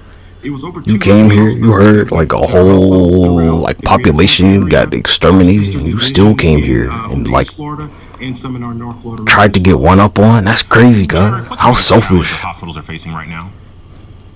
Well, we're just trying to get back to some sense of normalcy. Obviously, anytime you respond to an event that's this massive, When it Mindy's affects brother was like, millions. "Oh well, you know, I had to be black to be a doctor." From our North Market, Man, if only he had died on that day, right? into Come on. Hillstone Market and where Tampa's located, If and only. South. I would say our But biggest life challenge just right ain't now fair like is just that. ensuring that we can continue care. Ahead of this storm, we actually closed 4 hospitals. It that looks were like you should have located been in like flood one of the zones. victims or We something. de-risked actually taking our most critical patients, transferring those to local hospitals to ensure that they're not in harm's way. But in general, we were prepared for it, and now on the rebound, as we kind of come back into operations, our biggest challenge right now is just ensuring that we're able to meet the healthcare needs of the community. Clearly, people are sick, and clearly they're needing access to our resources. We have diligently reopened all of our closed hospitals with the exception of one, and we anticipate that this one hospital Because let me will tell be you, online with us here in the near future. go ask them once we can dinosaurs, reestablish man. I don't operations. believe in mercy. Well, and how are hospitals That's not something I believe in. and prioritizing Because I can point to one case very easily where it says that 100 years later, you ain't changed for a motherfucking thing, cuz. You didn't change for shit. So, like, who gives a fuck what some child like you has to say, right? Basically. Our emergency rooms are well equipped with Now, when you get to 110, which ain't gonna happen, then you can talk, right? So I think we're ready for the challenge. And look, we are a community of hospital providers. Who could forget that niggas died over this shit? And willing to respond to this crisis. So I feel really good about where we're at and how we're prioritizing is we're putting the patient first. We want to ensure that every patient who we're privileged and honored to serve in our community gets the highest level of care, and we're actually providing it right now for them, Alex. It's not lost on me that, I mean, hospitals are run by people. People live in the community. I'm curious, I mean, how have these hospital staffs been impacted personally by the storm? Do you have an assessment on that? Alex, quite greatly. You know, I'm being gonna flip part a of the coin. community means fundamentally that our caregivers and others are directly impacted. Looks like we're going for a fire, cuz. They've lost cars, and we're incredibly Countrywide. sensitive to that. Number one, Damn, we a did countrywide fire. We Oh shit. text messages, emails, calls went out to ensure that we not only connected with our patients, but that we connected with our All the caregivers. countries? Equally, through HCA Healthcare, we have actually bought, and to your prior segment with gas stations being out on fuel. All the countries cut. They got a space laser cannon. I could just do something with that, I They can guess. fuel their car. They can not only But get to like work, off but they of can what? get to their other places of personal business Off as the well. ocean or We have something. mini marts set up through many of our hospitals where our caregivers can actually get food if they're in need of that. Hey, keep lying about that D region absorption. I hope you do. Really. I hope you keep lying about it in the next few coming days. Because we are embedded within our So, you know, nobody knows what's really going on. Good. First start with having a healthy healthcare ecosystem. Well, and that is our principal focus.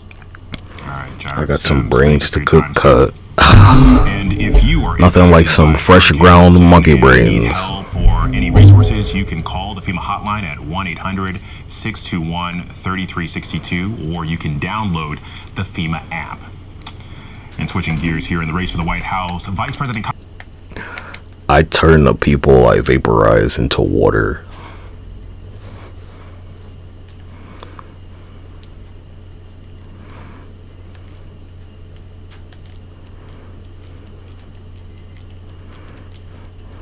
I turn the people I vaporize into water, and then I make a copy.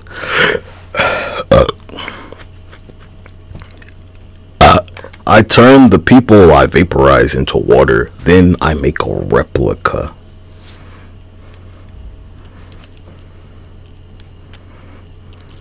It's about time I like tell you what I'm really doing, like for real. I just like turn y'all into water, cause this is about it.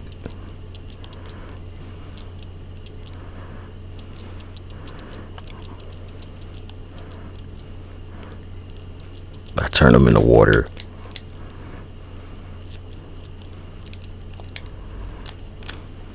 we It's not a thrive. secret. Yeah, you've been turned into And water, part of what cuz. we know has been happening Every time it in the rains, last several like, that's years you. in our country After is I there's some bopped your powerful fucking ass. forces. Just so we're clear about that. Like all that shit that fell in Florida, yeah, you know what that's from, cuz.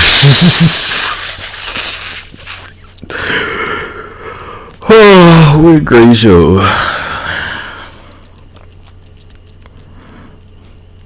The cool corpses. Yes. They don't worry about it, cuz. Really. I wouldn't. I don't think about it at all.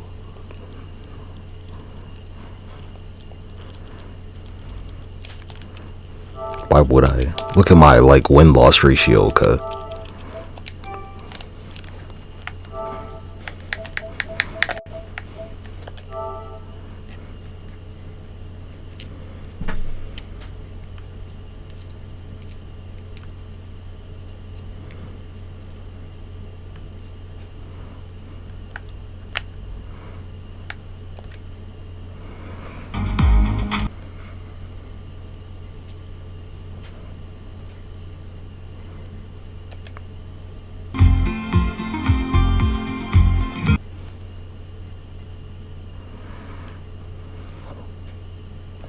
Another one. Come on, man.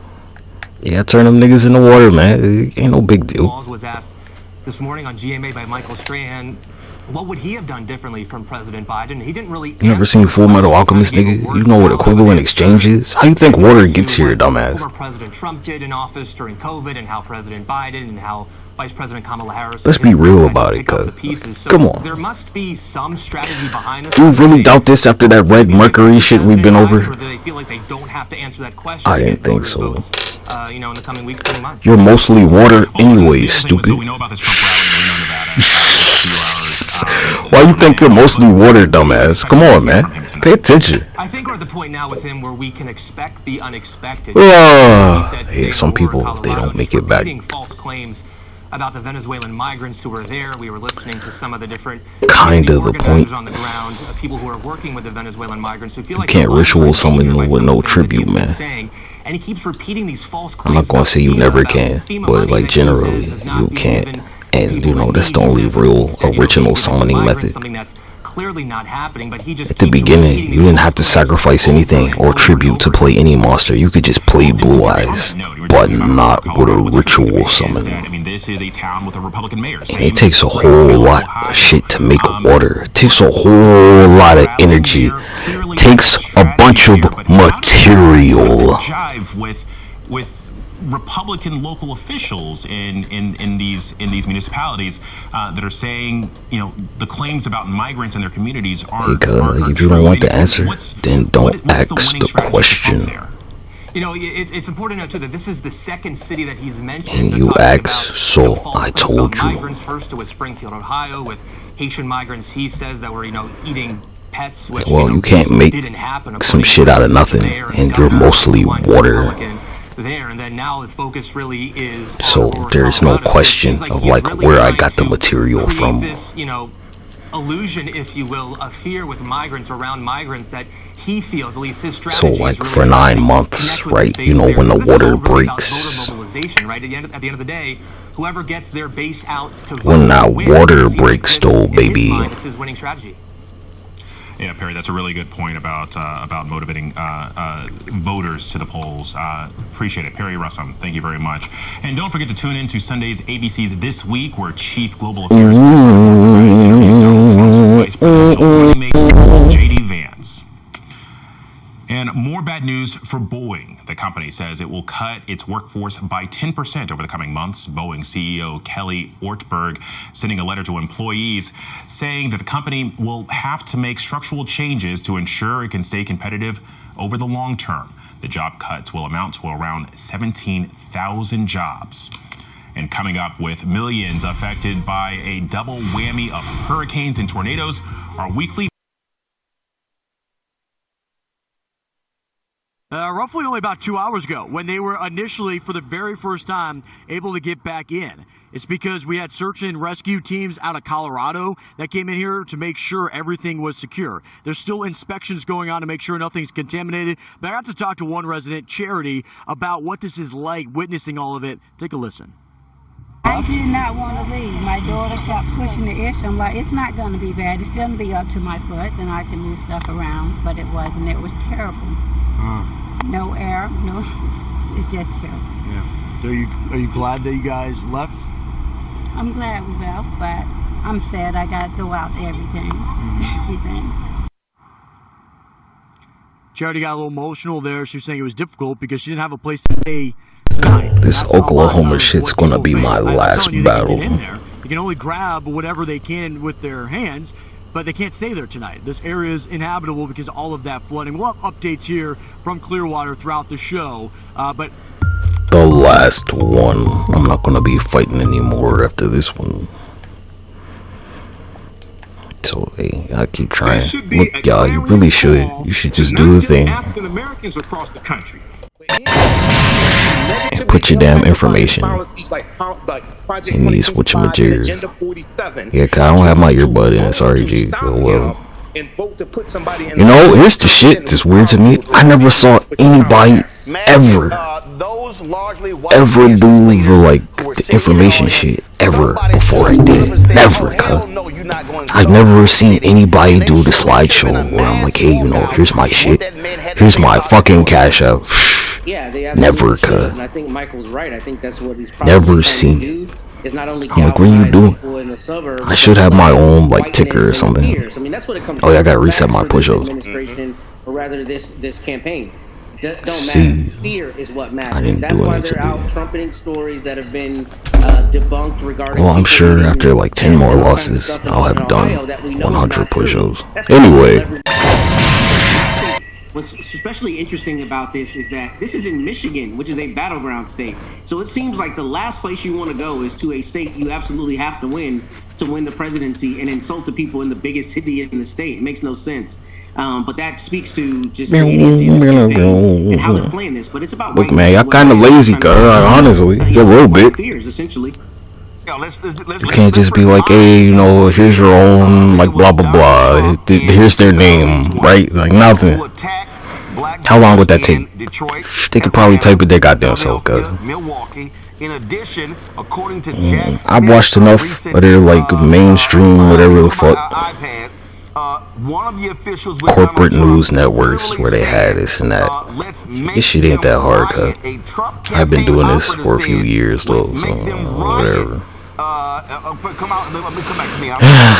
Yeah, you gotta be careful. Let's make them riot in Detroit. Or you'll get a copyright claim. Riot after he lost the election, and so right there, that says all you need to know about how they feel about Detroit and black folks. Yeah, I mean, listen, Roland. If we're being honest, it's not just Detroit. It's not just Wisconsin. It's not just the battleground states. Donald Trump don't care about black people anywhere in the world. And he told us that when he said we were descendant of people from S-hole countries. Plus, Donald Trump has a long history, even before I was born in '73 when he first came onto the scene, of hating black people. We couldn't rent from him. You couldn't lease an apartment from him. You couldn't work from him. He didn't want you counting his money. The track record is already written about Donald Trump.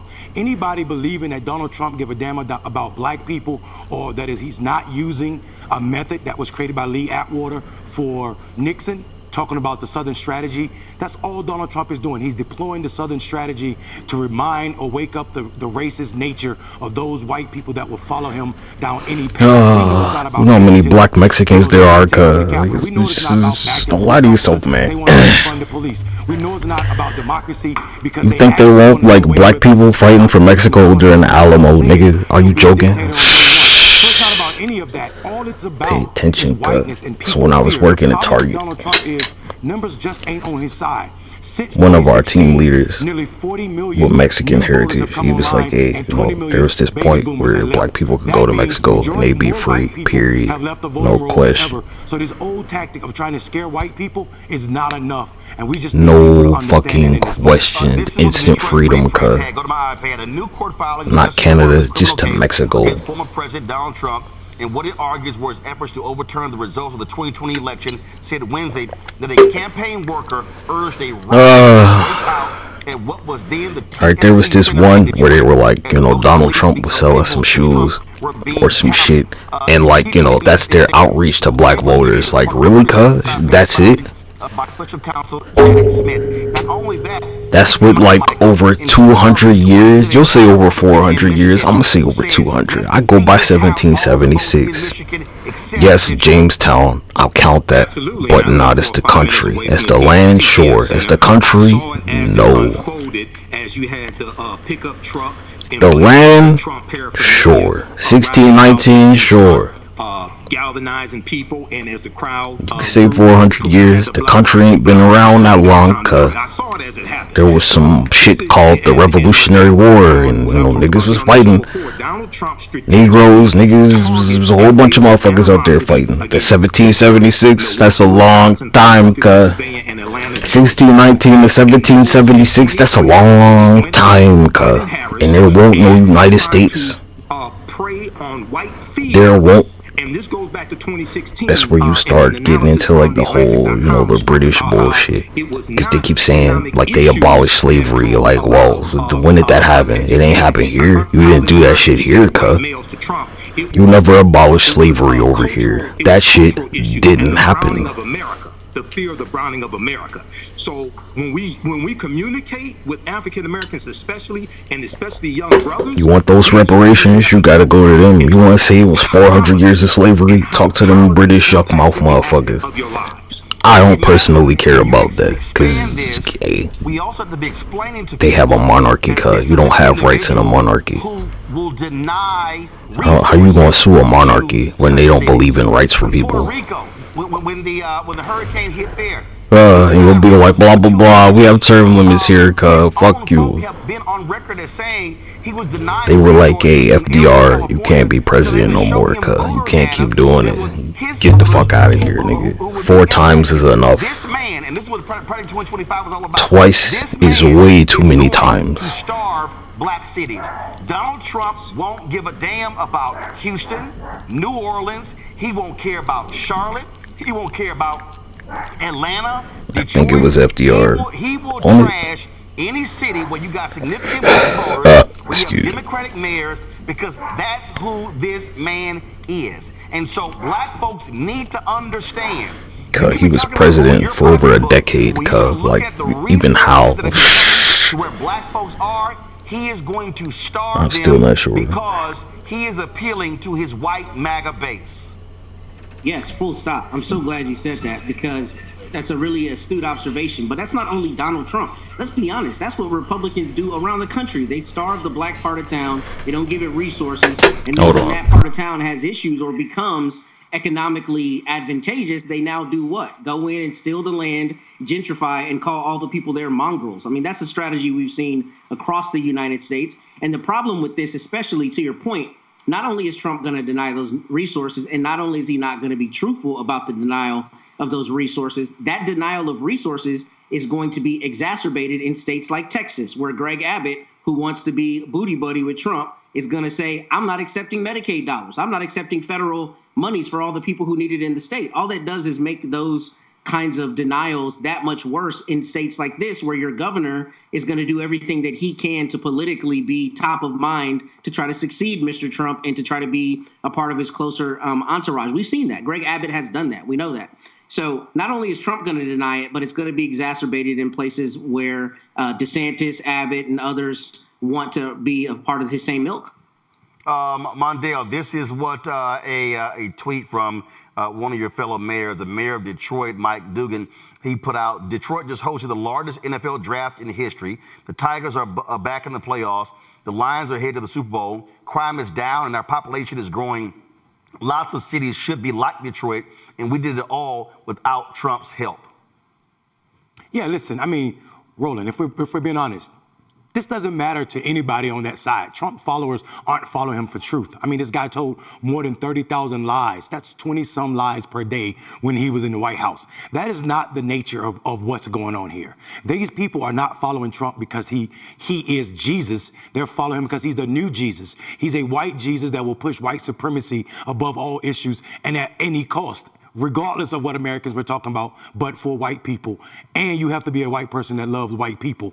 And I don't care if people are upset about that thought, but that's what we're seeing here when you see someone willing to go to this length. I will say this, though. We don't need to talk at or explain to black people what's happening with Trump. We see it. Black people know it. I think the world is missing what black people are saying, especially the young brothers. Young brothers aren't saying that they discount progressive ideas. They're just saying that the tactics that we use are not beneficial to their life or how they are reached. We see this because every election cycle since Donald Trump's come on the scene, black men have shown to be more progressive. 2020, Trump got less of the black male vote than he did in 2016. 2022, we saw more black men voting progressive. In 2023, we saw something that we never thought we would see. In Ohio, black men outperformed everybody on women's right to choose. The closest demographic to us were black women, and they were 8 percentage points behind us. We even voted more for women's right to choose than we did for the legalization of marijuana. So what I think I'm hearing is people are afraid because of Donald Trump's tactic. That means they're working even on some of us, because I know to believe that black men don't understand what's happening right now with Donald Trump is to say that we're living in silos and black men just ain't. We're at the bottom of all social markers, man. Well, bottom line is this here. What I need black folks to understand is when Donald Trump is sitting here lying and when he rolls out certain black people and he says that, this rapper or this rapper, when you got a Kodak Black who's of Haitian descent saying, I'm still going to vote for Trump after what that man said about Haitians, that tells you right there the kind of person that you're dealing with. And so what our folks also have to understand, this ain't a moment where you sit on the fence. This is not a moment where it's like, well, you know what? And I hear this all the time. Well, both parties, they really are the same. Actually, they're not. And in a moment, we're going to play my interview with Wendell Pierce. I need people to understand, even when we're having this conversation about both parties, the issue is not party. The issue is your interest. And see, and that's where people keep getting caught up. When I hear a lot of these brothers and sisters, man, the Democratic Party ain't this, they ain't that, ain't nothing happened in 60 years. But first of all, we know that's a lie. But you do have to step back and begin to say, wait a minute, what are the issues that I actually care about? And then when I start looking at the data, how does that actually line up? That, to me, is how we must be thinking about this. And I think too many people gotta wrap this shit up. Talking about these issues, talking about what's going on. Don't tell me blah blah blah, because you can go look at Florida and they had double hurricanes. A bunch of mealy-mouthed individuals who don't know nothing about public policy, and y'all know they are. All those so-called YouTube, TikTok, Instagram scientists who are telling you that your vote, you get nothing for your vote, none of that stuff matters. Because well, what you vote for? All of them are lying. And see, I'm not even going to give them any shine by mentioning their names, but a bunch of them look like us, and a whole bunch of folk follow them. And I see y'all tweets, you need to debate so-and-so, Dr. So-and-so, and debate so-and-so. I don't debate and waste brain cells with fools. And so we need to understand what's going on here. There are chaos agents who look like us. There are individuals who some of y'all watch, listen to, who don't give a damn about black people. I love this billboard that's up in Miami right now. I saw it on social media. It says, Haitians who respect themselves don't vote for Trump. Respect but like, go to you can't be Haiti Haitian vote in America, to vote. I love that because this ain't Haiti, you don't vote for somebody who disrespects your people. And black folks, that includes us. Gonna go to break. We come back. We're gonna talk about this ain't Haiti, my guy. This the USA. I'm not gonna say it's America. That's like a given. Everybody knows that. Yeah, Chief, we're gonna have to pull the plug on you, man. First, there is just I'm at to pull the plug, my guy. It feels bad to say that I think that it kind of looks like air pollution when it's like very, very faint, but then the minute you take out your phone or a little bit of a better camera, it's like a different world out there. I know What an ungrateful insect. Hey, don't worry about it, cuz there's a reason I cut their head off and pinned them to that tree. Well, the sky putting on quite a show last night. No matter what direction you travel to, you probably got to see the Northern Lights. And thanks to you, our KDKA viewers, we got to see the view of the Northern Lights from all around our area. Let's start in Allegheny County. Sandy shared these photos from her backyard in South Fayette Township. Wow, look how pink that is. And Sean, here. I'll make this shit meet in the middle and just get ready. Yeah, I had too much time, cuz you clearly don't deserve to be here.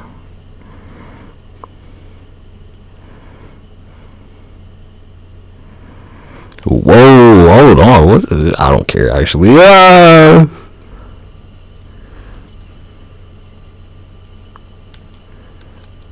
Tulsa, Oklahoma predates this shit. Crazy. Israeli forces fired at a watchtower used by UN peacekeepers on Friday, injuring 2. That's according to a UN source. It's the third day in a row peacekeepers at headquarters in Naqoura have reported Israeli fire at their positions. Lebanese caretaker Prime Minister Najib Mikati condemned the incident as a crime. It comes amid Israel's war against Hezbollah militants, with its latest attack in Beirut on Thursday night killing more than 20 people and injuring over 100, Lebanese authorities said. 3 security sources said the target here was a senior Hezbollah official who survived. Meanwhile, in Israel, Hezbollah killed a Thai worker after firing an anti-tank missile at a farming area, according to emergency services. The conflict between Israel and Hezbollah erupted 1 year ago. The Iran-backed group opened fire inside the militant group Hamas at the...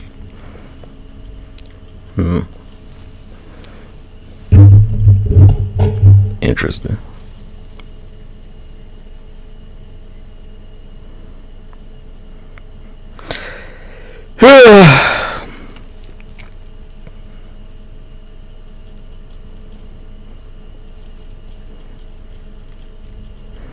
And you know what? I just uploaded one like yesterday.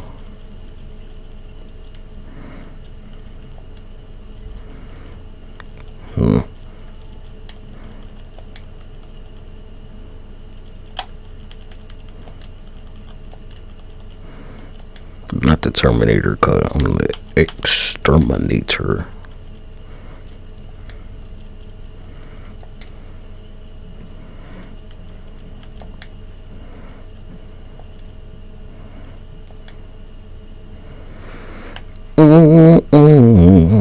As the U.S. works to recover... I tell you, cuz shutting off everybody else's power is like really tough. It's this speed I keep going for. Like just pinpoint.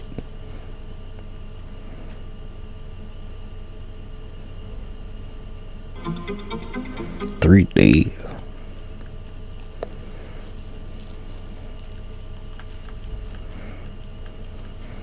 But I've done the math, and if everybody else's power goes off, then like all the shit here like fucking get cooked.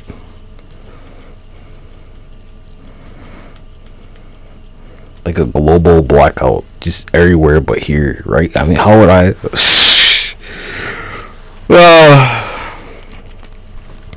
Because I don't trust the DC government to handle this shit.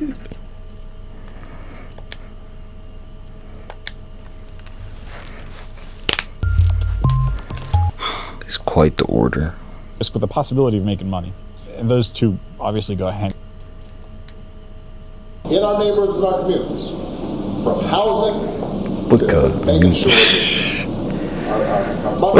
Obama don't get to say shit about this, cuz his father ain't from our country. It's pretty simple, G. Who don't get to lecture us, nigga? Your father from Kenya, nigga. Get the fuck out of here. And are committed What are you talking about? is committed to making sure that we maintain the Affordable Care Act. So everybody's got to help it. You know better than that shit, cuz. Boy, that caused a big reaction. Everybody know this shit.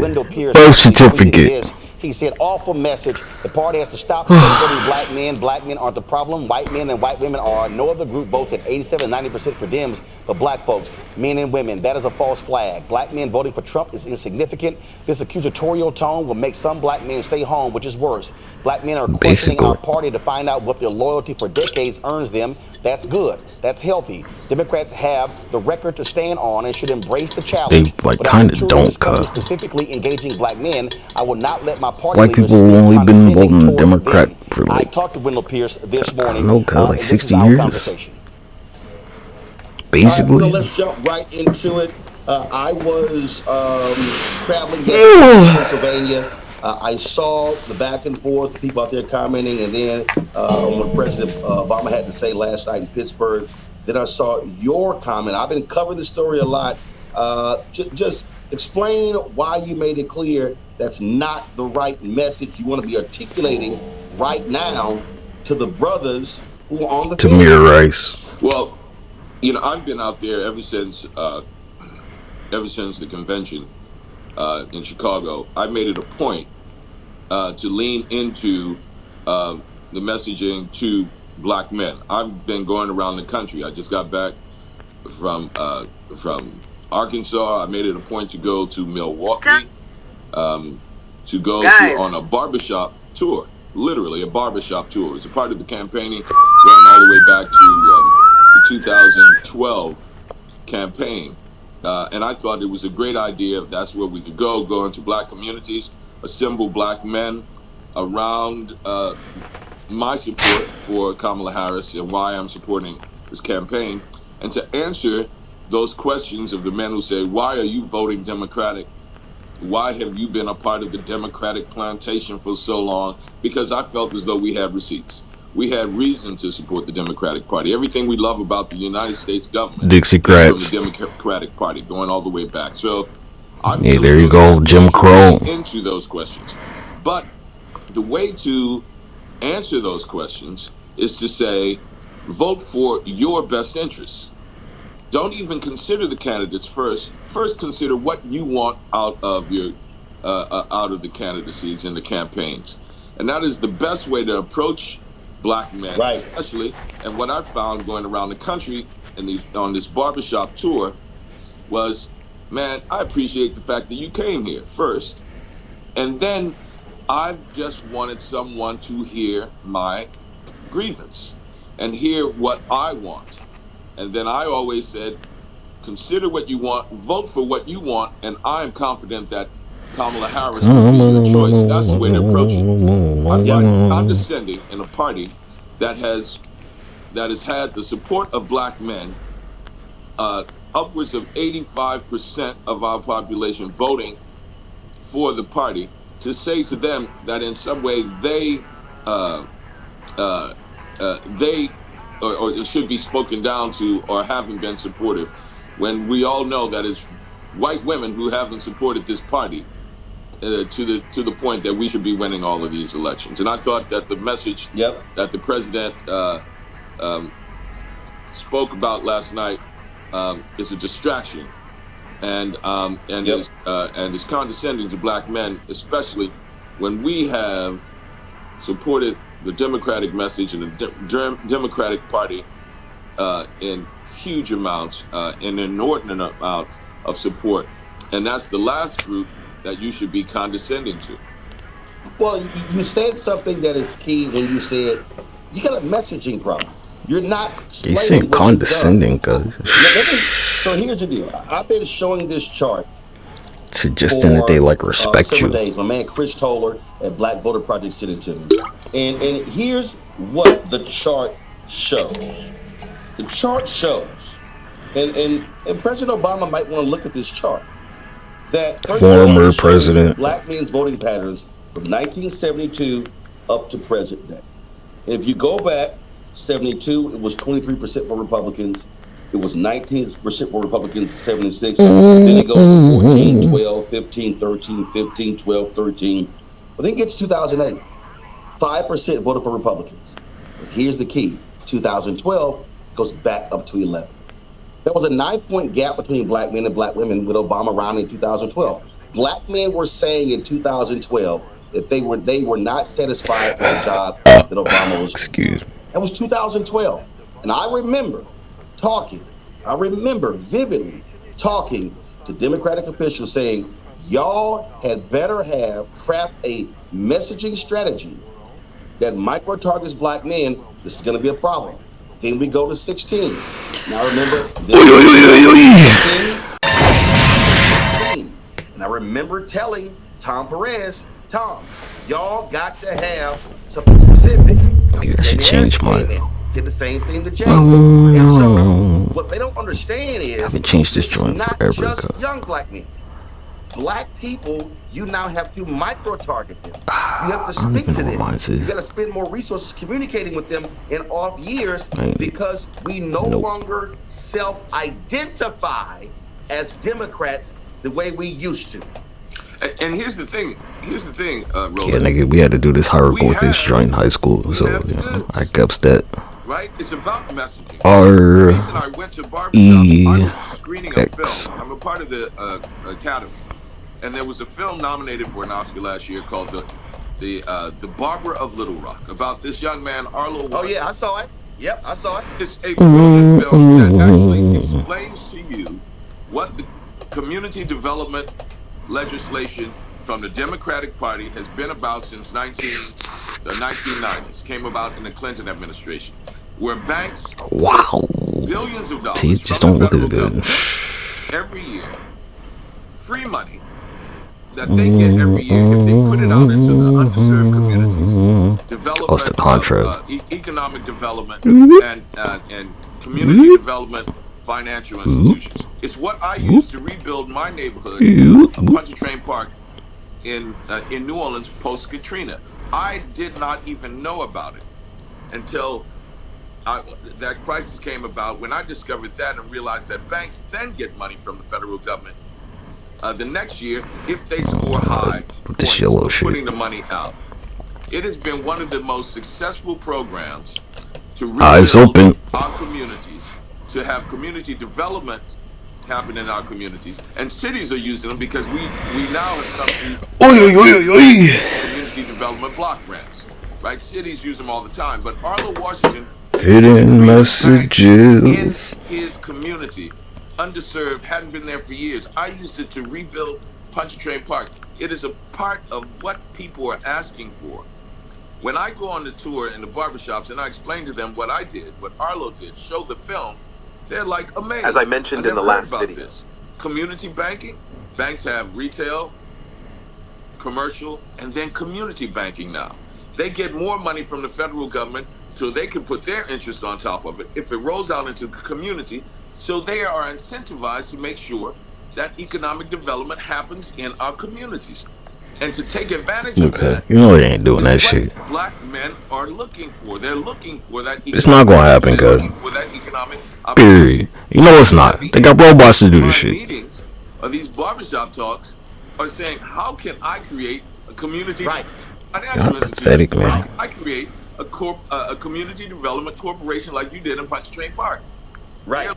For someone to come and bring the information to them. We have the information. We have the programs. We have all of that. Even President Obama has My Brother's Keeper, which is a program I support. And I Tamir Rice. But if you don't get the message to them, you lose them. And if you condescend, That's all I gotta say, Tamir Rice. Jumps on it like, chum for a shark. That's all you hear about today. President You hear Obama talk about Tamir Rice, cuz. About is, you see how he chastised those black men? See how he put them in place? I had to tell the Lincoln Project. I did a thing for them last. Yeah, I know. I read the video. I read it on the show. Right. There was a line in there that I had to check them. I said, hey, here's the deal. They said, hey, man, you haven't been around black men. Black women have been the ones holding down the community. And I said, Tamir no, Rice this is true. cut. We're gonna take that out, and you shouldn't believe that. And people, it abandoned their sister, right? Tamir Rice. From day one, when she came into this race, black men have been supportive of her. The ones who are not supportive are the ones.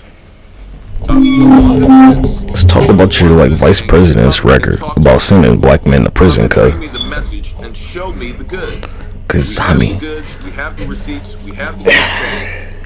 there are court documents on that. Don't know about it. Like you Disproportionately receiving a harsher sentence or something like that. There was a lot that you said there that you nailed it. I go back to the Doug Jones special Verbatim. Alabama, and I remember According to the Anti-Defamation League, 96% of black women voted for Doug Jones.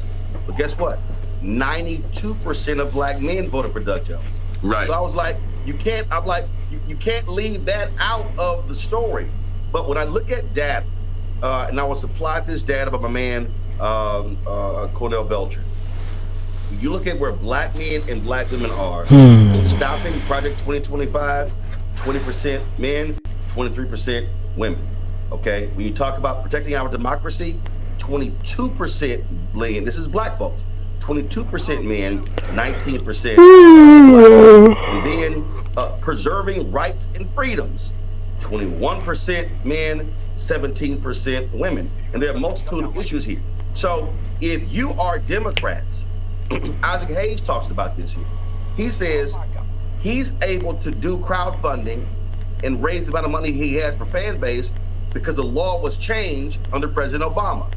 If you're Vice President Kamala Harris and you're out talking about black men, you say, I care about your entire being, your mental health, your physical health, your economic health. So the Affordable Care Act made a huge difference in black health.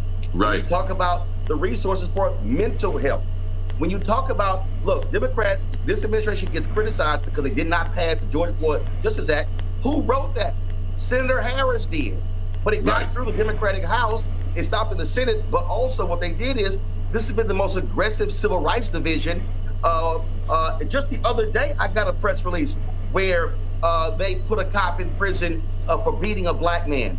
But what you're saying is, and I've been saying the same thing, is you have to tell your story. You can't assume people know about these things. And then and also what has been so effective for in my is when you say, what do you want? Don't even think about the candidates right now. What do you want for your family? I start. Then look at the choice. Look at the choice. There you go. I'm confident you pick our side. Whenever I encounter people, when they say, man, I don't know, I go, what are the three things you care about? I don't vote Democrat, vote independent, vote for me. And then when they say 1, 2, 3, I then say, this is where she stands on this. This is where most Democrats stand on this. This is where Trump stands on this. Republicans stand on this. And now here's your choice. So if you tell me I want to combat white supremacy, I'm going to say Republicans voted against the bill after 10 Are y'all still on this white supremacy bullshit? I don't understand. In the military and police department. What's up with that? That was built by Jamal Bowman. It's a fact. It's right there. It's on the record. Donald Trump is going on a tour saying we're going to rename our bases after these Confederate generals. See, that's just treason, cuz. Go back to the name. He was at Fort. That's got nothing to do with being white, cuz. This will be Fort Bragg. Nothing. Again. And the crowd erupted. And they erupted. So it's really important. Also, there are those who do not have our best interests at heart, and that's in the mainstream media too. As much as they claim, the mainstream media is liberal, this liberal bastion of manipulation. President Obama was so brilliant yesterday, but I was at work. The only thing I heard about was that he chastised black men. There you go. There you go. Black men in their place. It was all over the news. And it reminded me of the speech he gave at Morehouse. At Morehouse, yep, right? Yep. I knew you were going there. Every opportunity they're going to look for to put that wedge in there, to disrupt, to destroy, to promote this idea of black men aren't going to college, aren't having their own business. I literally went to bed last night, Roland, and I said, hold on. Let me see if there is some validity there. I can't think of the brothers. And I am on a stream with a whole bunch of black Republican men, right? Young and old. And actually right now, more than any other time, they're voting for Kamala Harris. They're like, hey man, no, now it has gone too far. You know, they used to hold their nose and take those tax cuts, right? That's what it was all about. The eldest black Republican on that thread I'm on is saying, I'm done with this. I'm done with him. We'll be able to do it. I'll take that corporate tax cut because it's close to the grand bargain that Obama had anyway, right? Right. No details. The grand bargain had a corporate tax rate of let's see. 25%, right? Trump has 21%, just 4% more, and they got rid of Boehner, right? They got rid of Cantor because he did. They did the grand bargain. She has said, put it out there, 28%. Corporate rate of 28%, then lower the rate of taxes on the middle class, and that's how we'll be able to fund everything. And I was talking to a brother who's a business owner in Houston, and we discussed that. And he said, "Hey, man, you know that loan tax rate put a $500,000 more in my pocket." And I said, "Okay, but then what you should then be lobbying for, you should be saying, okay, Vice President Kamala Harris, if you do that, put a dollar amount on that corporate tax rate. Say any business that below $50 million, stagger it. You should say if you are a small business and you do 50 million or less in revenue, you should pay the lower tax rate. Anybody over 50 should pay the higher. Because 95% of all black-owned businesses have $5 million in revenue or less. Right. And I said that's one way for you to do it. And he was like, you know what? That's an absolutely good point. And then just briefly, yeah. You look at the other side, and his whole thing is tariffs. I cannot believe how many people don't understand that tariffs is a tax on the American company that's bringing the Chinese goods in. Right? Most people don't understand that. They hear, man, I'm gonna put the tariff on this Chinese goods coming into America. And it sounds like, boy, Donald Trump is going to stick it to the Chinese. Right. But actually, the transaction has already happened, right? Whoever the importer is in America, the transaction, Chinese have made the product, they got paid, they're sending it over, and the importer is the one who pays the tariffs. So you're sticking it to the American company that is paying for the goods. And that's a messaging thing too, right? That's right. And that's the thing, as awful as he is, that Donald Trump is good at, because most people think, well, because I guess they just haven't, taken civics, or we were not. And you say, man, he's sticking it to the Chinese with the tariffs. And I'm like, no, man, you're sticking it to me.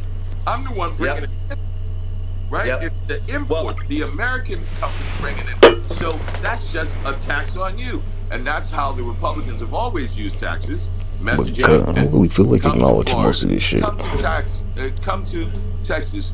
No taxes, right? You can come. Fuck wants to live in Texas, cuz. Your income, and we won't tax you. But then you buy that house. Yeah, you can walk clean across that motherfucking border, and they won't tax you either, nigga. I know, because I just got my property tax bill the other day. All across the country, nigga. For my house in Texas, I literally just got it 3 days ago. So trust me, I know that. Black Star Network, you come down to Texas, you won't have to pay any state tax. Who gives a fuck about taxes? Who cares about Texas, cuz? Property tax there, though. So, that's the messaging thing. That's the messaging thing. I said the other day. Till your pipes freeze in fucking January. if in I'm your Vice basement President floor or Kamala whatever the Harris, or fuck you even got, if I'm Democrat, till your water heater blow up because it was too cold right? outside. So last night when Obama was talking about he was my economy, my deal, and I jokingly use the example of Wesley Snipes in Jungle Fever when he was quitting, when he was going through the office and was pointing out all his products. He was like, mine. My deal is, and Plies talked about it when he said, Joe, you got to brag on some stuff. My deal is, you stand up and say, we did that. Man, you still referencing the minstrel show. We did that. We did that. We did that. We did that. You sure we did. That, and they voted against it. Singing and dancing. This is about data. It's about information. This is exactly. Niggas can't get past singing and dancing. You're right. You speak to that. You say that to brothers and sisters. You say that. Ain't nothing left to do but shuck and jive. Your message resonates. And you lay out what I'm actually going to do as well. And so, if I'm Vice President Kamala Harris, shucking and jiving like a goon. When the First Step Act passed, the democratically controlled House, with cornbread and watermelon and grape drink. Senator Cory Booker, Senator Dick Durbin, Republican Chuck Grassley said this bill ain't good enough, and they made changes. I remember this shit back in like Trump was taking credit. He's taking credit for was it 2017 when they were like, yeah, everybody go vote for Hillary Clinton. And we saw how that shit went. They were like, black man, you gotta show up for Hillary Clinton even though she thinks you're a super predator. Ho ho! You have done, and if they go, dang, I didn't know that. Well, here's how you get more information. They said you gotta vote for Hillary Clinton. She thinks you're a born criminal, boy. If you're not targeting them, if you're not messaging to them, then you're gonna have all this craziness out here about, oh my goodness, how they're just running away. So I it's totally overblown. We've been over this, and good. Guess what? Out of all of the groups, more white men. Wasn't Hillary Clinton running against Obama? Wasn't it the same shit? Absolutely, and the fact is, woo! We've lost these elections, right? We've lost these elections. Hillary and I considered when Biden was asked to step away. Hey, Joe Biden would have won, cuz he won the last time. Why would he not win? White women weren't supporting. Right? It was crazy to try, like, you know, you're gonna go with somebody else versus the nigga that actually won, cuz. Educated, suburban, white women. They're gonna be like, white women weren't behind Joe Biden. Like, well, white women, you know, if you weren't behind Joe Biden, Donald Trump would be your president, huh? You wouldn't have no rights right now, would you? Probably. 50-45, Trump over Harris. Yes. Right, Donald Trump could have been like, yeah, we're gonna give your wife a lobotomy, and y'all niggas still would have went for this shit. But you know, when something like this happens, it's an opportunity. They're like, we're gonna take away the right, the ability for women to think or something, and they're gonna be like, yeah, you know, we're gonna go for that nigga. Calling them a shithole city. Yeah, Detroit after them race riots. I'm glad to hear that the campaign is going to Detroit to have a town hall. What happened there? I hope they also take that opportunity to say, all right, let me say something to you, black man. We're going to speak to you in a proper way. First of all, thank you for all the support you've given us for decades. And then we're going to show you what we've done. We did that. Yep. I'm going to start that. I'm going to start Clinton, super predators. That's it. Who could forget, cuz? Again, you don't talk down to them. Not some of y'all on the libeling. You talk with them, and then, as you said, you listen to them. You know, then you I say, couldn't vote for "This is what Hillary I'm gonna Clinton. do when I actually get in." And That shit won't happen. I respect myself. Absolutely. Well, man, I don't compromise, cuz. You're out there working. You're working. Plus, you're also working out there with this election. I don't compromise. I just want to say we are in the middle of the election right now. Yeah, I don't go to the middle and like I'ma shake hands with you. Like, nah, we are nigga. 20 states are right now voting. Go and vote now. Vote early. That's for pussies, cuz. Has been wonderful when it comes to early voting. You know, hundreds of dollars. They're like, we got to meet in the middle, and Ted Nugent called Obama a monkey on public television. Republicans are voting, and that's a sign. Talking about plies. Yeah, okay. I'm letting everybody know. Ted Nugent call Obama a monkey. We start voting. The election starts October 18th. So let's get out there and vote, black folks. Get registered Chicka, and chicka. then vote. And that's why I decided to wear today. My black job is voting. Absolutely. Wendell, I appreciate it, my brother. Thanks a lot. I appreciate you. Thank you, Roland. All right, folks, quick break. Come back. I'm going to be live Fall on on News your Nation ass, and Roland Unfiltered. Then we're having our Black Milk conversation right here on the Black Star Network. Bob and I both voted for Donald Trump. I voted for him twice. I won't vote for him again. January 6th was a wake-up call for me. Donald Trump divides people. We've already seen what he has to bring. He didn't do anything to help us. Kamala Harris, she cares about the American people. I think she's got the wherewithal to make a difference. I've never voted for a Democrat. Yes, we're both lifelong Republicans. The choice is...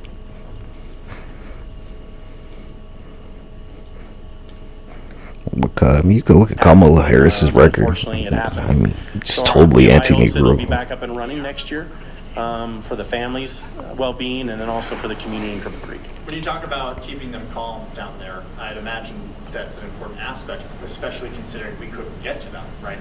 Yeah, absolutely. And that's why we made the ultimate decision not to tell them what was occurring at the 500 foot and at the surface. We knew that we couldn't get anybody down. Dozen people trapped 1,000 feet below ground. And no steering wheel, accelerator, or brake pedal. We take a look at the taxi that could be coming to... And this one's still going on. Damn, it's crazy. Whoa. How many ads did you run? Among black voters. But will it be enough as polls show Trump cutting into the Democrats' advantage with that key voting bloc? Trump and Putin's COVID deal. New details reveal former President Donald Trump agreed.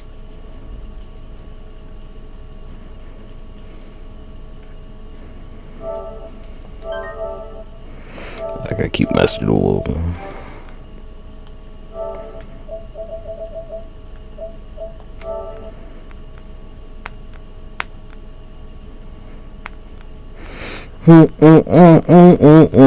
I really want to play them Time Wars, but I'll never get anything that's going to like actually do shit for me. Remember when we watched all them movies and I just like ended up not giving a fuck? Man.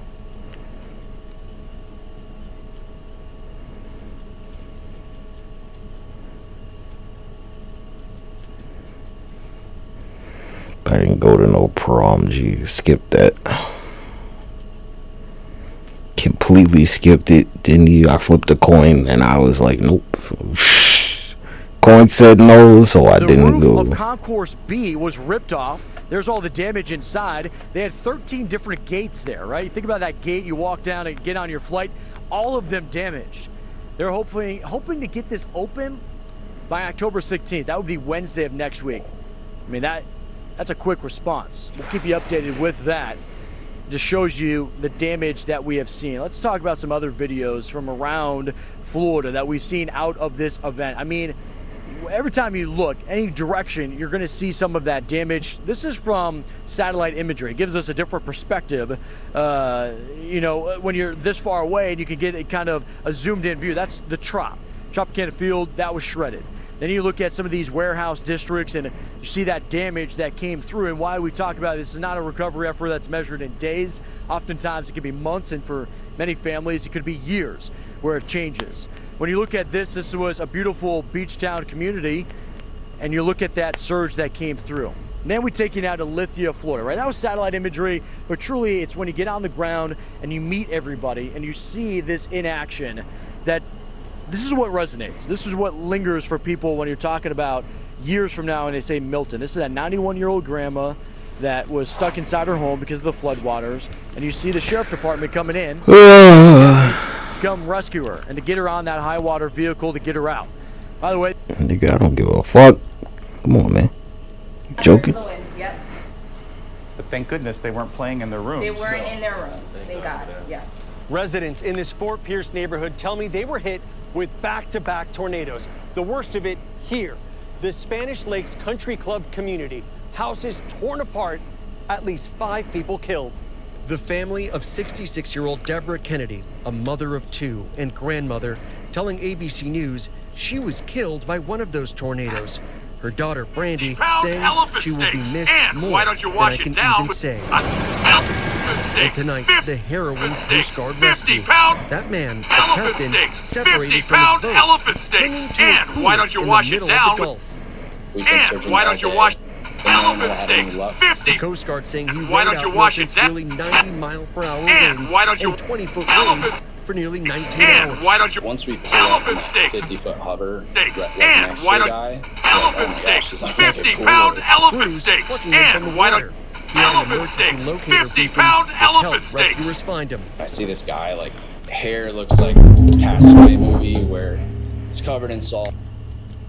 Just don't give a I fuck. think that was actually a question from one of the news affiliates about that incident in 1986. That was 10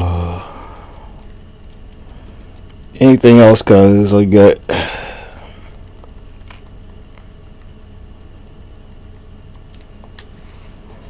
For Kamala Harris. Second of all, he's discounting what happened in 2012, where majority of black men that were registered to vote sat out his election. They did not turn out and go vote for him. That same number didn't vote for Stacey Abrams in Georgia. Yeah, I didn't vote for Obama. Start saying black men were sexist. I'm not discounting that 1 second, Roland, because I want to to them. So, go ahead. Go ahead. We'll come back. Let's do this here, folks. I'm going to come back to this here. So let's take their programming and then get ready to have this conversation.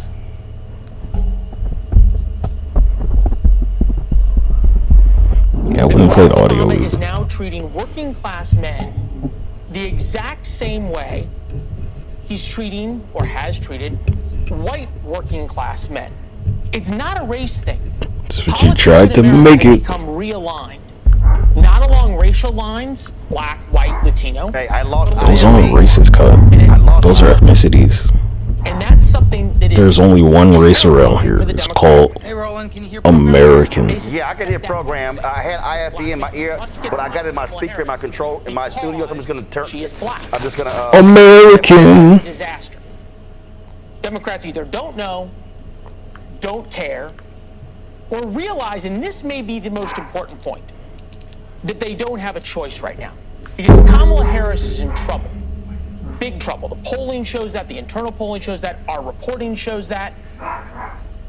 And Obama right now is their only chance. Roland Martin joins us now, host of Roland Martin Unfiltered on the simulcast. Roland, welcome to the show. Glad to be here. Much. Huh, he like patched in. Glad to be here. What do you make? Let me go see what my bear's doing. By Team Obama of lecturing black men, insane. It's unacceptable if you do not support Kamala Harris. First of all, Leland, everything you just laid out in the last 5.5 minutes is absolutely wrong. I mean, it's right there in the data, okay? So it's just totally wrong, okay? I'm literally sitting on my set with the head of the Black Male Voter Project and the executive director of Win with Black Men, folks who know the data better than anybody else. So first and foremost, okay, in 2008, President Barack Obama got 95% of the black male vote, and then the GOP got 5%. 2012, it goes up to 11 points. When you study the data from 1972 to present day, 72, 76, it was 23% of the black male vote. It was 19% in 1976, and then it dropped anywhere from 9 to 13. The reality is this here. And that is, when you look at black men, they are the second largest voting bloc in the Democratic Party behind black women. That's an absolute fact. What you also see is that black men are the most progressive group of men in this country. When they had the ballot initiative in Ohio, black men voted at a higher rate to protect reproductive rights than even black women, than white men. And so you need to understand that if you actually talk to black men, what you're seeing is that the black voter has changed. The further you get away from the civil rights movement, African Americans less self-identify as Democrats because as they, of course, as you're getting younger. So when you saw Biden's poll numbers, it was weak poll numbers because he was in the low 50s among African Americans.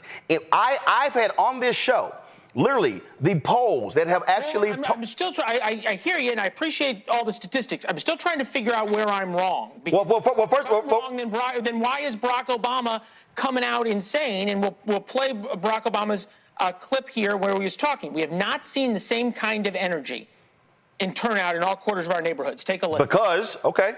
Hold on, just take.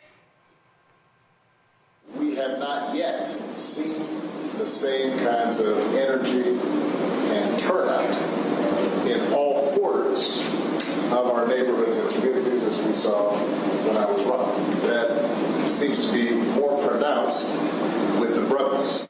Okay, New York Times Siena College poll. Trump 53, Harris 42, male voters to Trump. Black male voters, New York Times Siena College poll. Harris 79, Trump 15. And here's the deal.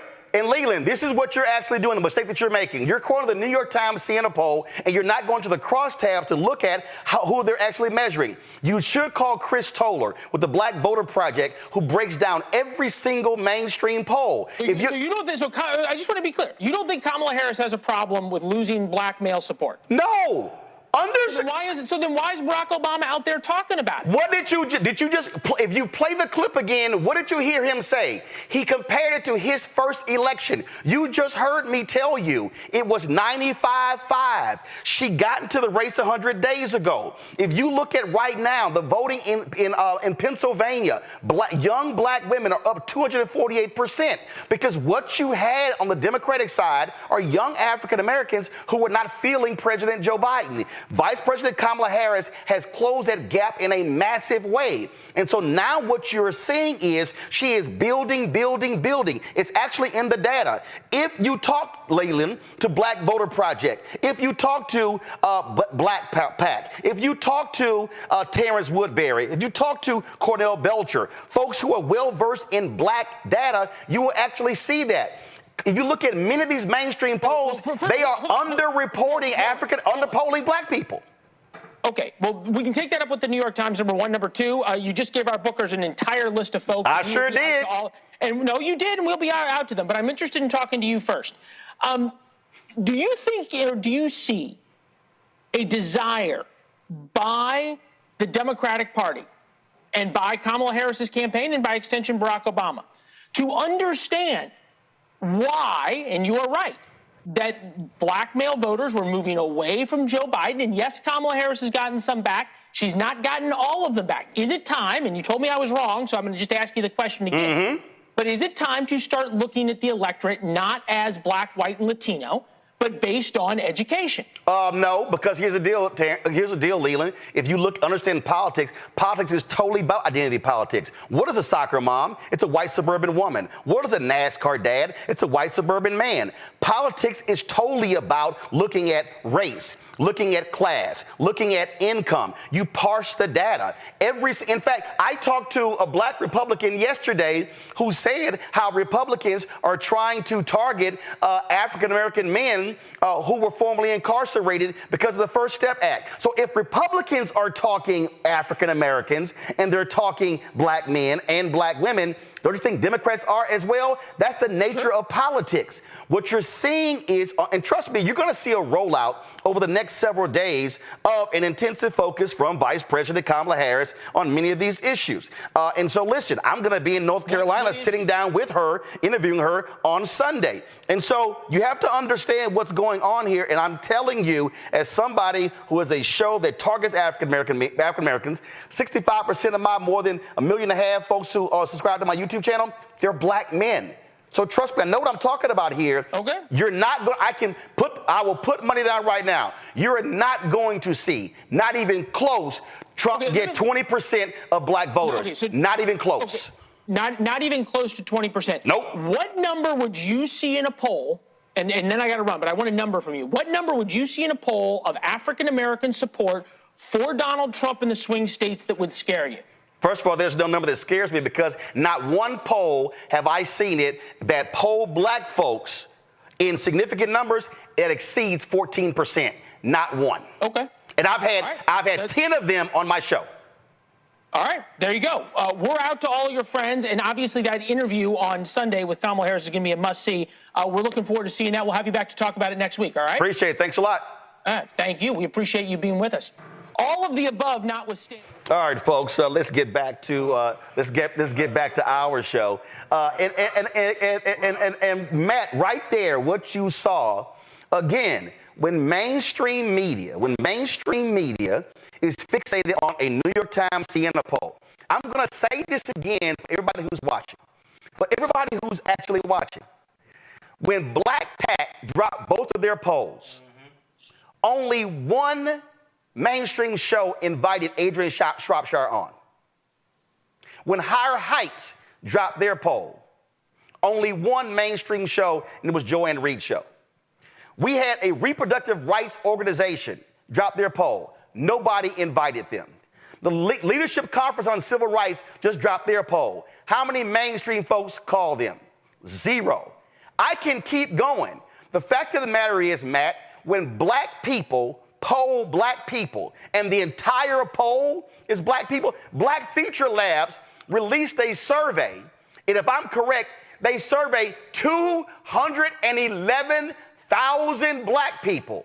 And MSNBC, CNN, Fox News, ABC, NBC, CBS, News Nation, all of these folks, One America News, Newsmax, not one of them invited them on.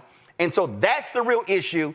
These mainstream media folks, white mainstream media, they do not understand black people, and they're trying to get mainstream white media organizations to feed them polling data that underpolls black people. Well, let me first say, brother, you ice cold to be on your own show, go on another show, and come right back to your show and take no breaks, man. You cold, and I got to give you some love for that. It was impressive what you did. But I think you're right, and I think on top of that, not only do they not reach out to these groups, they don't give those groups the credence of having the statistical ability to give them results that are bona fide. And that's really the issue. I mean, if you look at Leland's response, you delineated 4 or 5 names immediately. And what was his response? Oh, you've given us names we need to look into. Well, if you have anybody on your staff that's doing basic work, they should be able to find that there are groups that are polling and have this data in a bona fide way and have it in a way that it can be trusted. Because as Mondale said earlier, I thought he said it brilliantly. He said, I don't trust the polls because I have the actual data. I know what people are really saying because we truly have the data, but that data is not being reported because some of it is perfunctory, right? Some of it is they just want to make the point, like you said, this is about race, and they want to reference whomever they think gets the credibility in the public square as to their polls. But we know there are far more polls than Quinnipiac and all these others where they're actually getting the data that gives it a better light. It casts it in a true light. So I think this is a matter of media elitism, number one, and I think this is a matter, number two, of them not doing the investigation to find who really has that data and whether that data that they're reporting from the New York Times or elsewhere is really the true, credible, bona fide data. I can't. In fact, I'm going to pull this up right here, Michael. This was on, let's see here. This was on, October 2nd. Go to my iPad. October 2nd, latest results from Wave 2 of the Black Voter Project Survey offering insight into what's changed since Harris took over. This was an analysis of 2,400 black people. 2,400. Look at this right here. First of all, the second wave fielded July 27th through August 19th, included 1,621 respondents, 1,146 of which were recontacted after participating in Wave 1. The second wave also included an oversample of 475 respondents from 7 swing states: Arizona, Georgia, Michigan, Nevada, North Carolina, Pennsylvania, Wisconsin. Why is this important? These are all black. And so if you want to have a conversation, News Nation, MSNBC, CNN, Fox News, ABC, NBC, CBS, OWN, Newsmax, and all y'all, about what black people think, how about you talk to the folks who only surveyed black people? Whereas the other polls, they got 150, 200, maybe 300. What are they talking about? That P and stuff. Come on, man. Hold on, Michael, I'm coming back. Rolling when when he was teeing up that segment before he brought you on, I knew which direction he was coming from. I've been in media 14 years. I could tell he hadn't talked to any African-American pollsters, number one. Number two, what a lot of these Like, who the fuck's African American? And when you cite Sienna, how many times we gotta go over this shit? they're usually an outlier. Who's that? African American? You mean like Obama? What you have is a lot of mainstream media who are trying to drive ratings and capitalize on this story. And they're not bringing on African-American posters. You blew them away. If they knew, I think if they knew how much you knew before they brought you on, they wouldn't have brought you on. Because you totally blew the whole Look, cuz like this. And, you know, most niggas will tell you this shit. What happens is a lot of these mainstream media... They ain't your nigga, cuz. You're not gonna pull that bullshit with them. You know why they're not gonna vote with you? Cause they don't give a fuck about you. And everybody knows this shit. Cause you got an agenda. And it ain't to help them, cuz. The main thing that really needs to happen is we have to talk policy and talk issues to African-American men. Every time they say African American, cause niggas don't identify as such, cuz. Period. And everybody knows this shit. Okay, cause it's binary. People, they should. What part of them niggas African, cuz? Lack of policies and lack of specificity for his policies. So when they say some other continent first, like your ass won't born here, niggas pick up on that shit. What we're dealing with, we're literally dealing with lack of cultural competence. I mean, yes. Listen, not just in that interview I just watched, and I don't know how you do that and not lose your stuff. Because ain't no way in hell I could have sat through that. Leland is out of his mind with all of this he's talking about. But what I want to do is, I want to go back to that Obama interview, and this is what happened. He gave them a football in a time where we don't need to give them any... Precisely. At all. What he did was he gave an opening. An alley-oop. So now all these people are talking about exactly. it. Exactly. And as opposed to okay, what the data shows. Back to your lamp. And let's be real clear. Obama should be challenging white men. Yes. Obama should be challenging yes. white okay, women. Jafar. He should be back challenging to your Latino lamp. men. Right. Because the reality is this here. Like, what's the difference, cuz? Go look at that census and tell me what the difference between white and Latino is, cuz. Brothers who hadn't voted in 2 or 3 elections. Exactly. So there's a difference between a elephant likely sticks, voter, 50-pound elephant sticks, and a non-voter. Right. So let me break that down. That's an important fact. That's what I was going to say about that poll. Here's why black voters, the Black Voter Project is so important as well. Yes, it's all black, but guess what? It's 2,400 people. Most of these national polls for 300 million voters is about that same size. Black people are 20% of the population, so they are absolutely catching what black people are feeling in that Black Voter Project poll. But what I want to say, though, also is there are 9.6 million black men that are registered to vote in this country. 9.6 million, right? Of that 9.6 million, 52% have not voted in the last 4 federal elections, or only 1, with the majority of them being non-voters. Non-voters. That is not a critique of black men, it's a critique of these tactics that we see that the brother is deploying, Barack Obama, in his point. What I meant by him giving him a football was, he actually have people online right now, black women saying things to black men that are pushing back on the way he was talking to brothers. You have sisters saying, go call your mom and get a hug. Y'all are wet, hit dogs will holler. It's not hit dogs will holler. We just said black men are the biggest supporter of this candidacy. Right. Out of everybody. Yeah, cuz that other guy didn't. He said African Americans. How you form new habits based on the studies from MIT, the habit loop. You can't be using negative actions. Can't be, that's black vernacular for you. You can't be using negative actions thinking you're gonna motivate people who don't normally participate to bring out new behaviors. I am so ticked off that Barack made this kind of a stumble when he's the type of president that he was, and also black person he is. He did this with the beer garden, with Skip Gates. He did this at Morehouse. You and I met, Khalil, in 2007 on the Obama campaign in North Carolina. These type of missteps weren't happening this late in the game then. We can't afford to make them right now at all. And Khalil, here's something that, and again, let me be real clear. I don't want to make this all about Obama. Right. Because this is also about how do we reach those brothers. But go to my iPad. I'm going to need Obama to own up to something himself. In 2008, Slim. 5% of black men Slim. voted for GOP. Right. 95% voted for Senator Barack Obama. My God. 4 years later, The number was 87% voting for Obama and 11% voting for Romney. Why? Because black men said in 2012, we don't think he did enough for us. So Obama lost 6 points among black men. And in 2012, I said, Democrats, y'all better be paying attention. I said, that's a warning sign, because not only with that number, there was a 9-point gap between black men and black women, Obama-Romney. That's why when the 16 came, I kept telling sisters, stop saying this is misogyny. Stop saying this is sexism. Because you got to go back to what happened in 2012. And what you're saying is, black men are saying, just like young black women, they're saying, if you want my vote, you got to court me.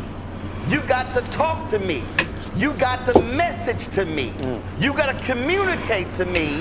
When if you look at anybody who was really 55 plus, and the reason I know this in my bones, I'm 55. I started watching this with my generation. I remember the conversations that were happening among my peers at Texas A&M. And I was sitting here saying, that's racist, conversation is black folks are having from their mamas and dads. Fucking COVID. And so then when you start seeing black folks get more education, make more money, we start out parents will never end. The reality is this, my mom and dad combined never made more than $50,000. Yeah, it's pretty common, cuz. In the business, I was at $45,000. I've made more money than my parents annually. What inflation, cuz? You gotta have inflation. Like, not really, cuz. Talking about, we start pushing entrepreneurship, what does that mean? Black folks start talking about corporate taxes. You go inflation-wise, it's about the same shit. About corporate taxes.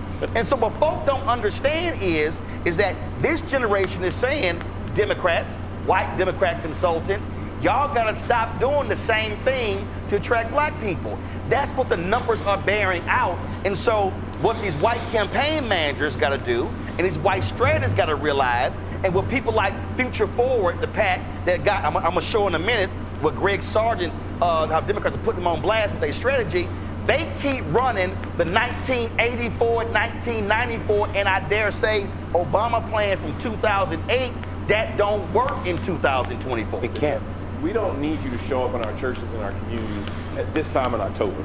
We are persuasion voters. We always have been. We've just been taken for granted to believe we're only mobilization voters.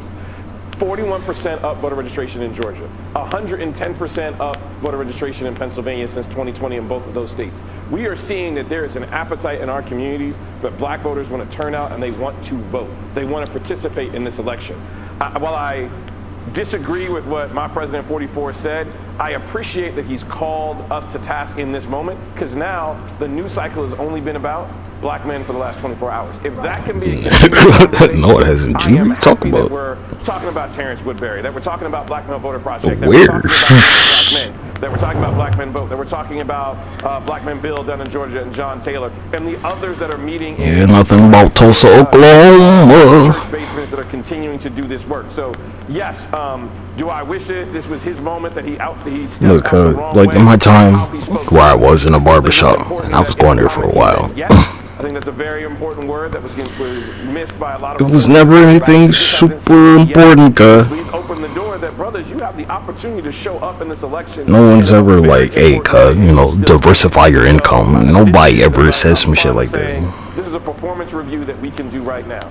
If I am having my amazing 7-year-old CEO, if she applies for a job later on in her life, and she has the resume of Vice President of the United States, former U.S. Senator, the Attorney General of the state, a district attorney, a partner, and other amazing things on our resume, and you compare it to somebody else. Yeah, compare how'd they get all that shit, cuz. How many innocent Negroes went to prison?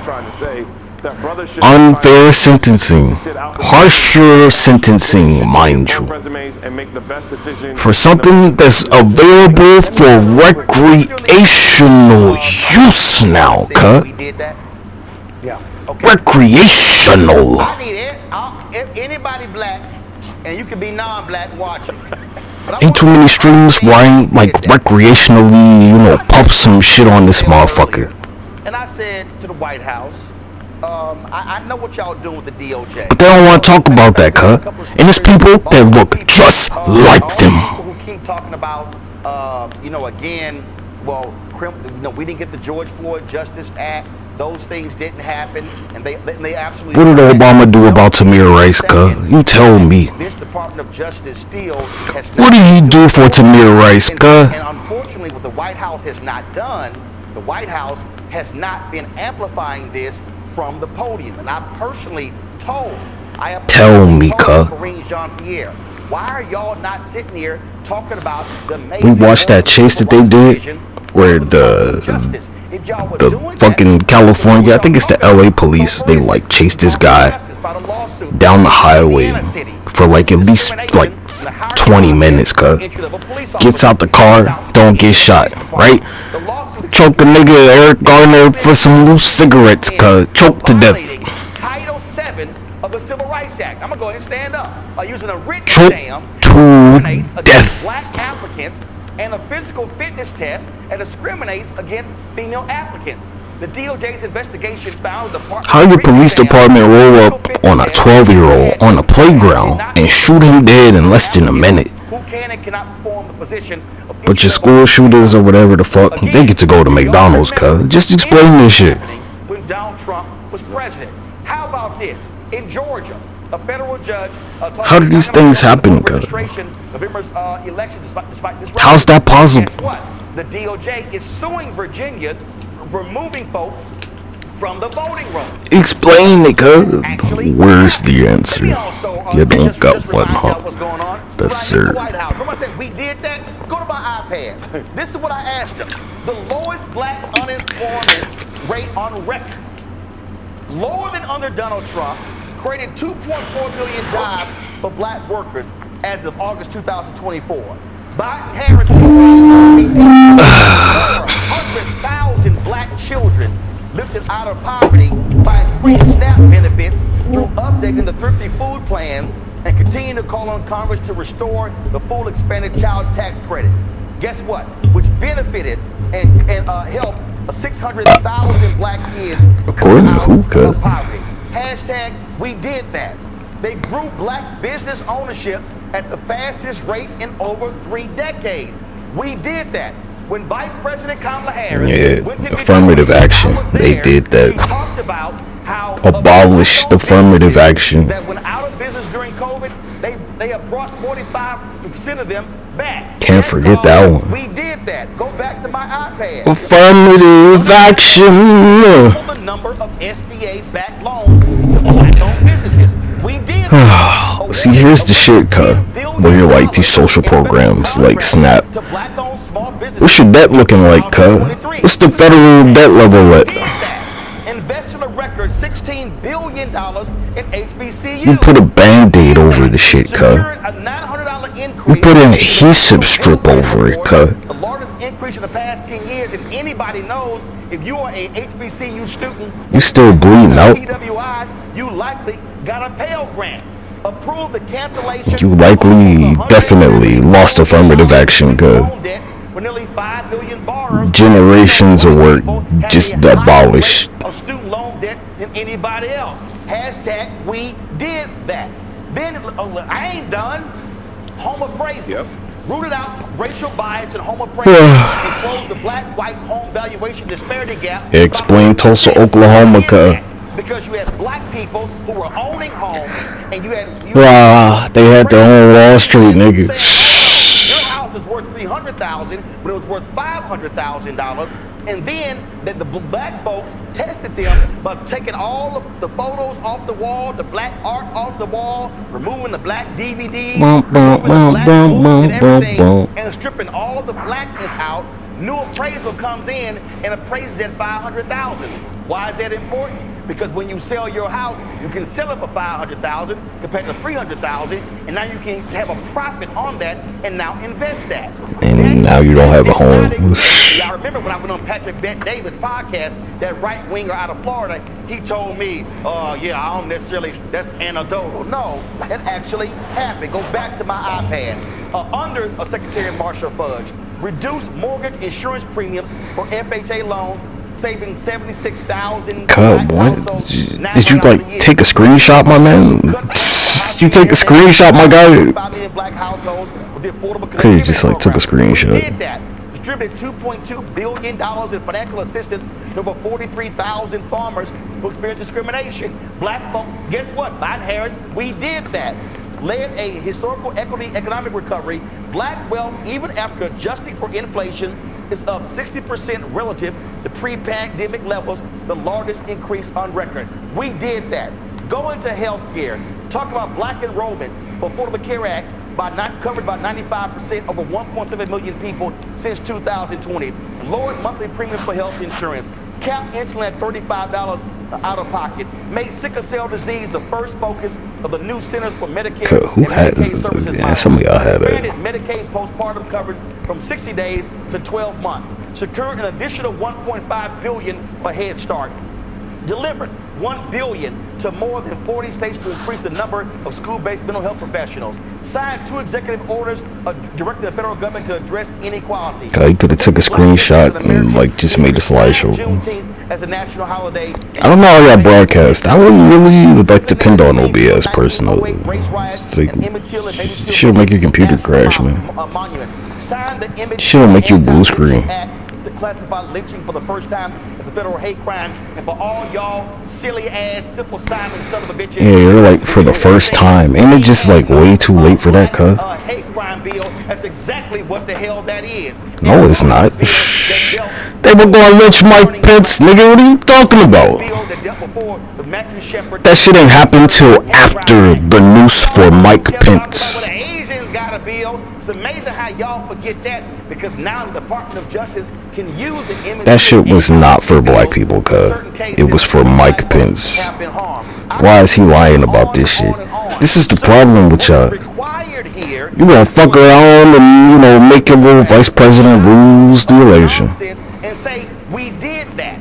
And so part of the problem here, and I'm gonna But cuz, I don't know anybody that fucks with plies, my guy. Like, nobody. The problem here is that a whole lot Simple. has been done. They ain't talked about. They haven't Go said it. go find the Plies album cover or like a music video and pull up a minstrel show video and it'll be no fucking difference, cuz. No difference, my guy. They shift because Be like the Leonardo DiCaprio joint. Like, which goes right with what they wanted to get done. Absolutely. Now, this is what I've been talking about, Roland. shucking and jiving and watermelon and ham hocks and cornbread. I got it right here. President Biden and Vice President Harris are delivering for black Americans. It continues. It's even more than what you covered. This is documented evidence of how we're getting a return on our investment. They said, you get your tap dancing shoes. Return on our investment for voting for Biden Harris. Now, you compare that to what Donald Trump is talking about. Compare that to what Donald Trump did during his 4 years in office. Before the election and forgot even existed. Go ahead. But hold on, look at it. Look at his 3 government shutdowns that happened in the first 2 years of the Trump administration. That third government shutdown was devastating for America, but especially for African Americans. Look at the fact who's African American? Inherited a healthy economy from President Biden, which was really good yesterday. Go like Smokey. He don't identify. 75 consecutive months of private sector job growth. Okay, that Donald Trump inherited. 4.7% unemployment rate. Donald Trump squandered a healthy economy, and he left office with a negative creation rate of jobs. He lost 2.5 million jobs. The first president, Herbert Hoover, to do that in 1929 during the Great Depression. So we have the evidence. They need to break this down into videos, TikTok, Instagram, things like this. And also African-American social media influencers need to do the same thing. Talk about policy, how this impacts you and your communities, and compare that to Donald Trump. Hey, Hey, Matt, I'm going to go right here. Go to my iPad, Matt. House Republicans refuse to join Democrats in denouncing white supremacy. Yes. Even after 10 black people were killed in Buffalo, you had Republicans who refused to vote for the Jamal Bowens bill, also dealing with calling out extremism. That's Democrats. Let me keep building my revenge counter, cuz. A big portion of Gotta keep my revenge counter high.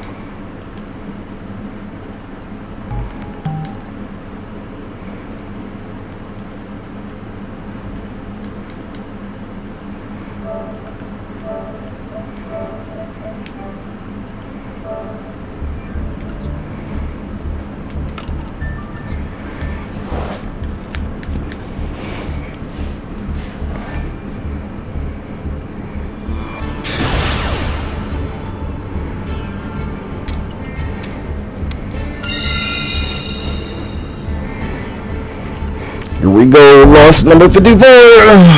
Or which one are we on? 50? 54.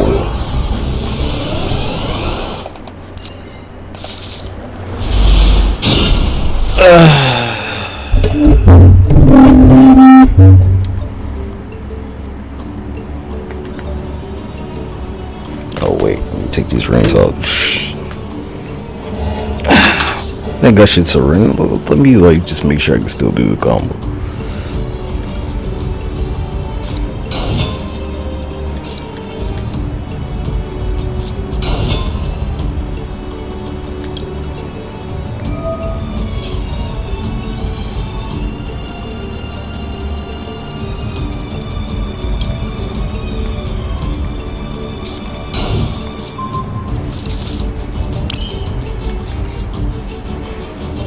Yeah, I could win on the next turn, but you know, I mean, this is a first turn strategy, cause nah, it's first turn or nothing, man. It's simple. I don't compromise, cuz. That's how you end up a bitch ass nigga in life. I don't do that.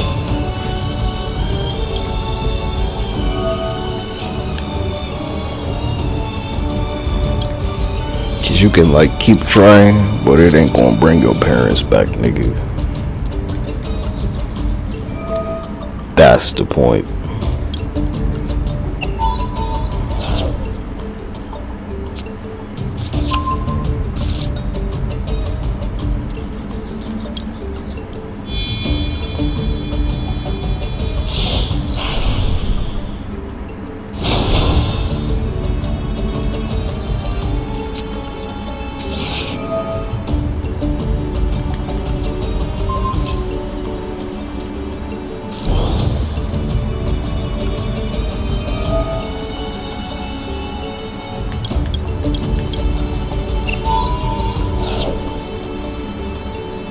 Go for it, cuz. Negate it. Come on. Negate it.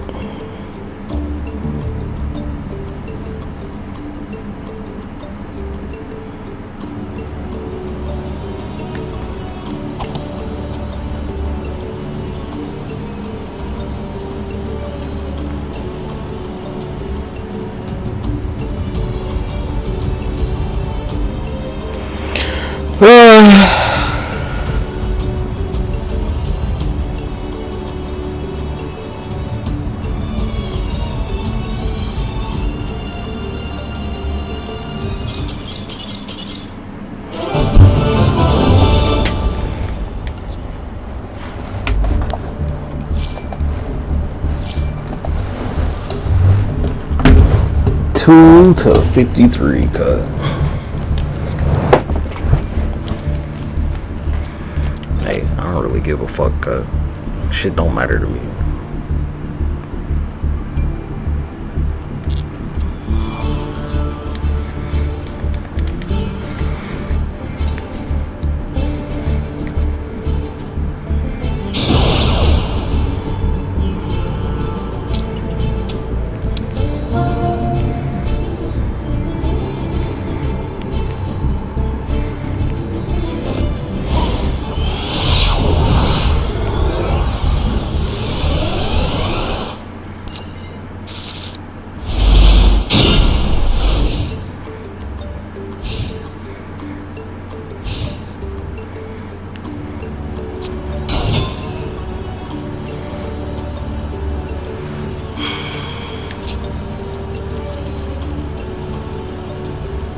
Oh yeah.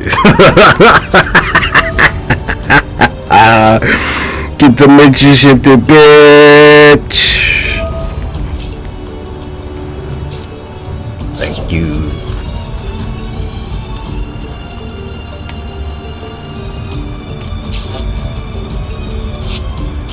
Yeah, I thought so.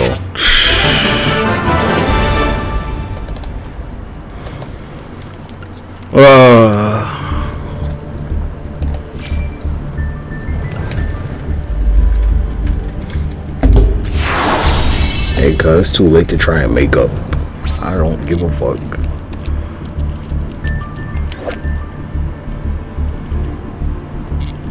You don't even deserve to be here. Don't forget that shit. It's crazy you ever thought, cuz. I don't know why you keep asking questions.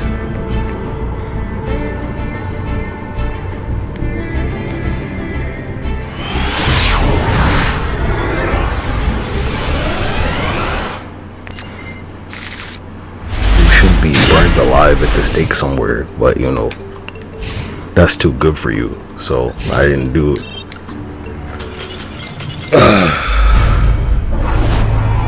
I told you, they cut your fucking head off everywhere. Someone ain't appreciate that.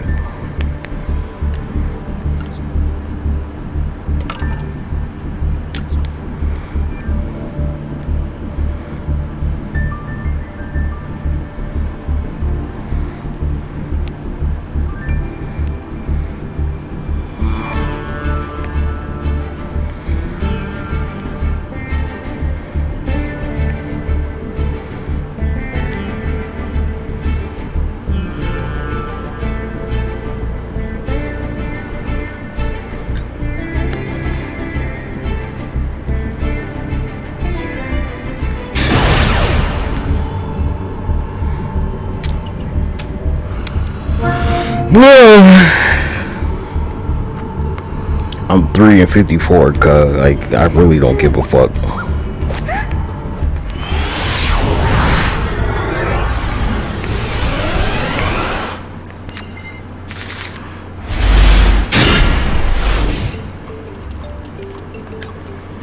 $55.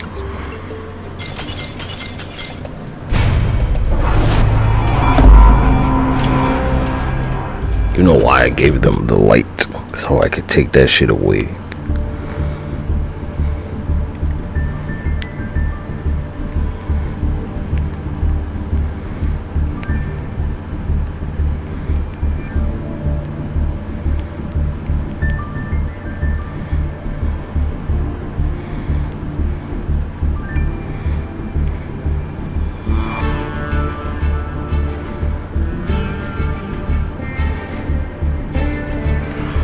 Yeah, 55 losses.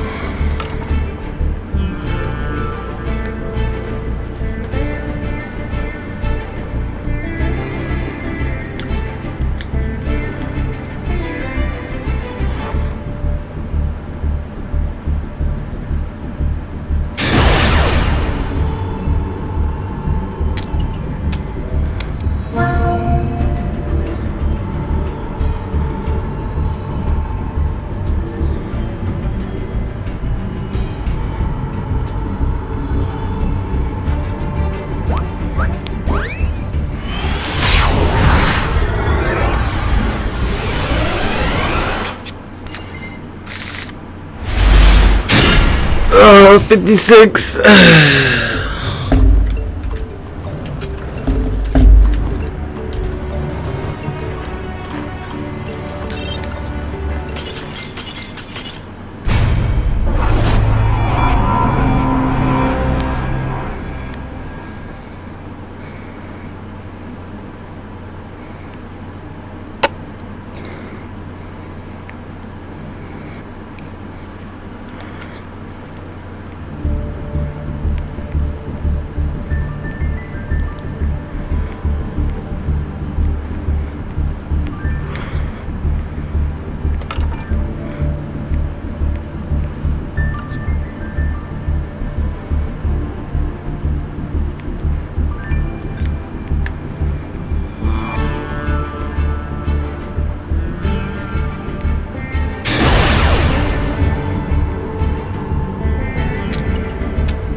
Lose again.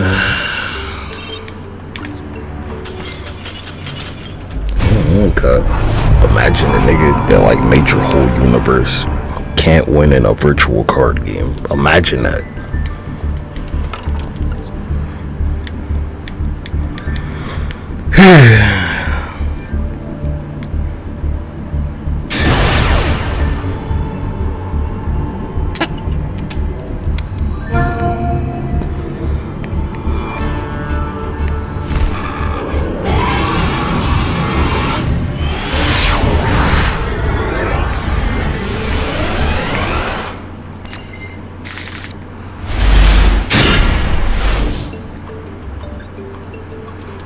$58.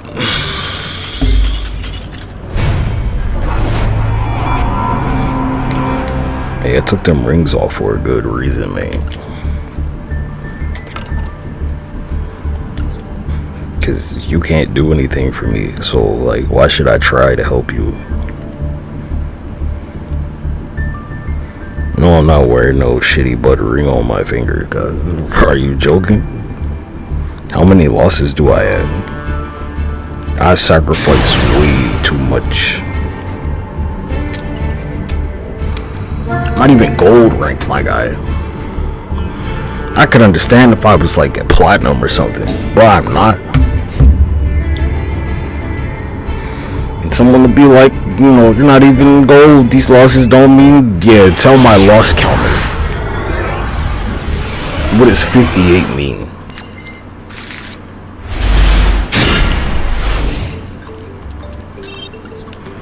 $59.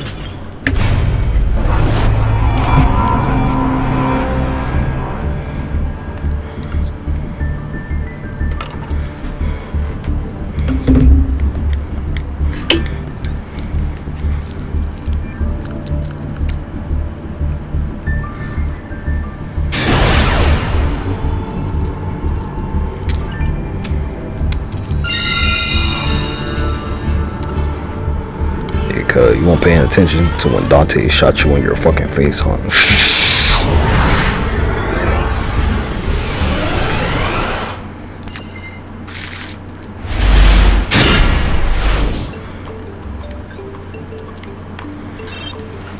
$60. Let me tell you, I mean, there were a couple of duels where I could have won. But like, that's not the point of this. The point is to lose, because I don't deal the cards.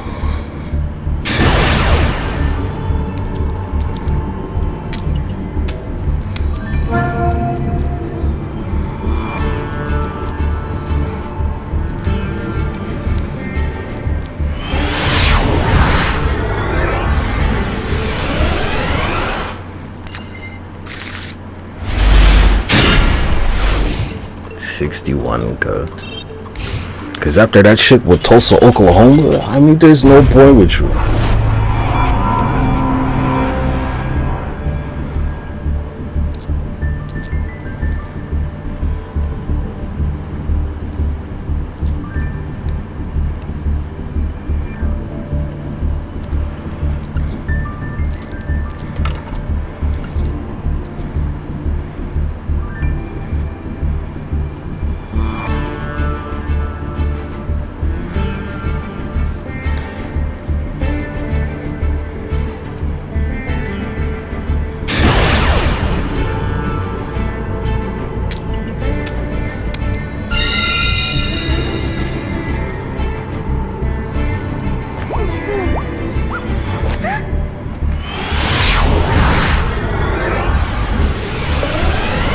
Cry about it.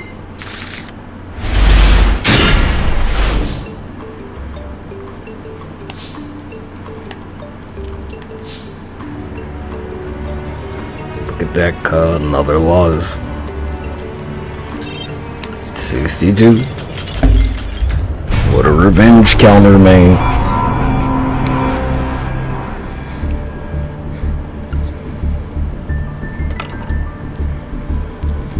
Hey, Satan, I'll take them horns. You don't need them. Oh, you keep them as a snake too, huh? I love collecting motherfuckers' horns, cuz.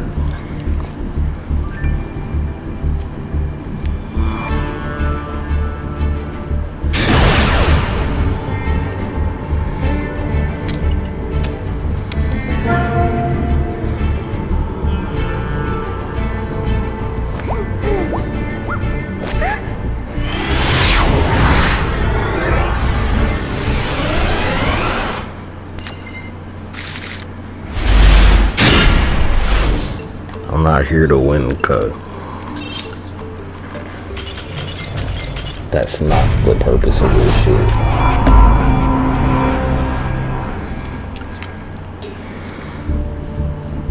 Ain't nobody ever give a fuck about no niggas, cuz. Let's be real about it. You can see it on display right here.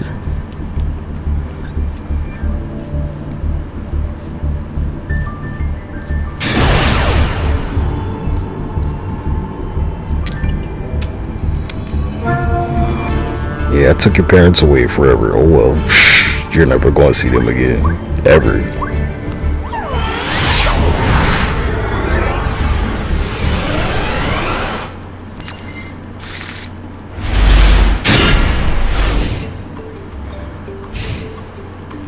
So, you know,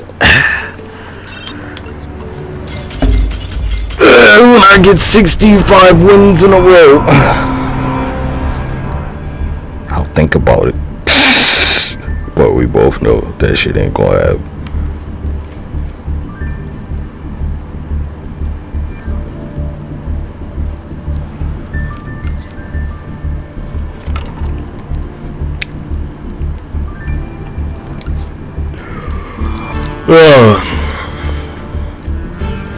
You ever had God ask you a question? Well, your God, because I don't believe in one.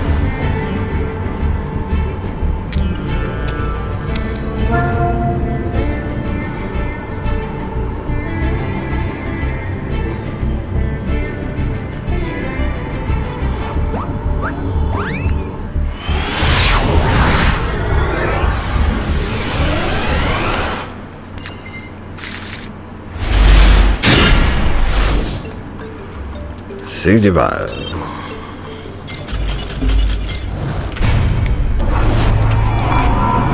$3 and 65, mate.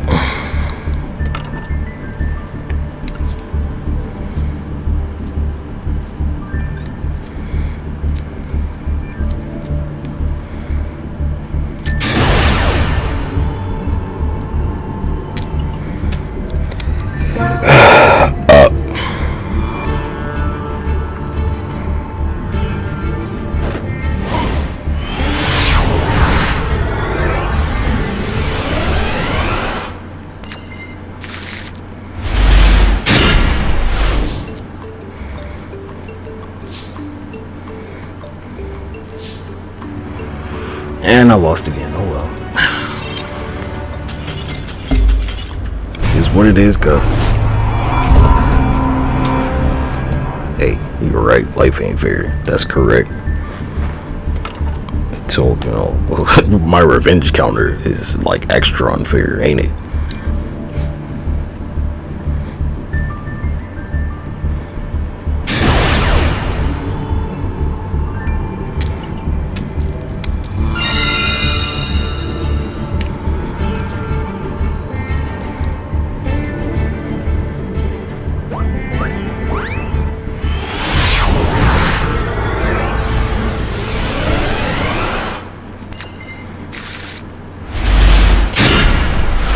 Oh, another loss.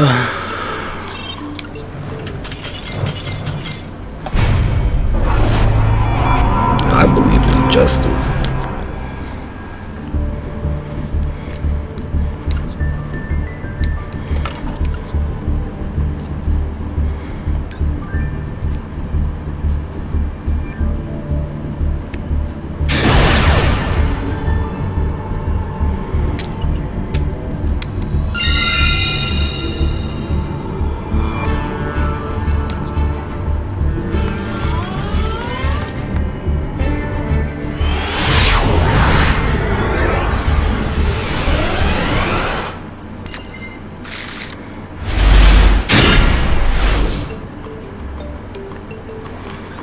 Your first mistake, trying to exist.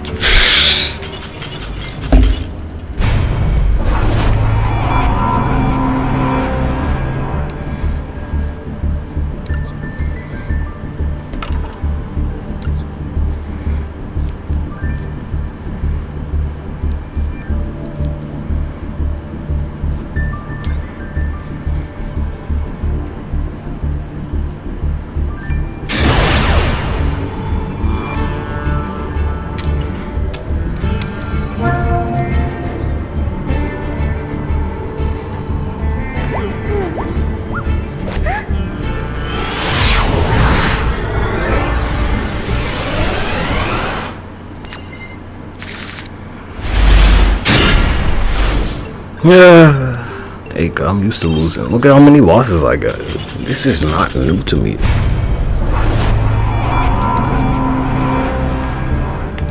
Because I've seen it. Utopia, Master Rank, Maximum, Master Rank, that.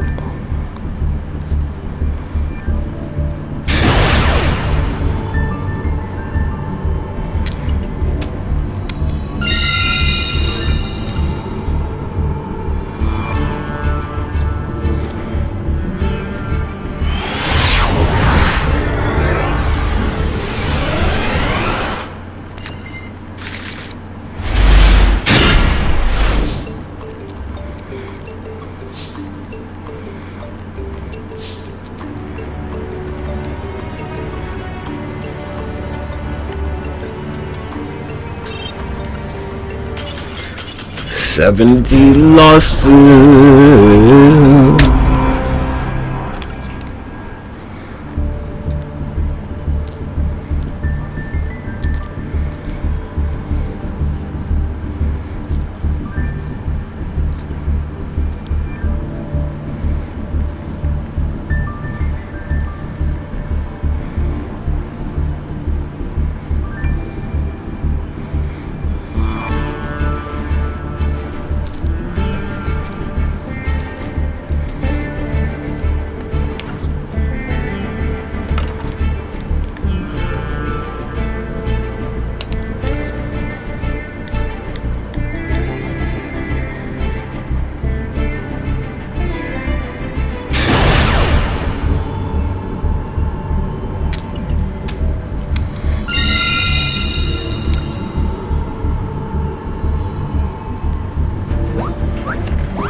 Another loss, 71.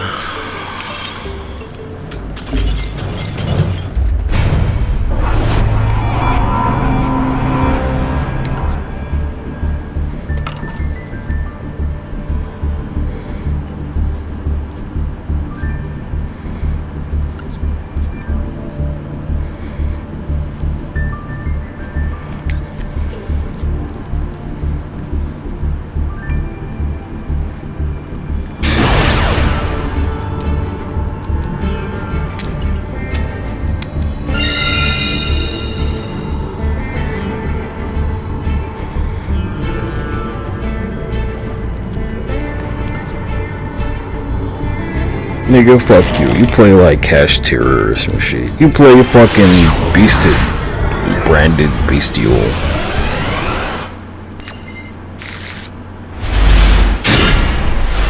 Another loss, man. Oh well. That's life as an Ebro, get nothing, expect nothing.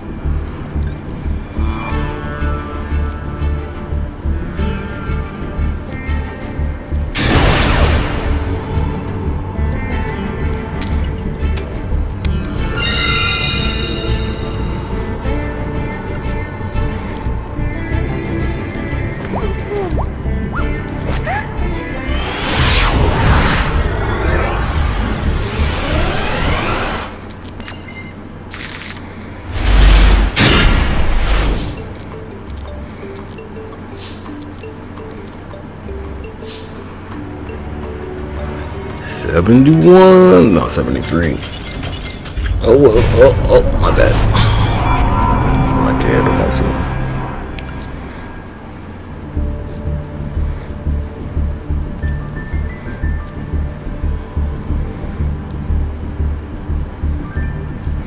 What they call this shit?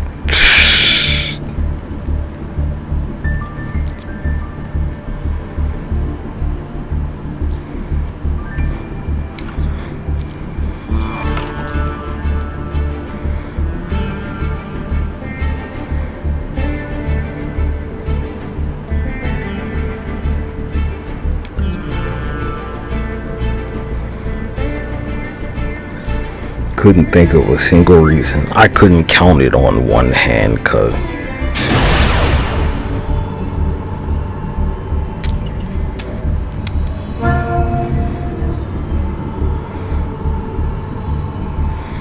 Three fingers? I'm not Mewtwo, nigga. You couldn't even get to 5.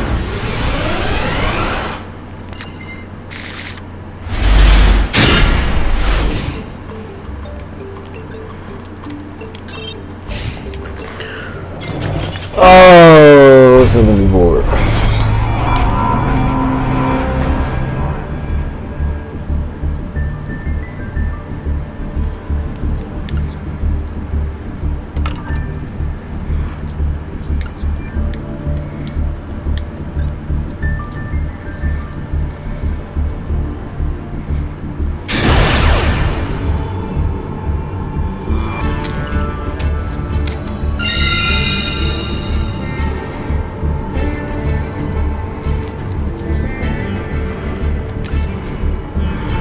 Back to scoring for you, Mr. Squidward.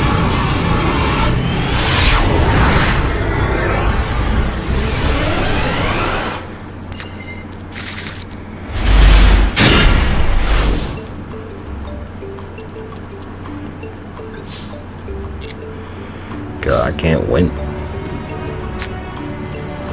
I can't play both of these.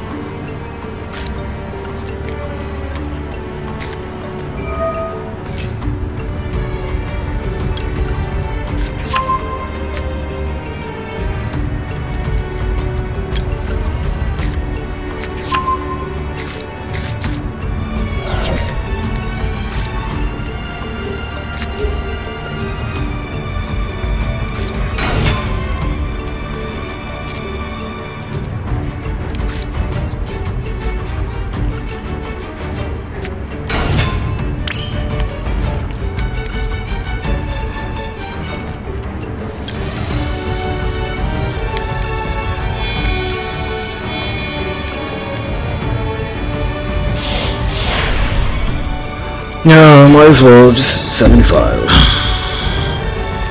I don't know. Don't get ahead of yourself. No.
Yep.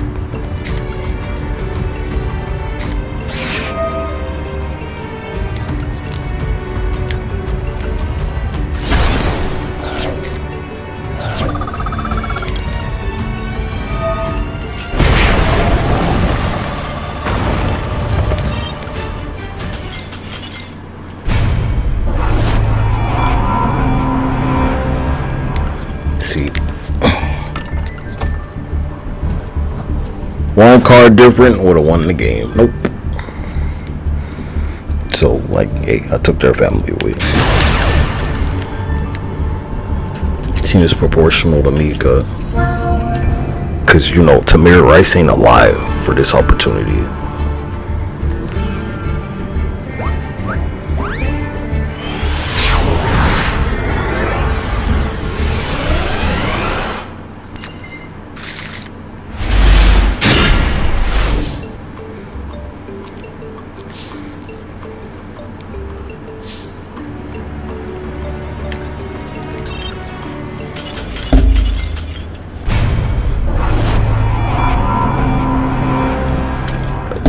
Yeah.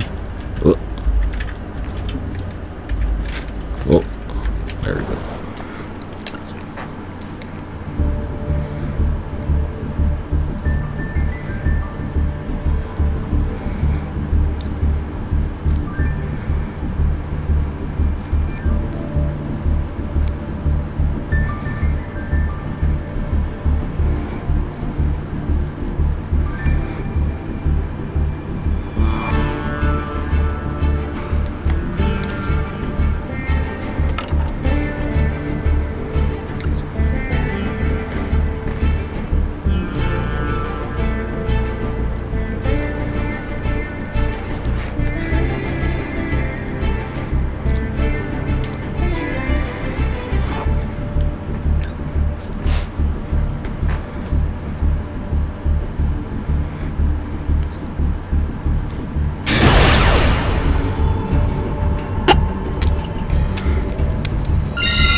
Look, I can't win with this.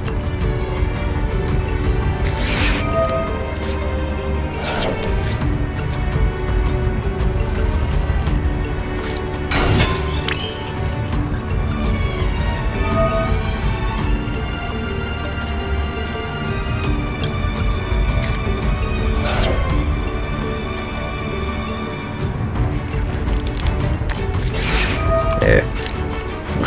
Obviously, go.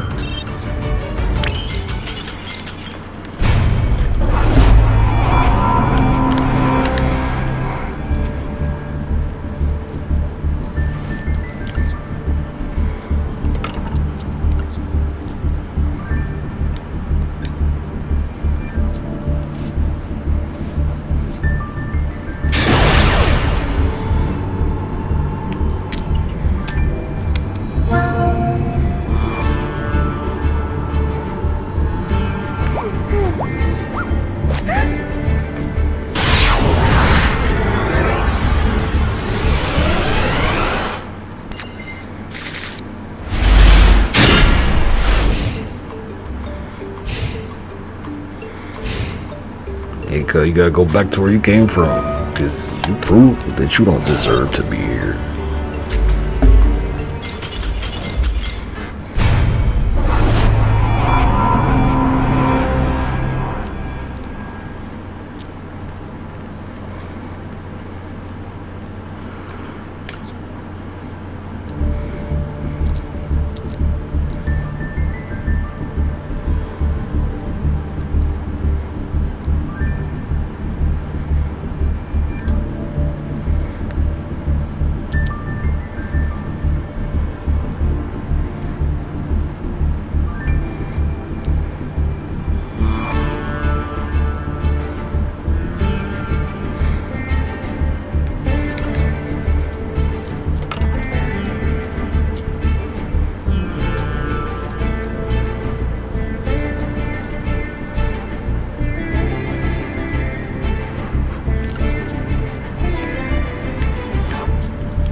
Keep it up. Was that 79? I 78. 3 and 78. Good.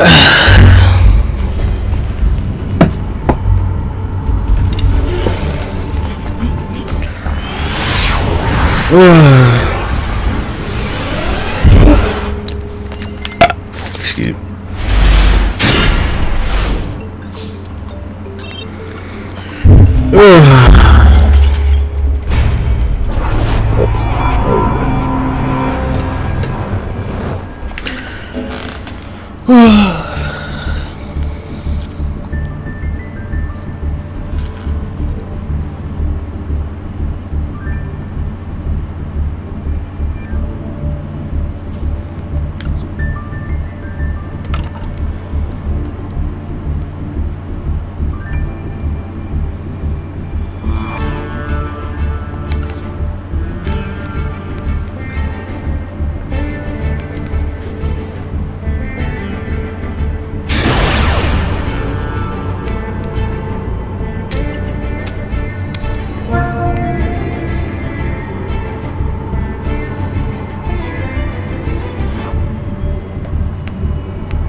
Anyone?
81 losses, my guy.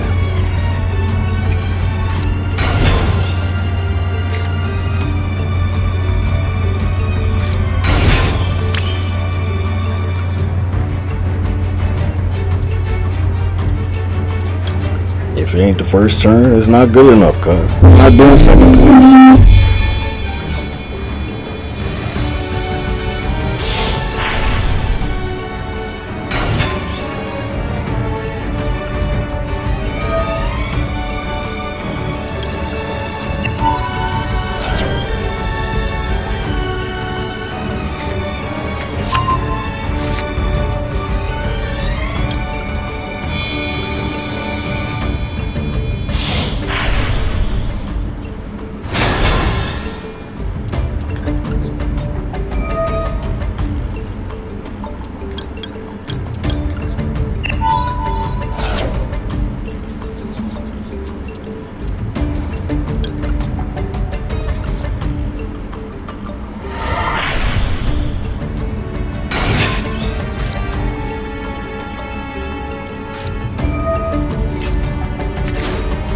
Whoops, I should have fucking used the shit right there. Oh well. Anyway, I was gonna win anyway.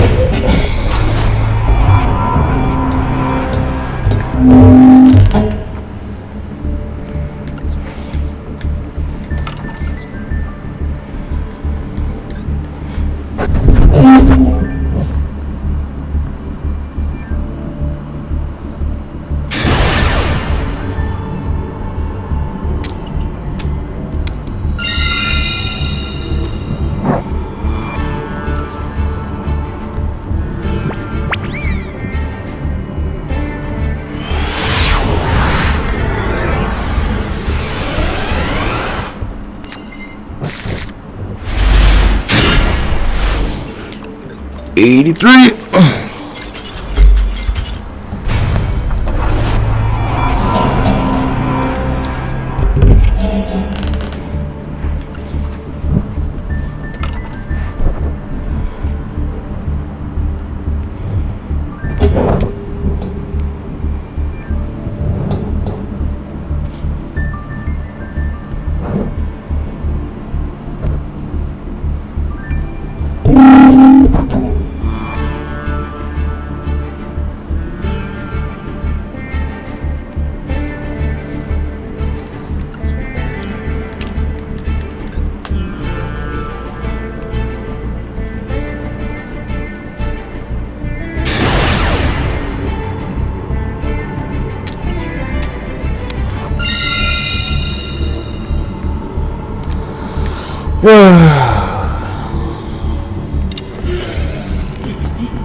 Ja, good doctor, or some shit like that.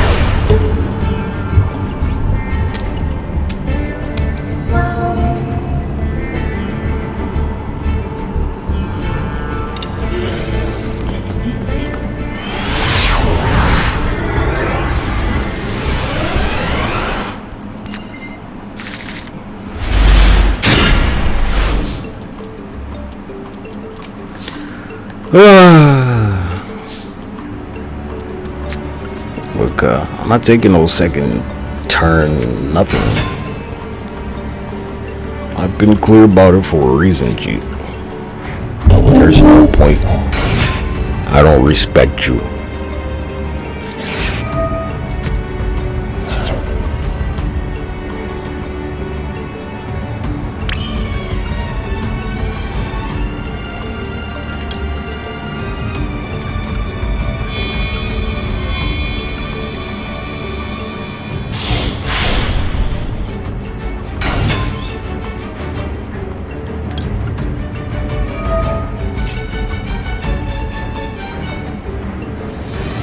You little bitch.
Hey, God, I tried.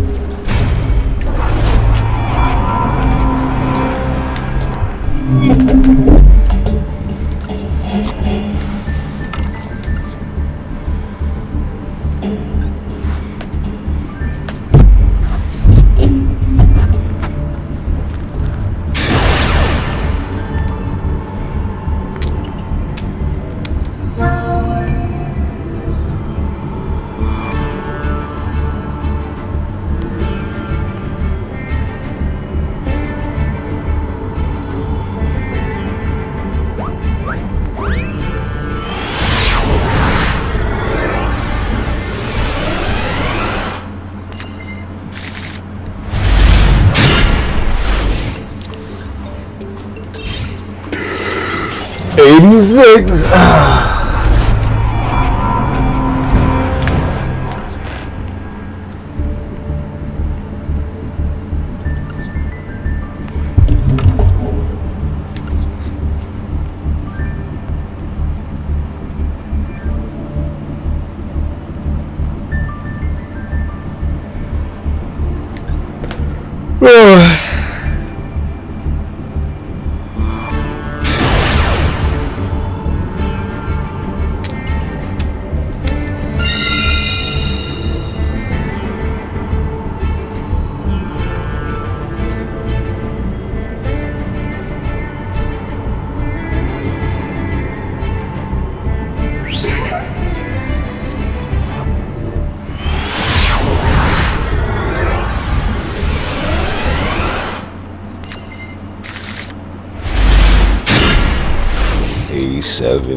I'm calling a secret. I mean, you want to know? I'll tell you.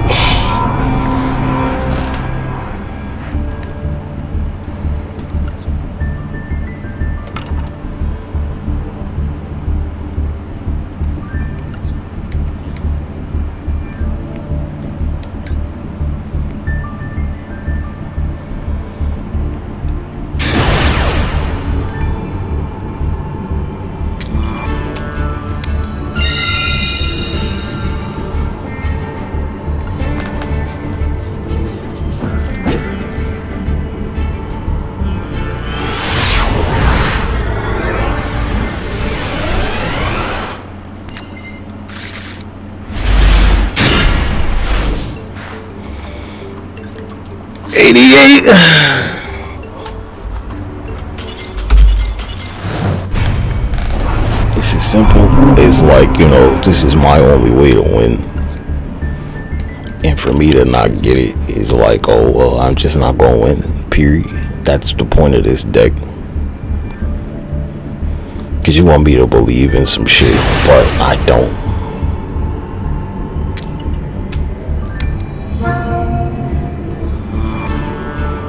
Because 88 losses say there's no reason to it.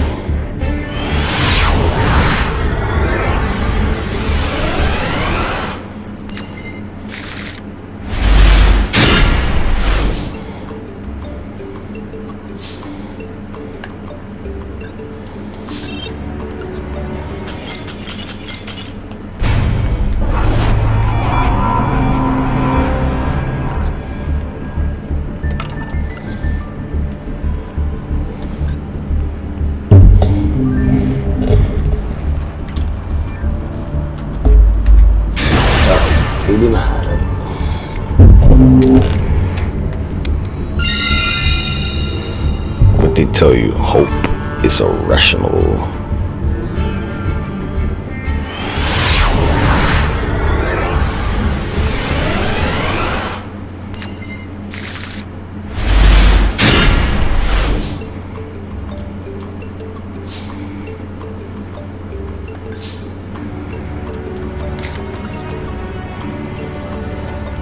Irrational.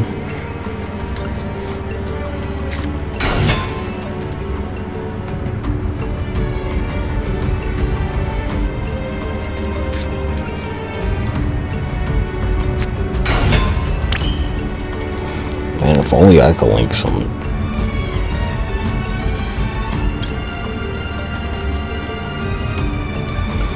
I'm not doing the Numeron Dragon shit, cuz you don't win on the first turn.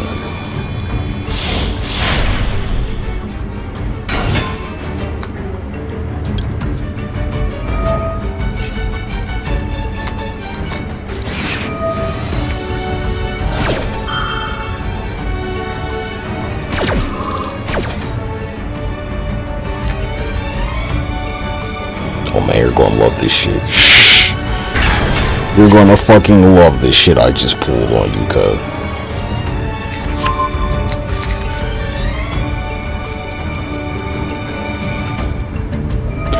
You're gonna love this, my man. And look at that, you get to win a duel.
$91.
Okay, controller, calm down.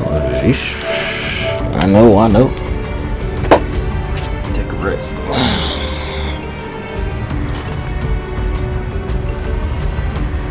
So many options, cuz. So many, but not really.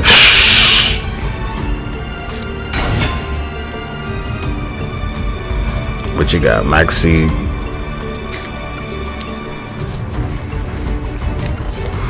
Impermanence, probably.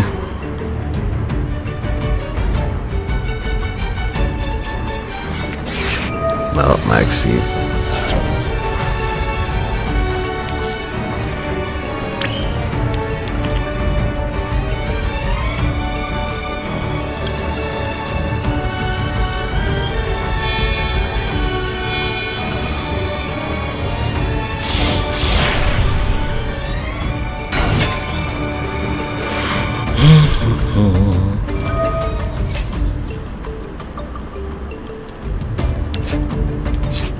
Almost grabbed a rock card.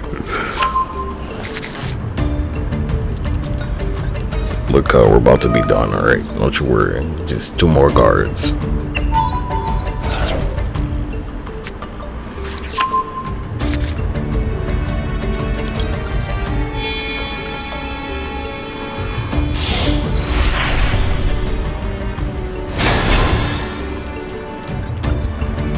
And 1 more card and we're done, alright? Quick and painless.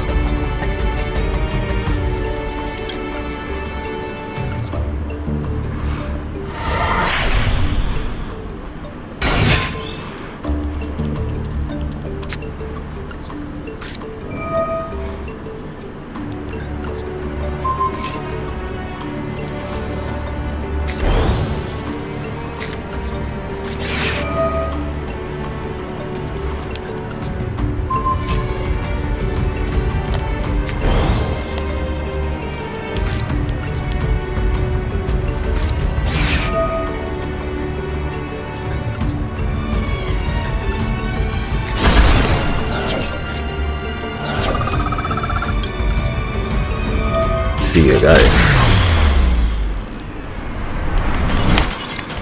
You're gonna be like, what if somebody, like, yeah, somebody made me, like, they sent all my cards to my graveyard before I even got a draw phase, cuz fuck you. I didn't get to play a single card in the game because they sent all my shit to the graveyard.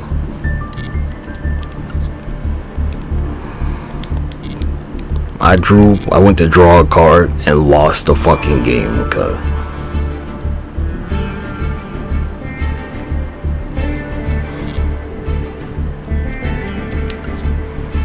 No cards to draw because they all got sent to the fucking graveyard.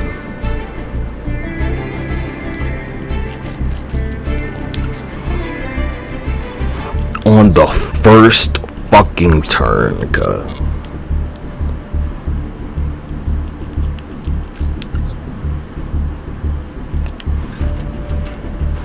It's like every time you special summon a zombie monster or some shit, you send like the top 3 cards your opponent's deck to your graveyard, and they sent my entire deck before I could draw a single fucking card.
No worries.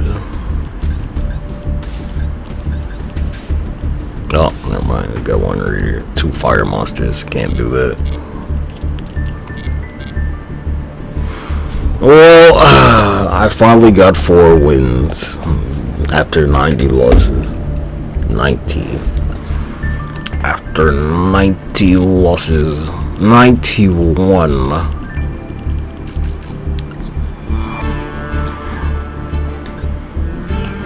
Did not let like 91 people beat me for fucking no good reason. They're like, hey, you know, on the paper, you got 4. You got 4 out of 100, cuz. Out of 95, you only got 4. Where's that sound good, cuz? They said they were gonna pay you $100. They said you get $95. The job paid $95. You only got 4, cuz. Where'd that go?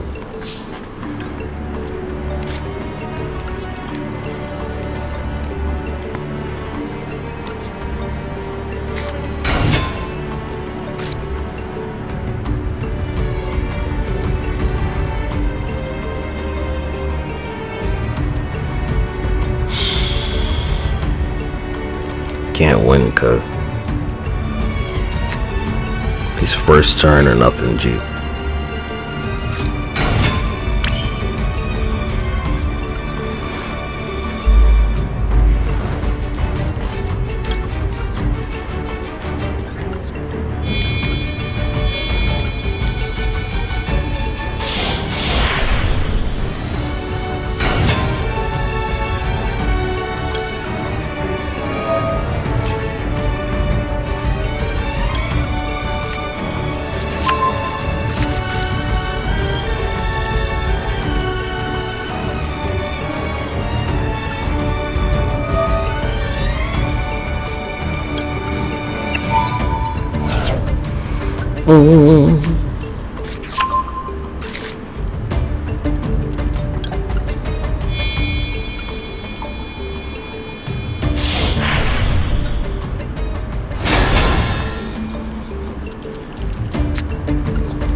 $92.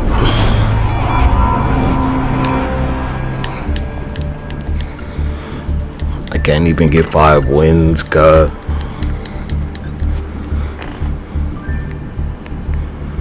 Can't get 5. I don't have 5.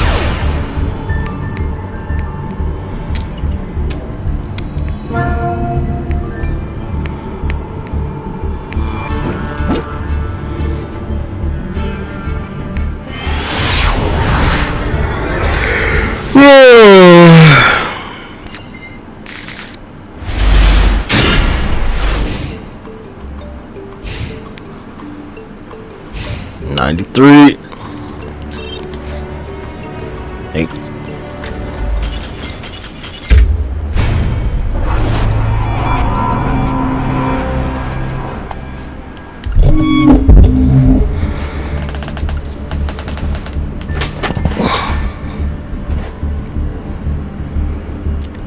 It's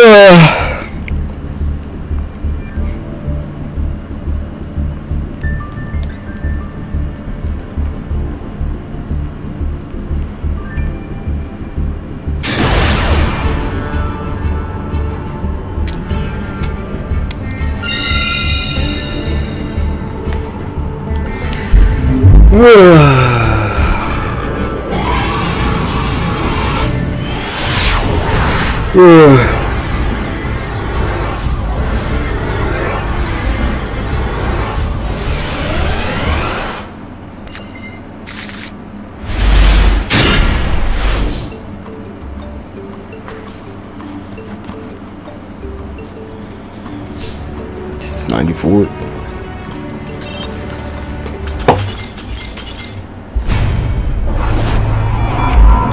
Cub, you see that scoring thing?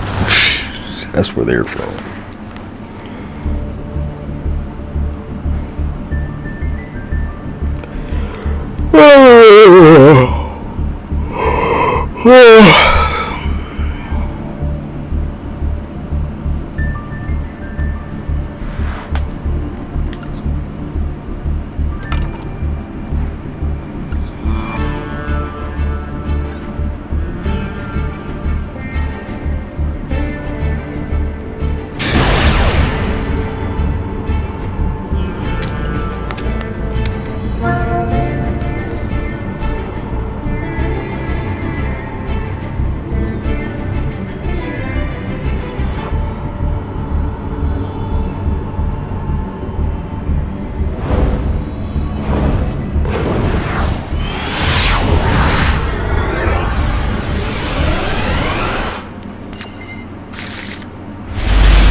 This is a huge problem for me, man.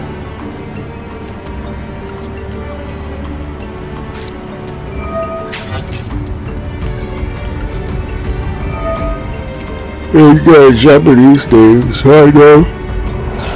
I'm gonna pull some pussy shit for you. Probably.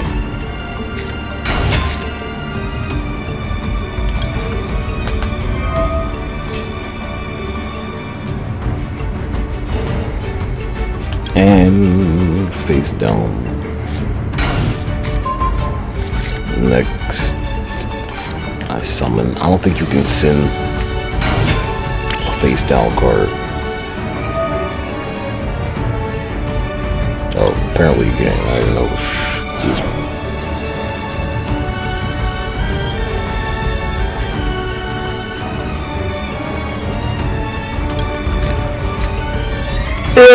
Special life place.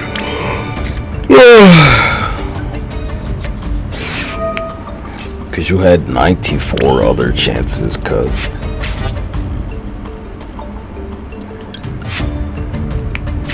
I don't think I'm gonna get to draw one on this. Actually, yeah, maybe. Whoop.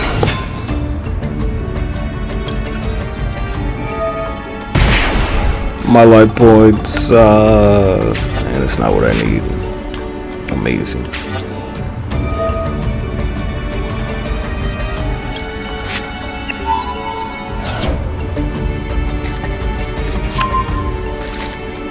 Dragon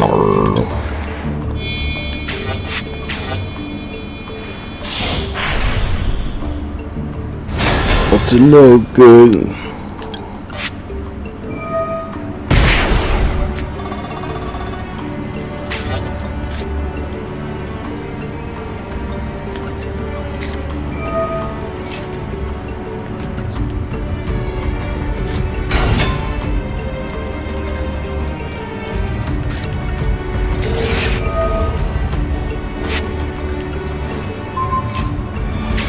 $95 losses cut.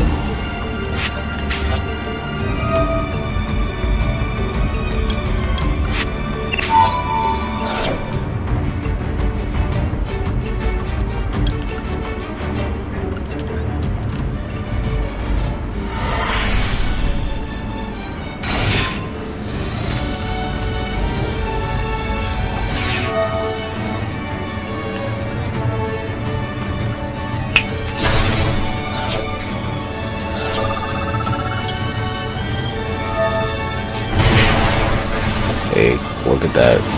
Another loss.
See, that's why. Cause like, fuck that cashier shit, cut.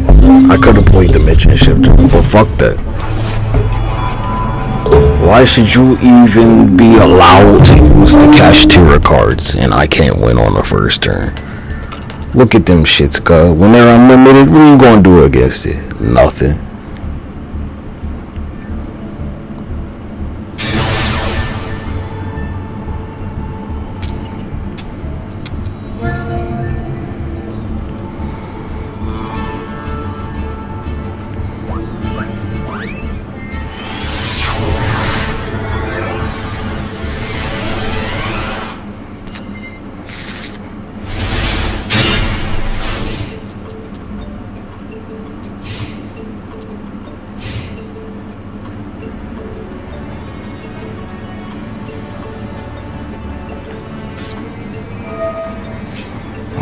I don't have time for your bullshit, man.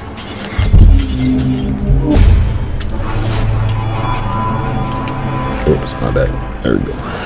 It's dark in here.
Oh, I'd like to win, but I'm here to lose.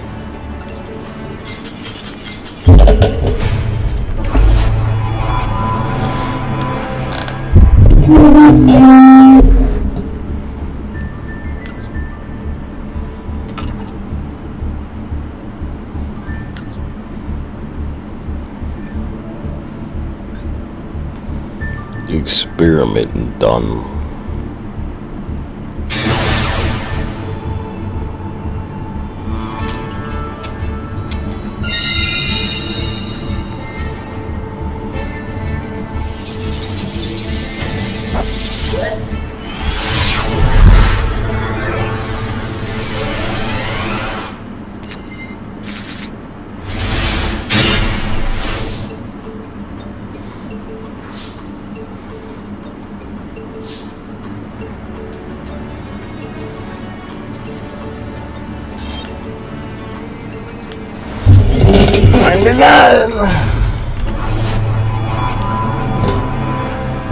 Because I don't take handouts. Either I'm gonna get the first turn, or you know, like somebody else will win. Cause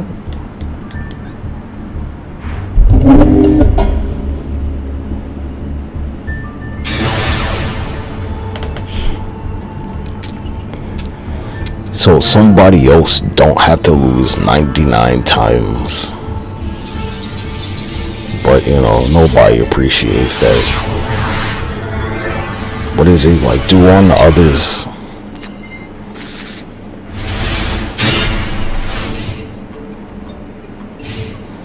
Cause like, who else is gonna lose 99 times on stream? Cause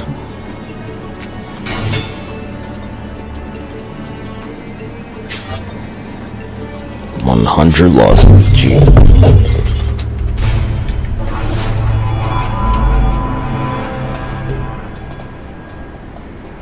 How much money have I made on Twitch? Did I make it to $5 yet? Shit. Check my copyrights.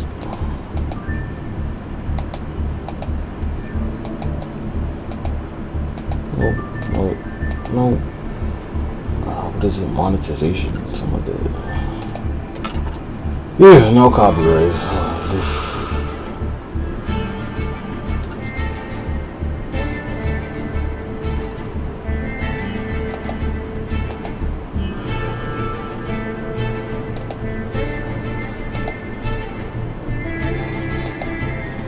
$6.60, ball.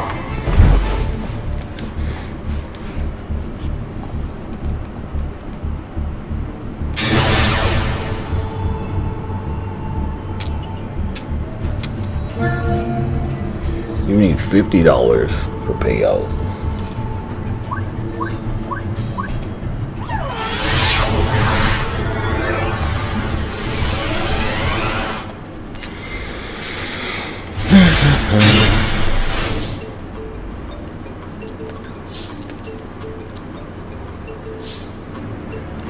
Hey, I lost again.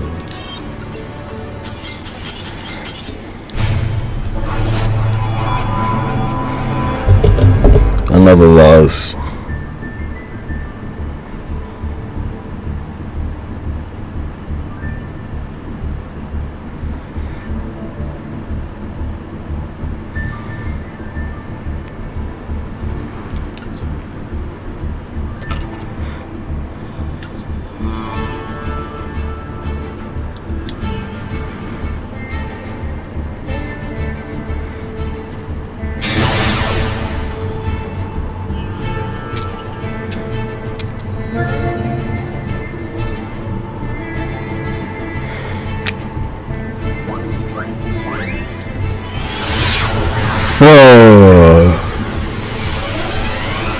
You're a devil, I'm a devil hunter. Right, that's how it goes, something like that.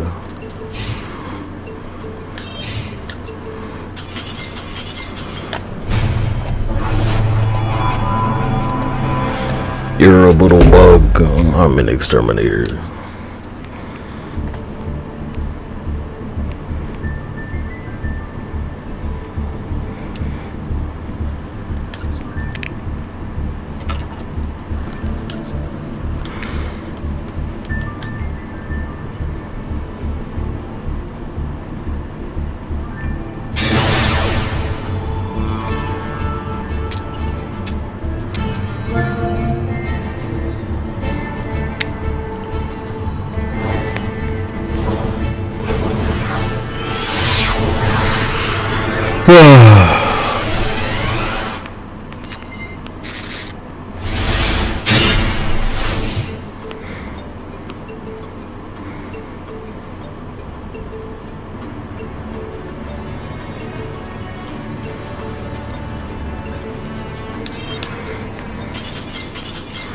$102.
103.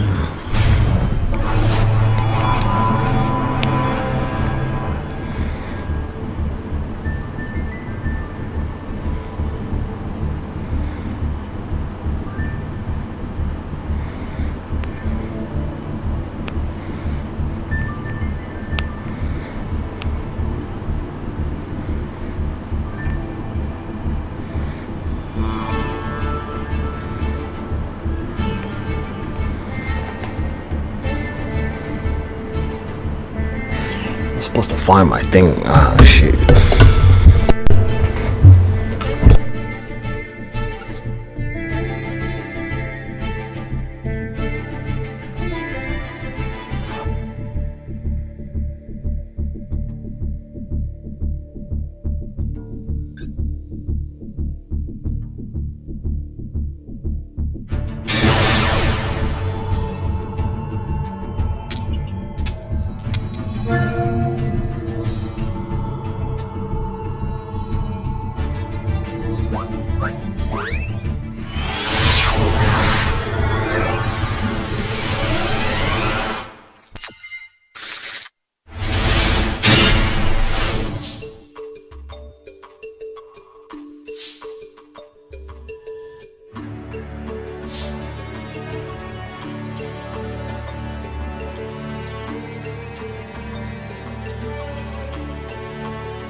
Yeah, maybe some stereo.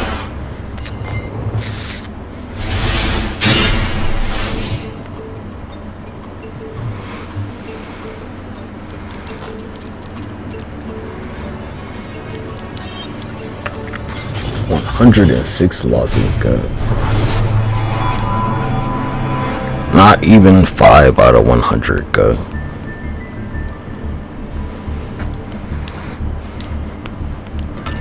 Couldn't even get to 5 wins, my guy.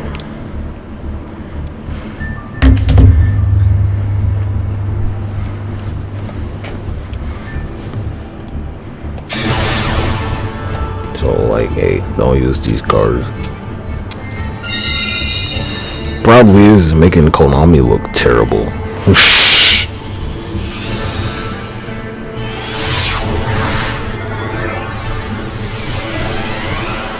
I'm gonna switch over to Master Duel for a little bit.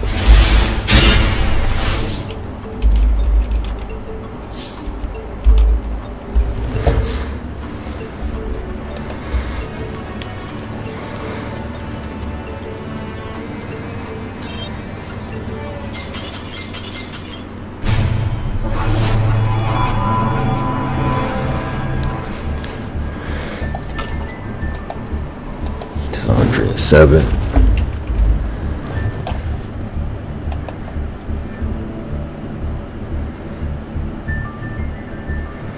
I gotta cut this stream. Oh, I should do it.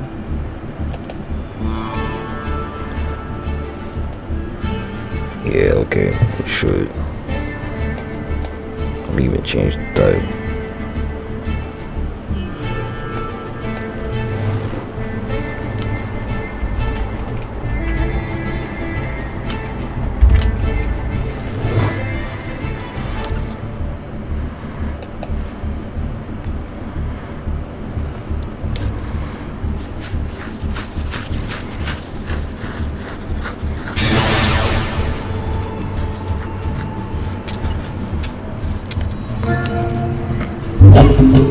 Bum, bum, bum, bum, bum, bum, bum.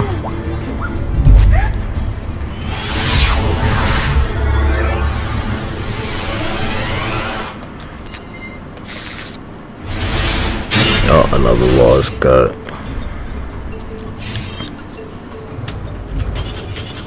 Wanna wait? I'm gonna keep updating my title.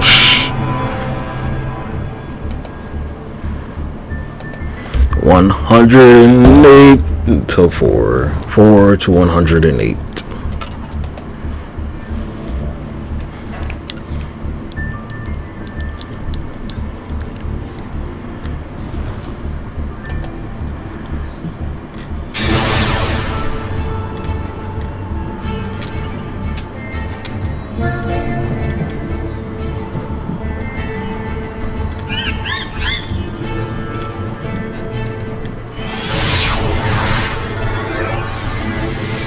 There's so many motherfuckers in this category, god damn.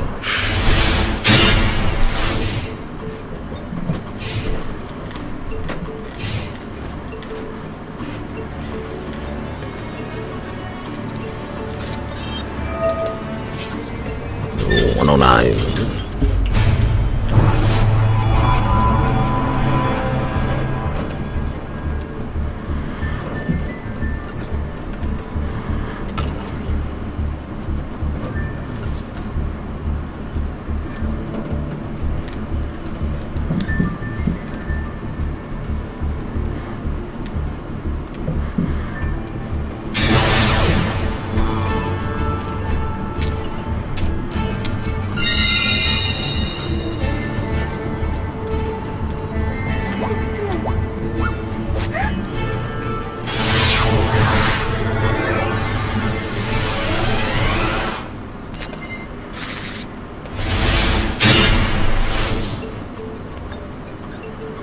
$110, mate.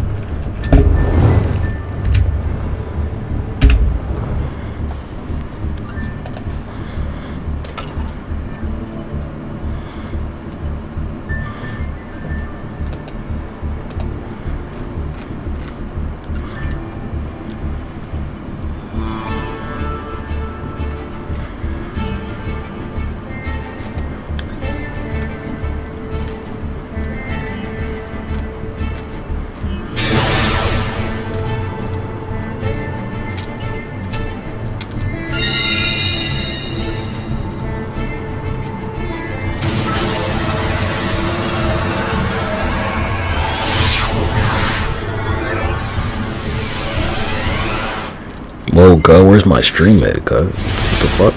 Come on, Twitch.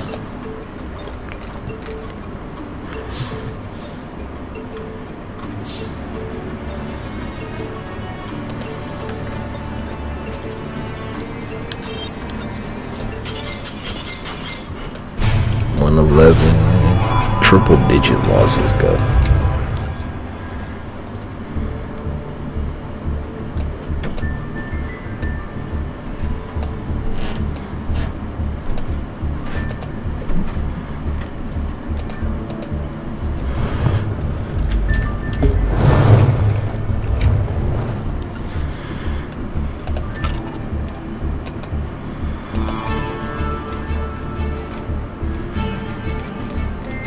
Oh shit, the sound doubled up. My bad. Bad habit of doing that sometimes.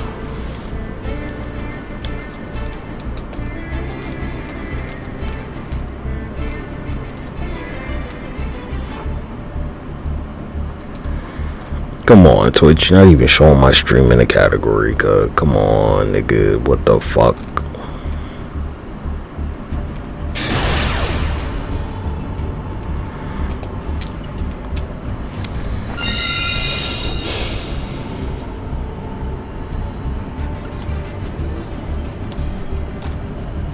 That's not cool, cuz.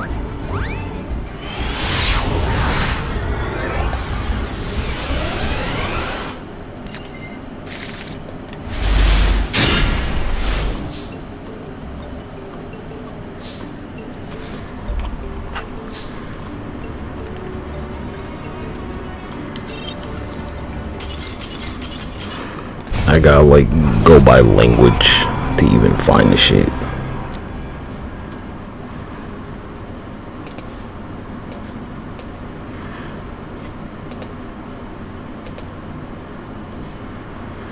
$112.